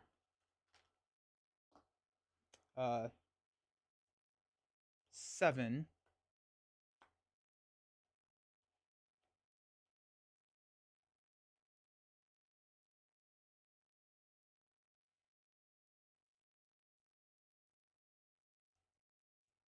I wonder if the stray goblin is worth taking out.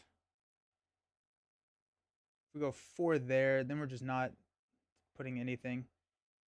Oh, hey, look. My face camera died. So that is going to happen.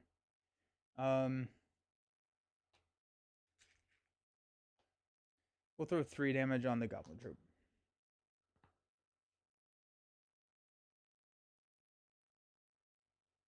I'm going to go fix the camera.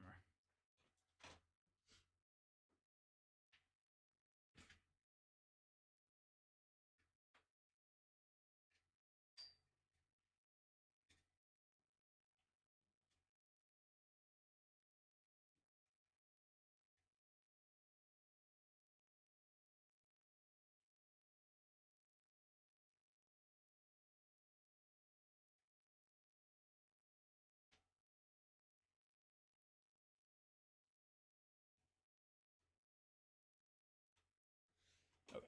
Got a fan on that camera now. Okay. Stand up increase to 36. To be fair, this is not a good start in terms of what cards we have. Oh, in this room I have 1, 2, 3, 4, 5, and I just removed my 6th fan. Yeah, I have 6 fans in the room. Currently in the room, it's probably, with everything going, it's probably around 80, 85 degrees. Like, it gets really hot in here. I sweat a lot during these streams. It's kind of insane. Okay. We'll draw into... There's the Villia. There's the Villia. So let's go ahead and give everyone a money. I'm hoping that this fixes things. That is the weight loss secret. Yeah, there you go. There you go. Let's spend 2 from Eowyn to give Villia to Elrond. We're in the risk it for the biscuit type scenario. We're gonna flip into a swordsman. That's nice. That's a good play. Warden of Healing will exhaust to heal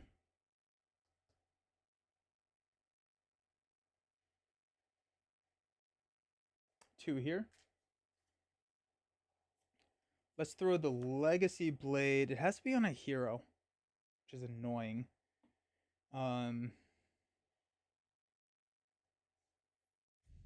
Just have all the tech running all the time and lock myself in your office? Yes.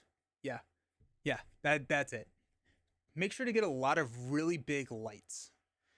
That's where the heat comes from. Is all the huge lights. Righty? We're gonna flip this. Shadow cards. That's fine. Make an undefended attack here. Take this up to 37. We're gonna quest here. Roger that. We're gonna quest there. We have a lot of quest power. Outland solved that. So let's count up. We got 1, 2, 1, 2, 3, 1, 2, 3, 1, 2, 3, 4.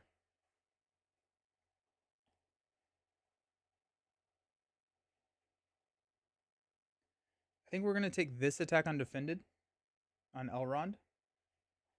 We'll block these 2 attacks. We have 5 damage going in, which is not enough to take anything out, other than the stray goblin. Which is slightly annoying, but it is what it is. So we don't need Arwen. We got 1, 2. So we're questing for 14. We are showing 2, 4. And we're questing here. I'm going to flip into Doomed 1. When revealed, discard the active location. Deal X damage to the hill where X is that location's threat. If no damage was dealt this way, you gain Surge into a Dragon's Thrall, and that is what we call game. Honestly, a really bad start. A really tough start in terms of what cards we drew. Like, we didn't have any of our build stuff until that last turn. I think Avilia, I think that kind of shows we probably should mulligan fairly deep for Villia. But also we flipped so many enemies that game. Sorry, honey, can't hang out. I have to go work out. But again, we did we flipped what we needed to flip in terms of these side quests. So I think the deck is close. I'm trying to think of how we could have, or what we could have changed that would have made it any better. I'm not sure if there's much other than the cards, right? Like if we were dealt the same hand, I don't know what we would have done to make that hand feel better.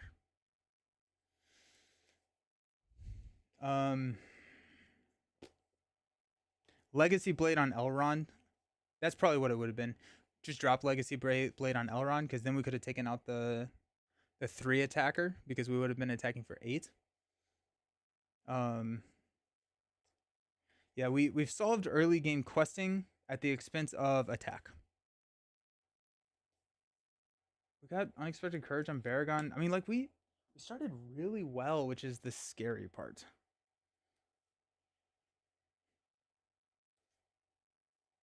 But I feel like we have what we need. I feel like we have the tools that we need. We just need to draw them.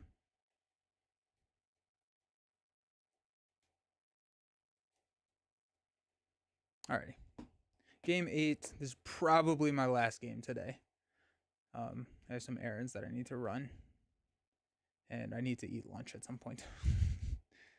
But I do have caffeine. I forgot about my caffeine.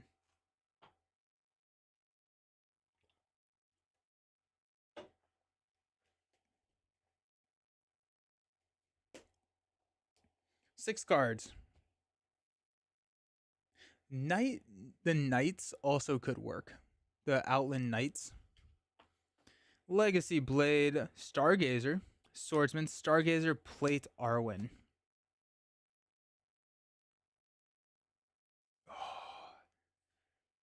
Stargazer is really tempting to keep.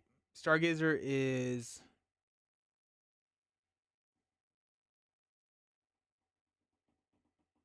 We're going to keep it. I think Stargazer can help us fix. We're going to draw into another Legacy Blade. Alrighty. Let's go ahead and spend 2 to play Stargazer. We'll exhaust Stargazer. Look at the top 5 cards. Raven Winged Helm, Unexpected Courage, Citadel Plate, Villia, there it is, and a Sneak Attack. So let's draw into Villia. We can use Villia to Unexpected Courage Elrond. Or Baragon. I don't really know. We can bury Citadel. No, let's actually use Citadel Plate. We could Villia Citadel Plate. Good evening. What are you playing? I'm playing Lord of the Rings. This is Fire in the Night. Raven Winged Helm is also going to be a fairly decent card to drop. We can bury Sneak Attack. But I think we Villia Unexpected Courage. That gives us questing power, and then we can draw into Raven Wing's Helm, and then Villia Citadel Plate, probably on Elrond, so we can just start taking some undefended attacks there. But the fact that we have Villia makes me feel much better. Okay. We're going to flip into Defend the Town. Okay. We're going to quest onto Defend the Town. Oh, actually, he's going to attack. We're gonna we're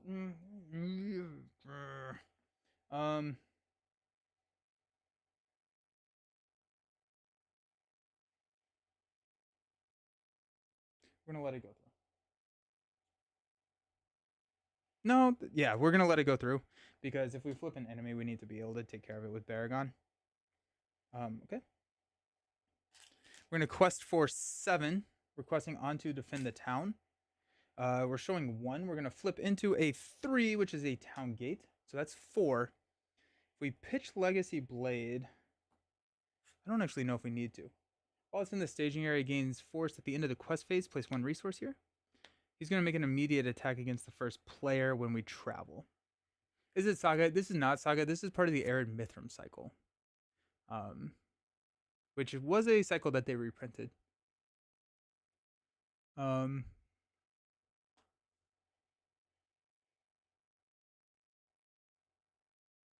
I think that's worth taking the damage for. So that's 4. We quested for 7. We place. I'm going to pitch Legacy Blade. Quest for 8. We'll place 4. Nice. Yeah, I like it. It's this is a really solid cycle. We're not traveling because we can't take the attack. We could actually, unless the shadow effect. Nah. Stand up. There is a dragon. The dragon is very mean. We'll stand. Oh, our starting threat was 32, so we're gonna go up to 33. Draw Villia. Pass out money. We will go ahead and spend these 2 to play Villia. We'll exhaust here to play Unexpected Courage.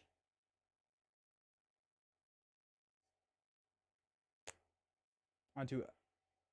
I don't actually know. Let's go on to Elrond. Elrond can also be a defender if we need him to be.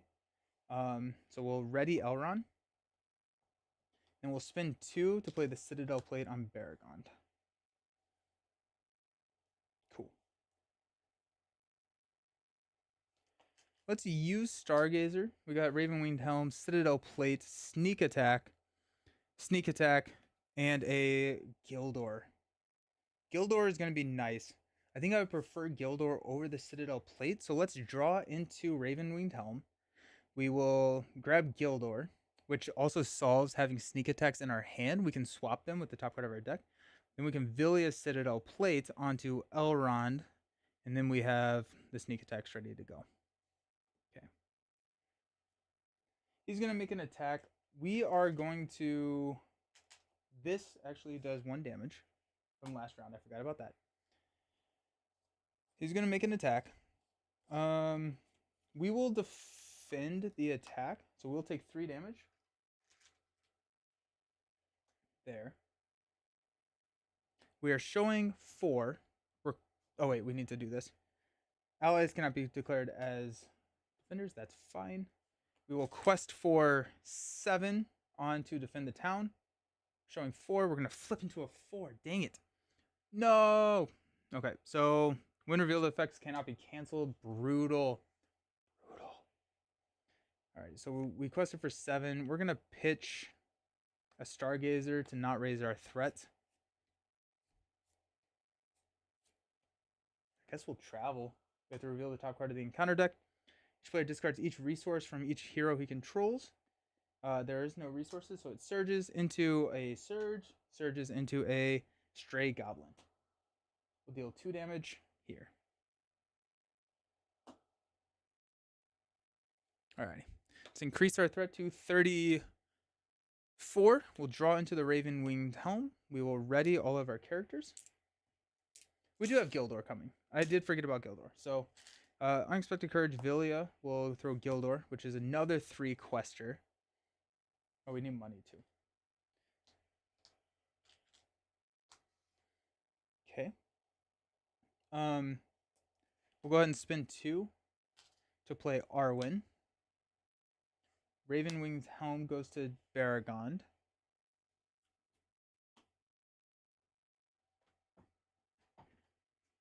Okay. We will Stargazer. We got the plate, sneak attack, sneak attack. Warden of Healing, huge. Big if true, and a Steward of Gondor. Well, that's kind of exciting. I think we draw into the Warden. We Villia, Steward, draw into sneak attack. And then Villia's Citadel plate. He's going to make an attack.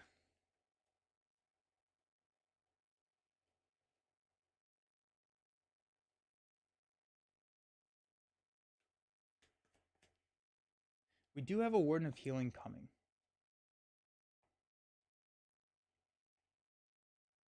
Oh, and we need... There's 2 resources there.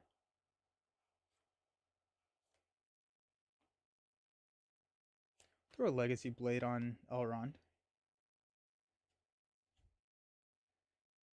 Okay, let's reveal this. Shadow effects cannot be canceled. He's going to make an attack for 7. We would take 2 damage. I'm okay with that. So we'll defend with Baragon. We'll exhaust Ravenwing's Helm to cancel a damage, and we'll take 2. We are showing 1, 4, 5. 9 will quest here. We'll go 2. We will give a extra defense to, I guess, Baragon. It doesn't really matter. 2, 5, 8, 12. Okay. We are showing 2, 5. I'm going to flip into Janir makes an immediate attack against the first player. Undefended damage from this attack must be dealt to the hill. Okay, sick. We're not going to defend. He's just going to deal 7 damage here. I was like, well, that's a game. But no, we're good. So we quest for 12. We're showing 5. So we go down. It's enough to clear here and here. So that goes there. That goes there. We're going to place a resource here, which is going to blow this up and deal 4 damage to the hill. Takes this to 21. Now we're feeling fairly decent. Okay. We got a swordsman. We're going to stand up.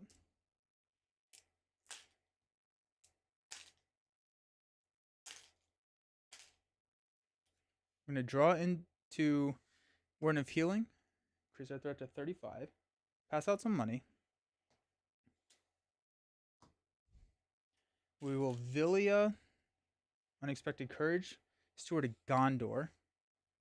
I think we are going to go ahead and use Steward of Gondor, even though we potentially could lose the resources, but we'll spend those resources to play Warden of Healing. We'll spend these two to play the Swordsman.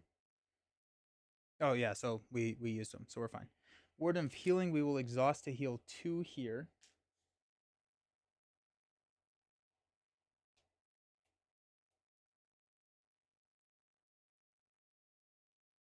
I watched some of your Harad Cycle videos live stream, so I had to grab it. Oh, nice. I was watching a long time and got the cycle for a reasonable price. Nice, that's awesome. That's really cool. Yeah, the Harad was really solid. I really enjoyed the Harad cycle. I thought it was really good. I'm gonna flip into Fortify the Defense. We cannot counter our defense. He's going to attack. We're just gonna let it go 7, so we're gonna take this up to 28, and this is our main priority. We have to get rid of that. So let's go ahead and quest for. Actually, let's Stargazer. Citadel Plate, Sneak Attack. Glorfindel and a Test of Will. Alright. Let's draw into a Test of Will. We can Villia, Glorfindel, and then we'll figure out the rest. Okay. So let's go 2, 5, 7, 11, 14. We are showing 3. We're questing here. I'm going to flip into a 3. While it's in the staging area, no more than 1 progress can be placed on each forest. We have to discard the top card of the encounter deck and add an enemy that's discarded that way. So we I meant to count it. I think it was 14, right? So we're showing 3, 6. So we place 8 here. Sad. It's so nice when you can clear those in one go. We will risk it for what we call the biscuit. No defense. Okay. Or no enemy. Okay. We'll stand up. I'm going to take another hit to that, which is going to be sad. But I think... Yeah. We'll draw a Test of Will. We'll increase our threat to 36. I'm going to pass out money. We got Elrond. Steward goes there, but we may not use it. We will not use it until after the quest phase. We'll go ahead and Villia Unexpected Courage to put Glorfindel into play. Let's go ahead and Stargazer to look at Sneak Attack, Citadel Plate, Sneak Attack, Legacy Blade, and a Quick Beam. Okay, drawing Quick Beam, cheating in Citadel Plate. Going from there. We do have a Test of Will ready to go, which is nice. We'll go ahead and use Warden of Healing to heal 2 there. Cool.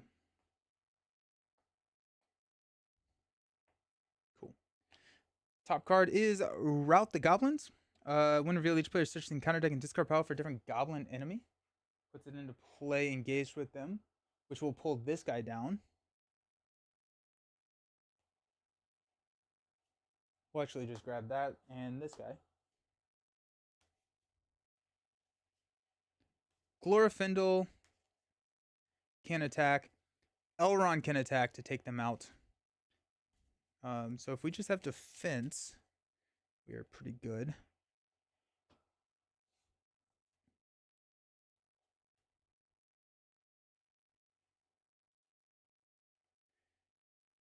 He's going to attack, take this up to 35 because we cannot defend it.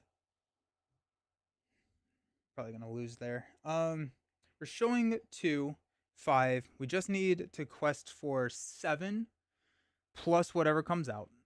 Glorfindel is going to be an attacker. We may take one of those attacks undefended. We will take one of those attacks undefended. So we'll block with Baragon. One of them's undefended. We have an attack here for 3, and then a attack from Elrond for 3, which will take both of these out. And so we quest with everybody else. We got 2, 4, We'll give a +1 defense to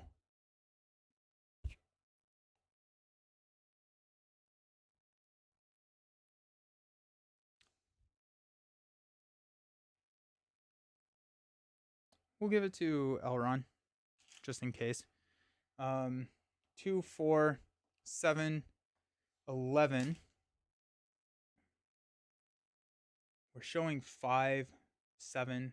I'm okay with that. The four is cleared as well. So requesting for 11. We're showing 2. We're gonna flip into a wooden palisade. First player readies a hero whenever we travel there. So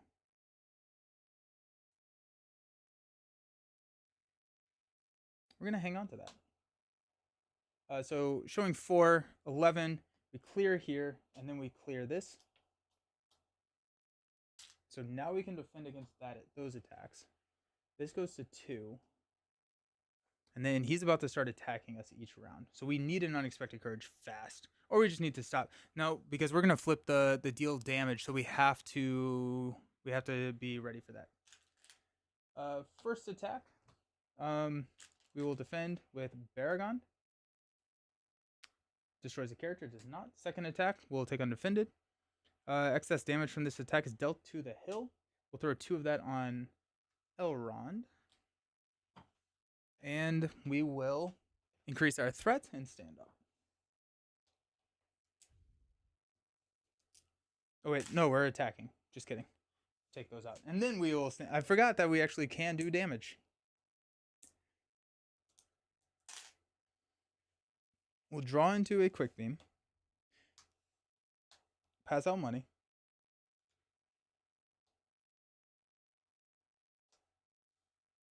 Okay. We'll spend 2 to play a quick beam. We'll deal damage to him to ready.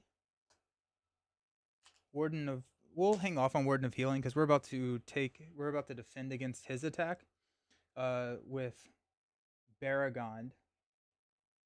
So yeah.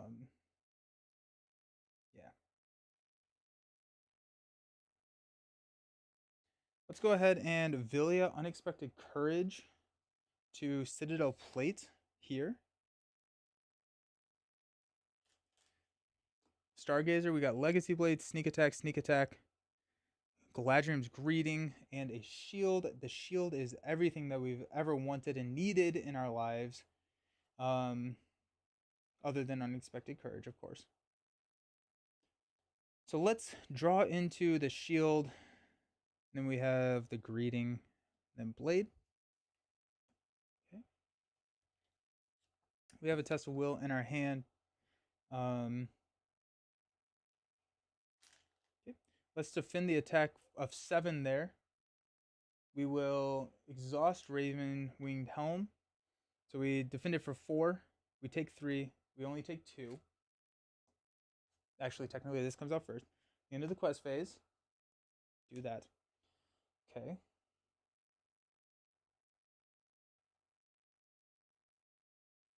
Okay. What we're going to do is we're going to quest on Douse the Flames, hopefully clear it, which means that he will start attacking us every single round. We'll travel here and hopefully be able to defend the attack. So let's use Warden of Healing to heal 2 and 2.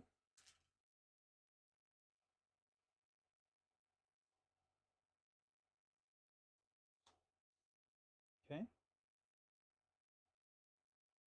We could probably start applying some pressure based on what we draw. We can probably start attacking him a little bit. So let's go ahead and count this up. We are showing currently 5. We're questing on Douse the Flames. So let's go 1, 2, 1, 2, 1, 2, 3, 4.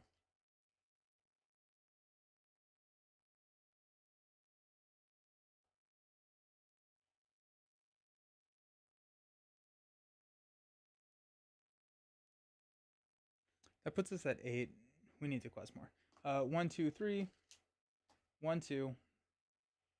I need to get Douse the Flames out of there. 1, 2, 3. 1, 2, 3. So that's 16. We are showing 5. We could pitch a Test of Will to go up one more.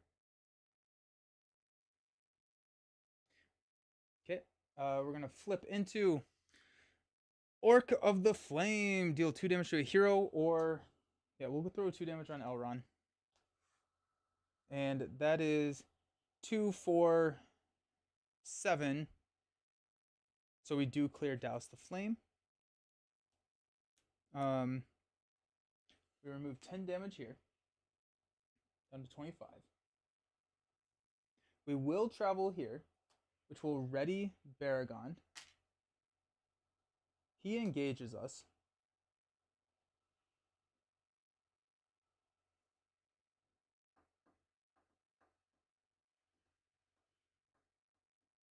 Thank you. Thank you, Jared. We got an attack of 2 and a... That goes to 3. That's up there. And an attack of 5.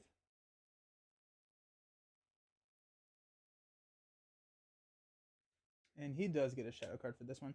So let's defend for 4. R1 gives +1, so 5. Attacking enemy gets +1, so we'll take a damage here. We'll take this one undefended. It's going to be 2, nothing. So we go 2 more on Elrond. And we will stand up. Increase our threat to 38.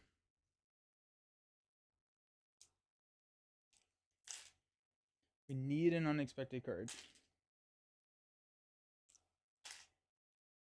Be very nice to have right now. We're going to draw into a shield.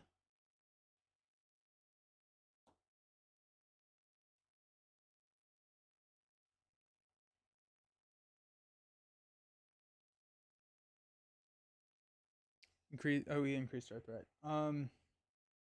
Shield goes onto Baragon. So now he's defending for 6, effectively 7 with the helm. Go ahead and heal 2 and 2. I think we're gonna Stargazer here. I mean, like, maybe it's another shield. I think we just bury it, unfortunately. No, we'll draw the shield, because we can throw it onto Elrond. It is restricted, so we cannot throw it onto Elrond, unfortunately, because we already have Legacy Blade and Citadel Plate. So we'll bury it. Okay. So we will Villia, Unexpected Courage, Caladrim's Greeting to reduce our threat by 1, 2, 3, 4, 5, 6. Okay. I don't know if I want to clear that right now. So we will flip into Face the Dragon. After he attacks and destroys a character, heal 5 damage. We deal 5 damage once that is done. We will go ahead and defend for 6. We're good there. We can take the attack undefended, honestly. If we don't clear that side scheme. Probably not. That's probably a bad call. We're showing 4. So we'll quest for 4, 6.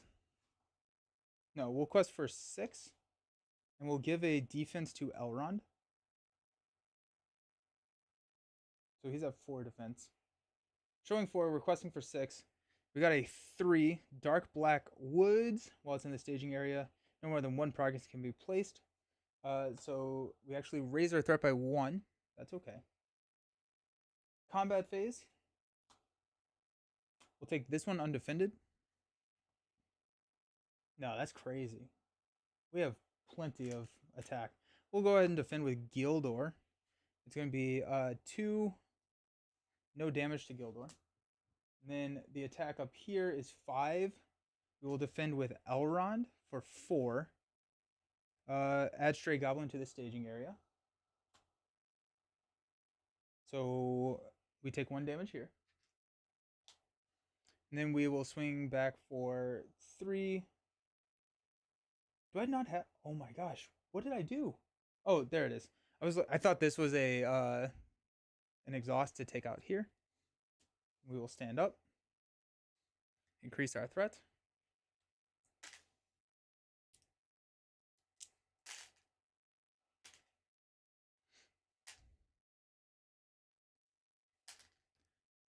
Draw into Legacy Blade.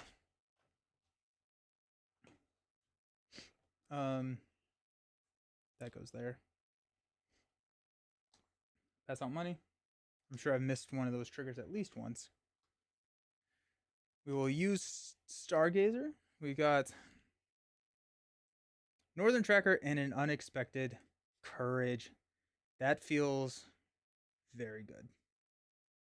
Feels very, very good. We're going to draw into Unexpected Courage. We'll bury that. But let's go ahead and Villia to get Unexpected Courage onto Baragon. And now we feel better. We feel much better. Like I would venture to say giddy. Cool.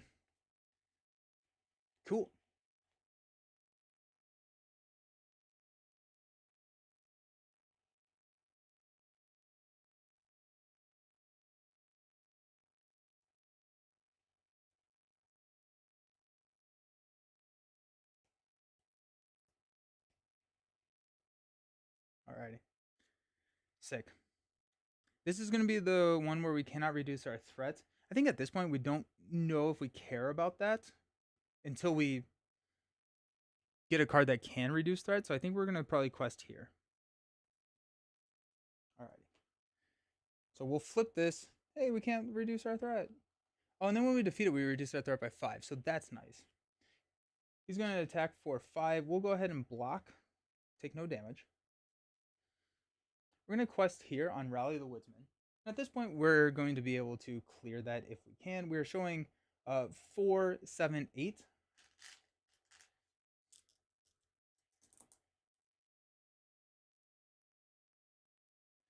Let's go 2, 5, 7, 10, 14, 17, 18, 20. We got 20. Okay. Questing for 20. Here. Now flip into a goblin troop. Of course we are. That's fine. So we got 3, 4, 7, 11. So we place 9, 3, and then 6 goes here.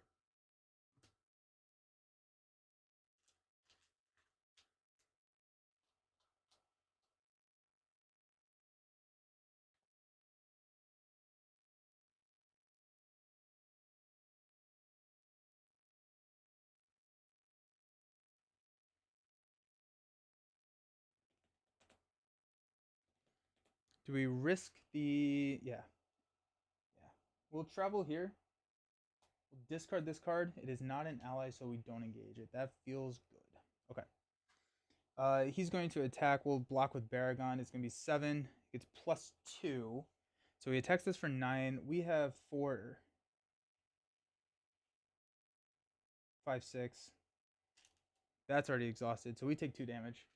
And then we have Warden to heal us. Okay.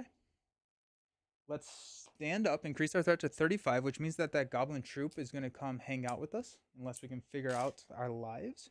That moves over here.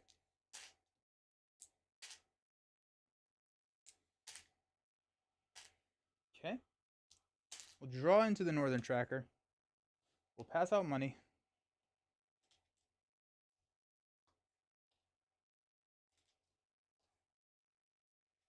Okay.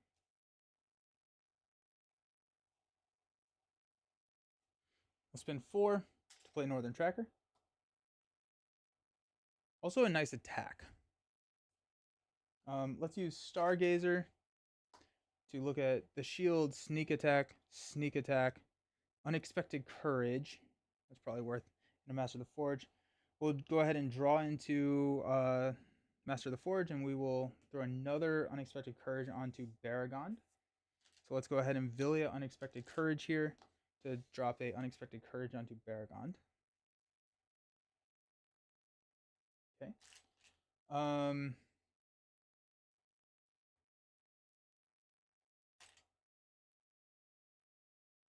We're not revealing any more side quests, so that's good. Cool. We are in steady state. We're taking 4 attacks this round. One is going to be an attack of 3, which we can probably just take undefended. We're going to heal these 2.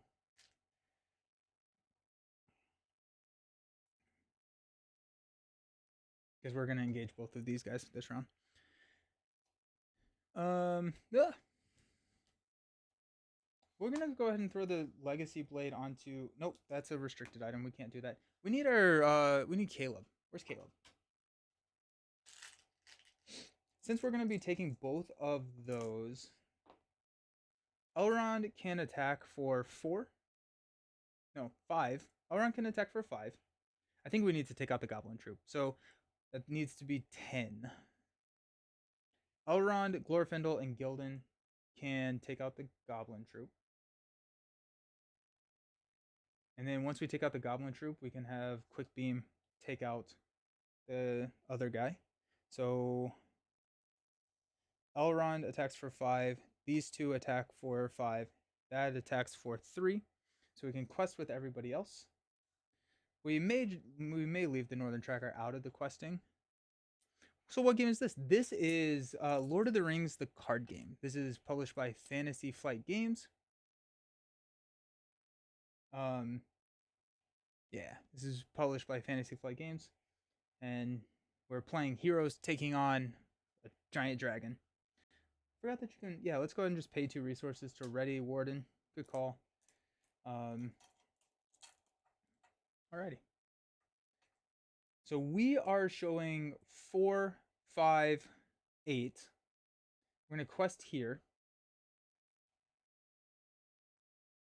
Actually, that's pretty great, because then we'll get to shuffle our deck. And because our deck is just not where it needs to be right now. Okay, so 2, 4, 8, 9, 10. If we die, we die.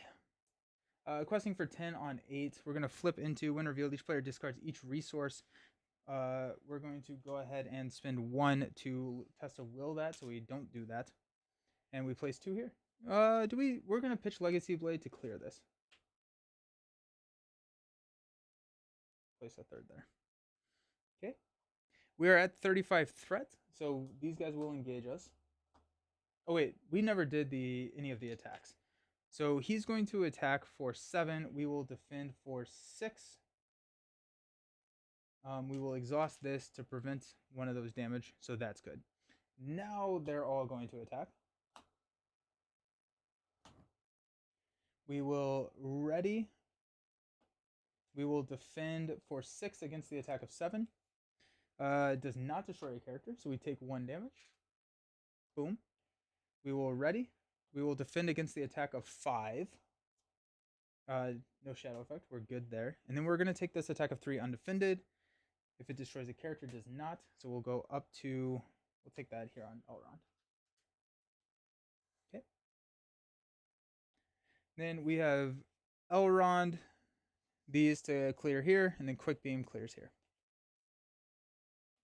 Feels very good. Okay.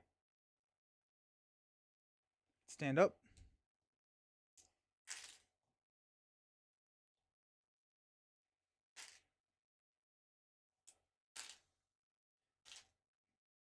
Once we clear that, we can just start attacking the dragon, because I think we've kind of reached steady state. We're at 35 threat, so that feels good. We have Master of the Forge, which is also another way to shuffle our deck, so that's nice. We have 5 damage here as well. Did I reduce my threat? No, I reduced my threat right before that came out. Okay. We'll draw into that. 35. Pass out 1. 2 there, so I don't forget. 1 and 1. Let's go ahead and spend 2 to play Master of the Forge. We will go ahead and use Master of the Forge. Search the top 5 cards for an attachment. We'll take the shield, and we get to shuffle our deck. Let's go! I know you're on the losing side of Middle Earth so far today, but the good news is I just finished your first game with Nick and thought he was really cool. Nice. I think foiled is actually really good. Turn the Tide kind of goes crazy when you're getting 6 out of his. Oh, yeah. Yeah, 6 out of 0 cost is huge. Foiled is the one when a enemy schemes, you can take it as damage. That's a really good call. That's really cool call. Alrighty. Let's go Stargazer. Got a Villia, we don't need that. We got a Gandalf finally. A Warden of Healing. A Northern Tracker. And a Halberg of Mail.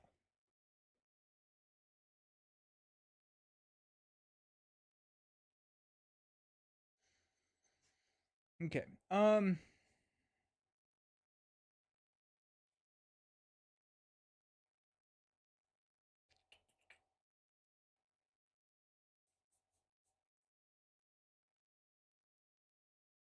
When we clear this, we're going to get to play an ally for free, so let's make that the Northern Tracker.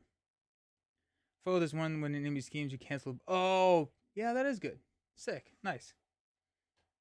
I think we're going to sneak Halberg of Mail in. That's going to make us so that we're not taking damage here. So that's nice. We could Gildor here to get Gandalf into our hand so that we don't have to shuffle him back in. I'm happy with that. So if we Villia this, we can Gildor to get Gandalf into our hand. And then when we clear this, we'll play Northern Tracker.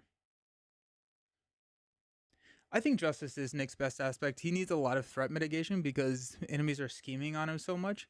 And that's hard. That's really, really hard to deal with, I think. Okay. So let's go ahead and cheat that guy in. We can use Warden of Healing to heal 2 there. We'll go ahead and spend 2 resources to ready Warden of Healing.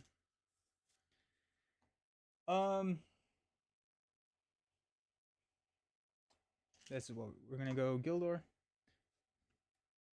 Northern Tracker, Healer or Gandalf. We're gonna swap that with here. And then just in case we don't clear that for whatever reason, we'll do that. Okay. We are showing 4. Feels pretty good. I think once we clear that, we're going to be able to start swinging on the dragon to start actually applying some damage. So we'll defend the dragon's attack for 7, take no damage. We will ready here with Unexpected Courage. Let's quest for 2, 4, 8. We're showing 4. Let's just go more. There's no point in not. I mean, like, it's the damage. 2, 4, 8, 11. We're showing 4. I'm going to flip into a 4. So that's good. So we clear here. When it's defeated, each player searches top 5 cards for an ally and puts it into play. So we're going to take and put into play Northern Tracker. And we'll shuffle this deck, which will be very nice. We're not traveling to that because the Northern Trackers can just clear the burning Watchtower out of the way. Plus, I'm thinking that we're kind of okay with questing now. Counterintelligence is also really good for him once you have Secret Agent down. Yeah, I like counterintelligence a lot with him. And then practice plan can bounce and then remove more threat. Yeah, same with the eye patch camera. I think eye patch camera is like a pretty crucial mulligan target. Okay. So at this point, we will not travel. He's going to attack for 7. We will block with Baragond. It makes an additional attack after this one. We will ready Baragond and defend again. It gets plus 2. So he's attacking for 9. We defended for 7. We will exhaust Ravenwing's Helm to prevent one of that, and then go there. We'll go ahead and use Warden of Healing to heal up there. And then he has 5 defense. So we can go 2, 4. He can only take 4 damage. Elrond will bypass the defense. So that's 4 damage onto First Blood.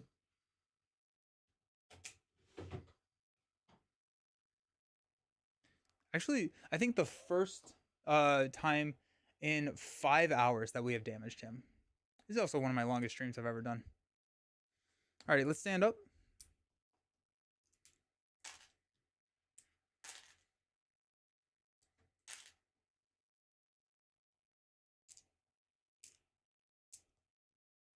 Nice. Increase our threat to 36. We have Gandalf. We'll draw into a Light of Valinor. There it is. Nice. Actually, that's great. Pass out money.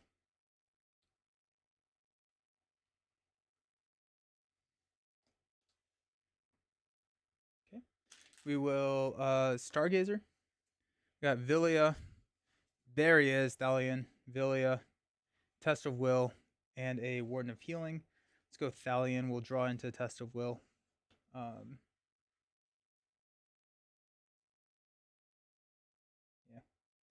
Perfect. Okay. Villia and Unexpected Courage will play Thalion, who is now a hero. And he has no aspect icons. Should have thought about that. But it's fun. He can play Gandalf in 5 rounds.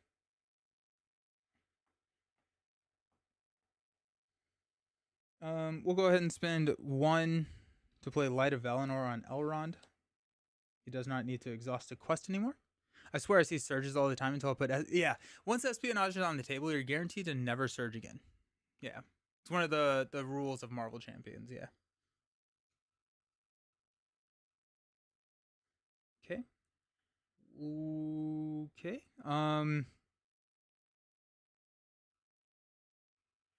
We got a Test of Will, Warden, Villia. Let's go ahead and Warden of Healing. We'll just... This last card is a Quick Beam. We'll take this and shuffle because I don't need that in my life. I did like the Test of Will on top. I probably shouldn't have done that. Here we are. Oops. That's fine. So we are showing 10 in the staging area.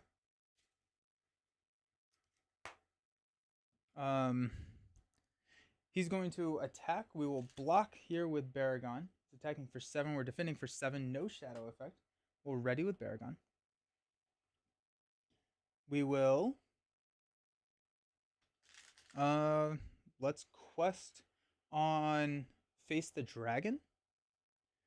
So we've got 2, 6,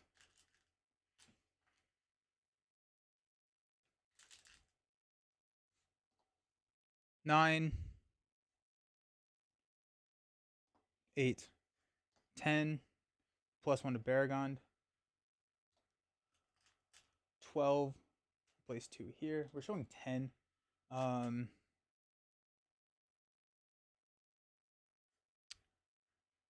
15,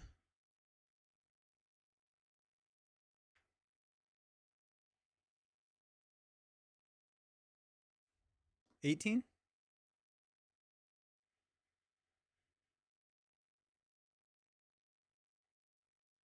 yep, questing 18, showing 10. I'm going to flip into Doomed One, discard the active location.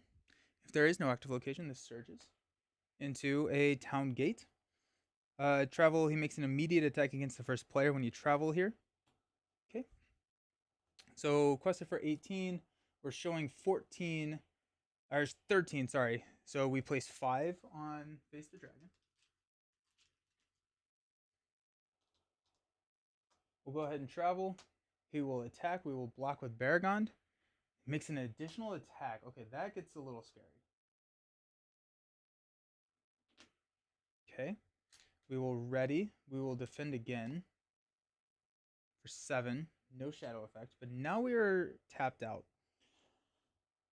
Can we just toss Master of the Forge? Do bad things happen when he defeats an ally?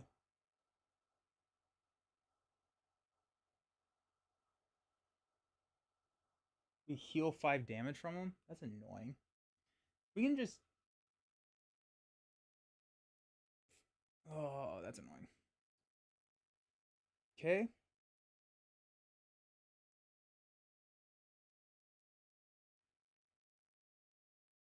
I shouldn't have traveled there. That was dumb. Oh, thank you. I shouldn't have traveled there. I can clear that easier with northern trackers. Oh well. Um. So he's attacking. We're gonna block with Elrond. So he's attacking for 7. We're blocking with 3. Uh, plus 2. So he attacks for 9. We take 6 damage. Oh. 2, 4, 6. Warden of Healing twice to heal. In there. Did I take money off? I don't know if I did. I'm gonna just take another. I guess Glorfindel is a good defensive choice since he can come block. Oh, that's true. Our attacks are we're attacking for 6, so we'll deal 1 damage here. Oh, since he can come back, yeah. Oh, and plus 2 because he readies. Up to 7. Woo! All right, stand up.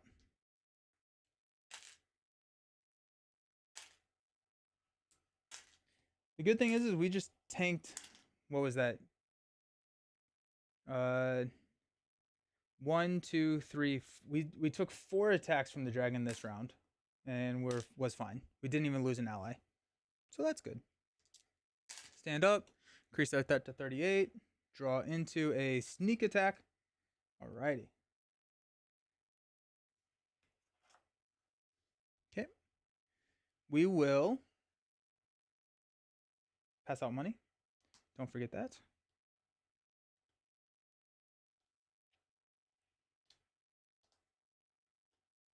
Okay. Oh, yeah, we got one over here. Let's go.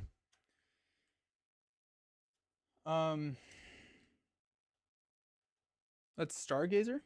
We've got a Swordsman, nice, a Quick Beam, Galadriel's Greeting, Warden of Healing, and a Test of Will.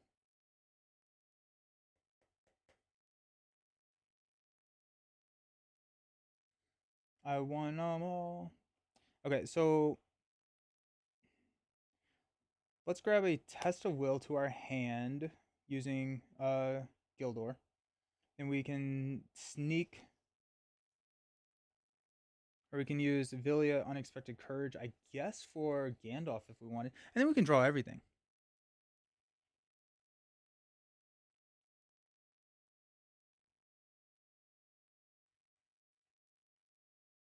Yeah. Okay. Let's exhaust here.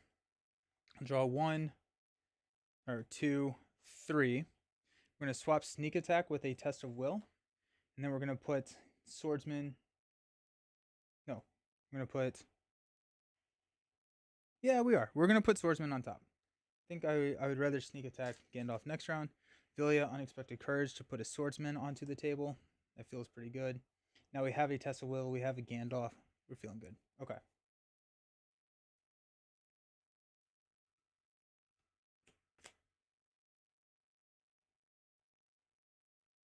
Okay.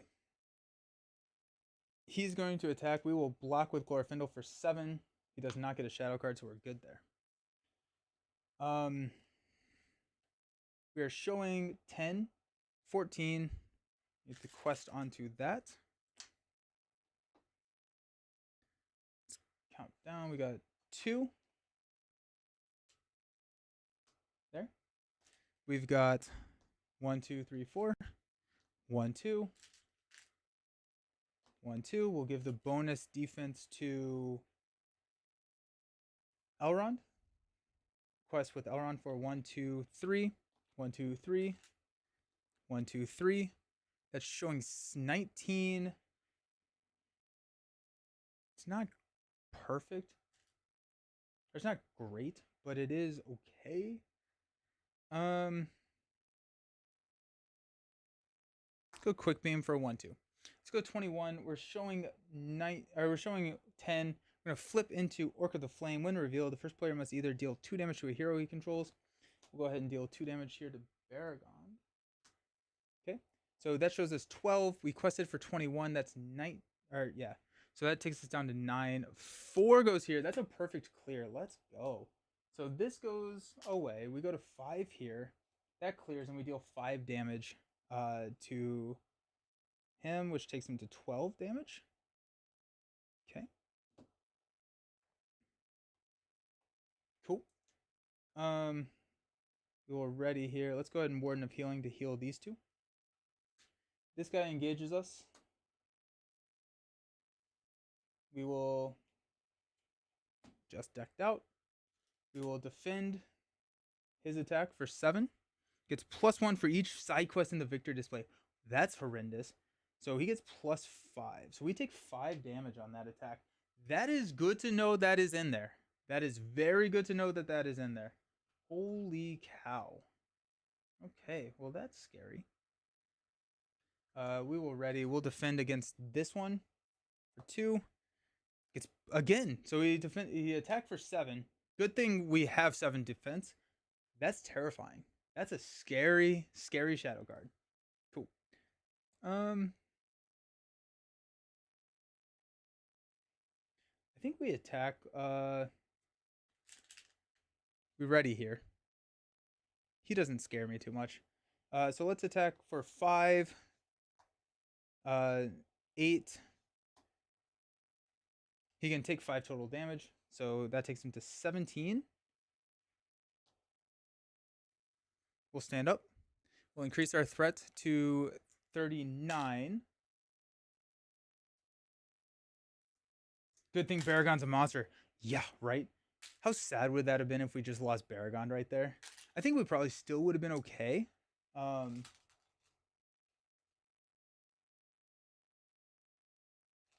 would have been very sad, though. Okay. Increased our threat. We're drawing into Warden of Healing. We are going to pass out money. That goes there. That goes there and here. Got 1 here and 1 here. Okay.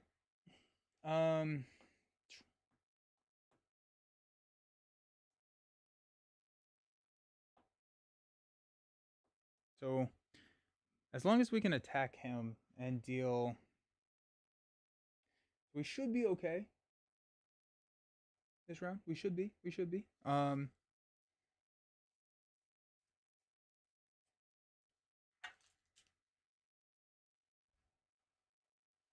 Stargazer. We got Sneak Attack, Gladriums, Quick Beam, Villia, and a Gandalf.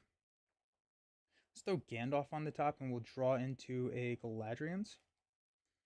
Let's go ahead and cheat in Gandalf. When we do that, we'll blow him up here. Nope, that's not where that goes. We got Warden of Healing. We will use Warden of Healing. We'll ready and use Warden of Healing again to heal 4 damage from Baragon. Oh, we have 2. We'll play another Warden of Healing and we'll use him. Oh, yeah, we don't need to use him quite yet. We have a Test of Will. We are pretty ready to go. We are showing let's request here. I think we're questing here. We are showing 6. I don't think we really need to succeed in this quest. We just need to not die. Oh, and he's attacking. We'll block with Baragon. Okay.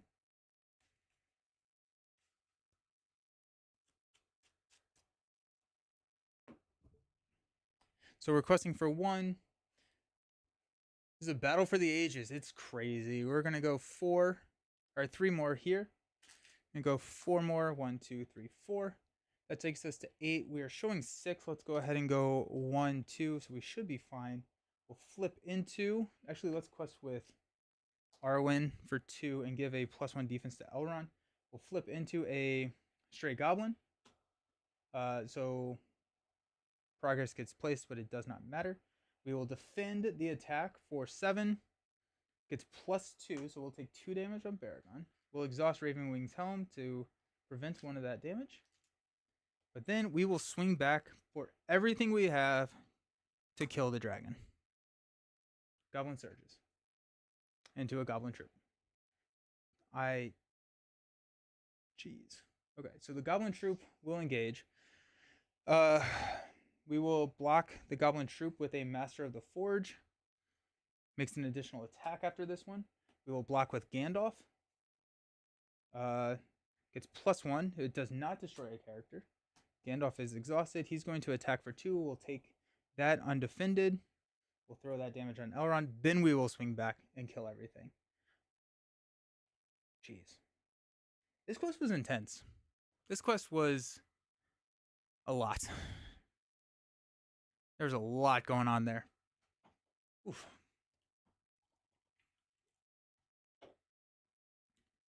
Okay. We got some we got a new pack to open. I'm gonna go be right back. We're gonna do a fairly quick pack opening. But don't go anywhere because we got new cards. I'll see you soon.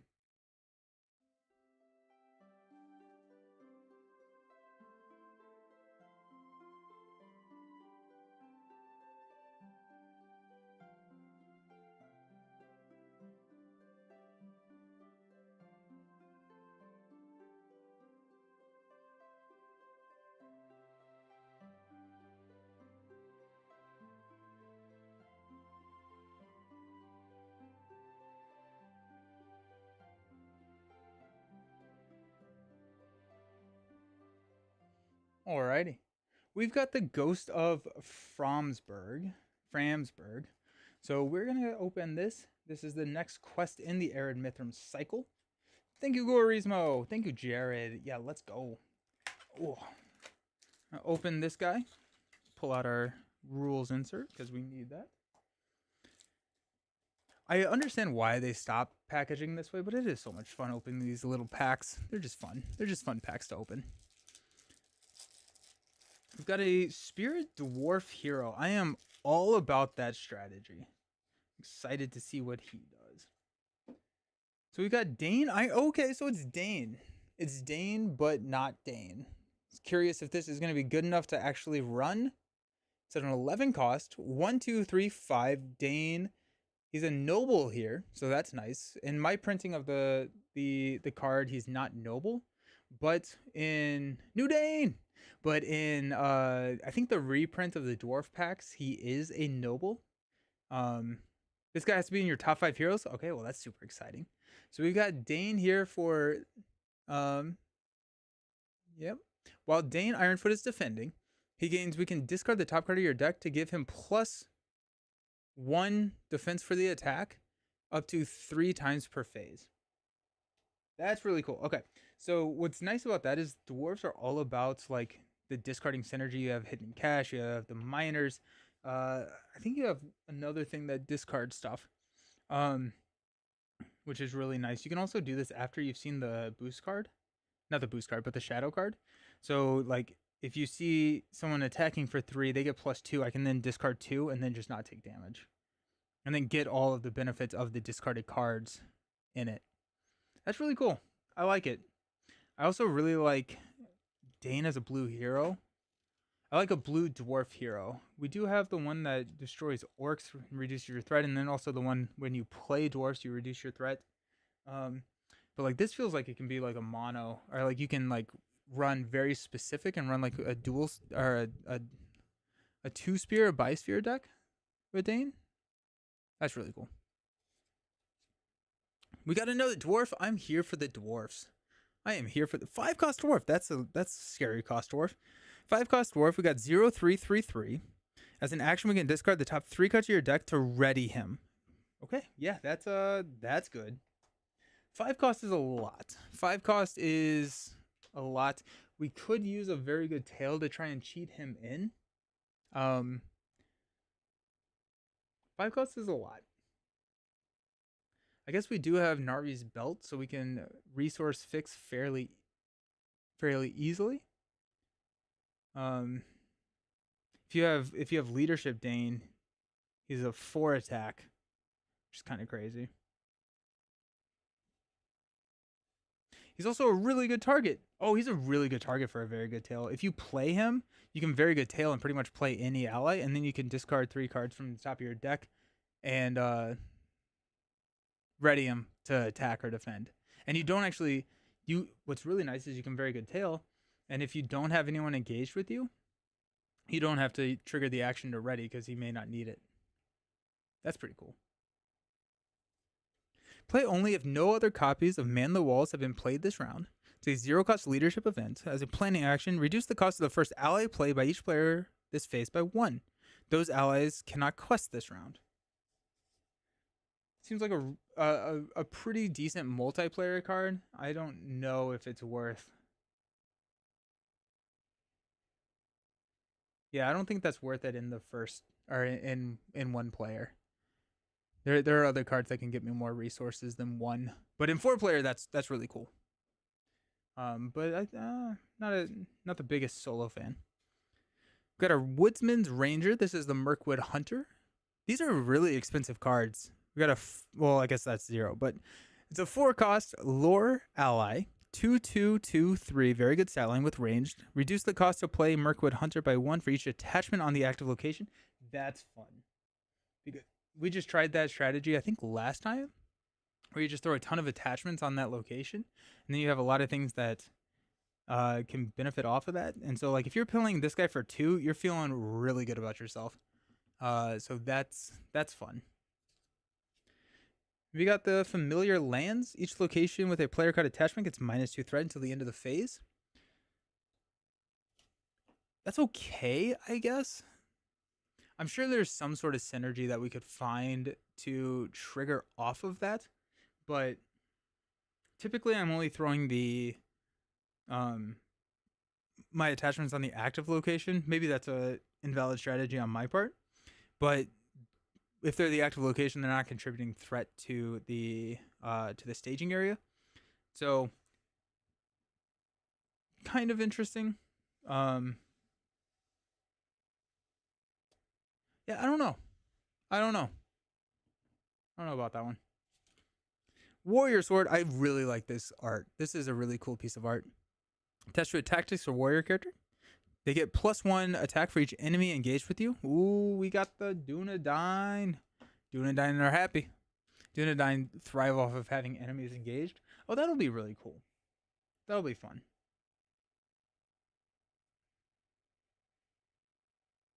Also, just a 1-for-1, right? Because if they're engaged with you, that's when you're going to be attacking. And so just a 1 cost for a 1 attack is not too bad. Oh, we got a song. Swift and Strong song. A 1-cost tactics event. After a character you control attacks and destroys an enemy, exhaust a weapon attachment to give that character, or to ready that character and give it +2 for the next attack this phase. That's cool. There's some crazy shenanigans that you can do with that, with like Eowyn, because she's gonna get +9 attack. Then you can ready attack for +11. Again, that's cool. That's a cool song. Tutorable with Rivendell Minstrel. We got another Dale character. Nice. 4 cost, 2/2/2/2. Reduce the cost to play item attachments on this by 1. Nice. Solid stat line. Nice. Something to ponder. All Spirit Glorfindel, Eowyn Dane, covering attack, defense, and questing, and 25 threat. Ooh. You summon Eowyn Tactics. That's cool. All Spirit that does everything. I like that. That's fun. We got a Valiant Determination. Attached to an ally. Ally does not exhaust a quest. Ooh. Dale getting real happy. That's fun. Then our last card, we got the Ring of Thor. Attached to a dwarf hero. It's guarded by an enemy or location. We can exhaust this, discard the top card of your deck to ready the attached hero. If it's an attachment, put it into play. Okay, that's sick. That's cool. That's really cool. So ring, oh yeah, I'm here for that. Because if you use Stargazer, then you can make sure that it's an attachment. And you get to ready. Oh, that's fun. That's really fun. Jared likes Dane, Arwen, Caldara to dump a bunch of ally into discard of paired Caldara. Oh, that's cool. Yeah. Oh, that's fun too. Sweet. Oh my goodness. Really, pretty cool pack. It actually give a lot of love to a lot of different traits. We've got dwarfs, we've got Dunedain, we've got Dale, we've got Moordale, we've got uh yeah, pretty cool pack. I'm pretty happy with this pack. I think it's solid. Um cool. I will be back next week on Monday. Will be my first stream. And then I think I'm going to stream on Wednesday. I think I'm going to do Lord of the Rings next week on Wednesday. Probably Champions on Monday. So thank you all so very much for hanging out. It was a long one. Appreciate you all sticking with it. Always a good time being with you all. We did it. We finally won. That, of course, was brutal. And it was a really cool pack. So thanks for hanging out. Appreciate all y'all. We'll see you around. I'm going to go find some lunch. Peace.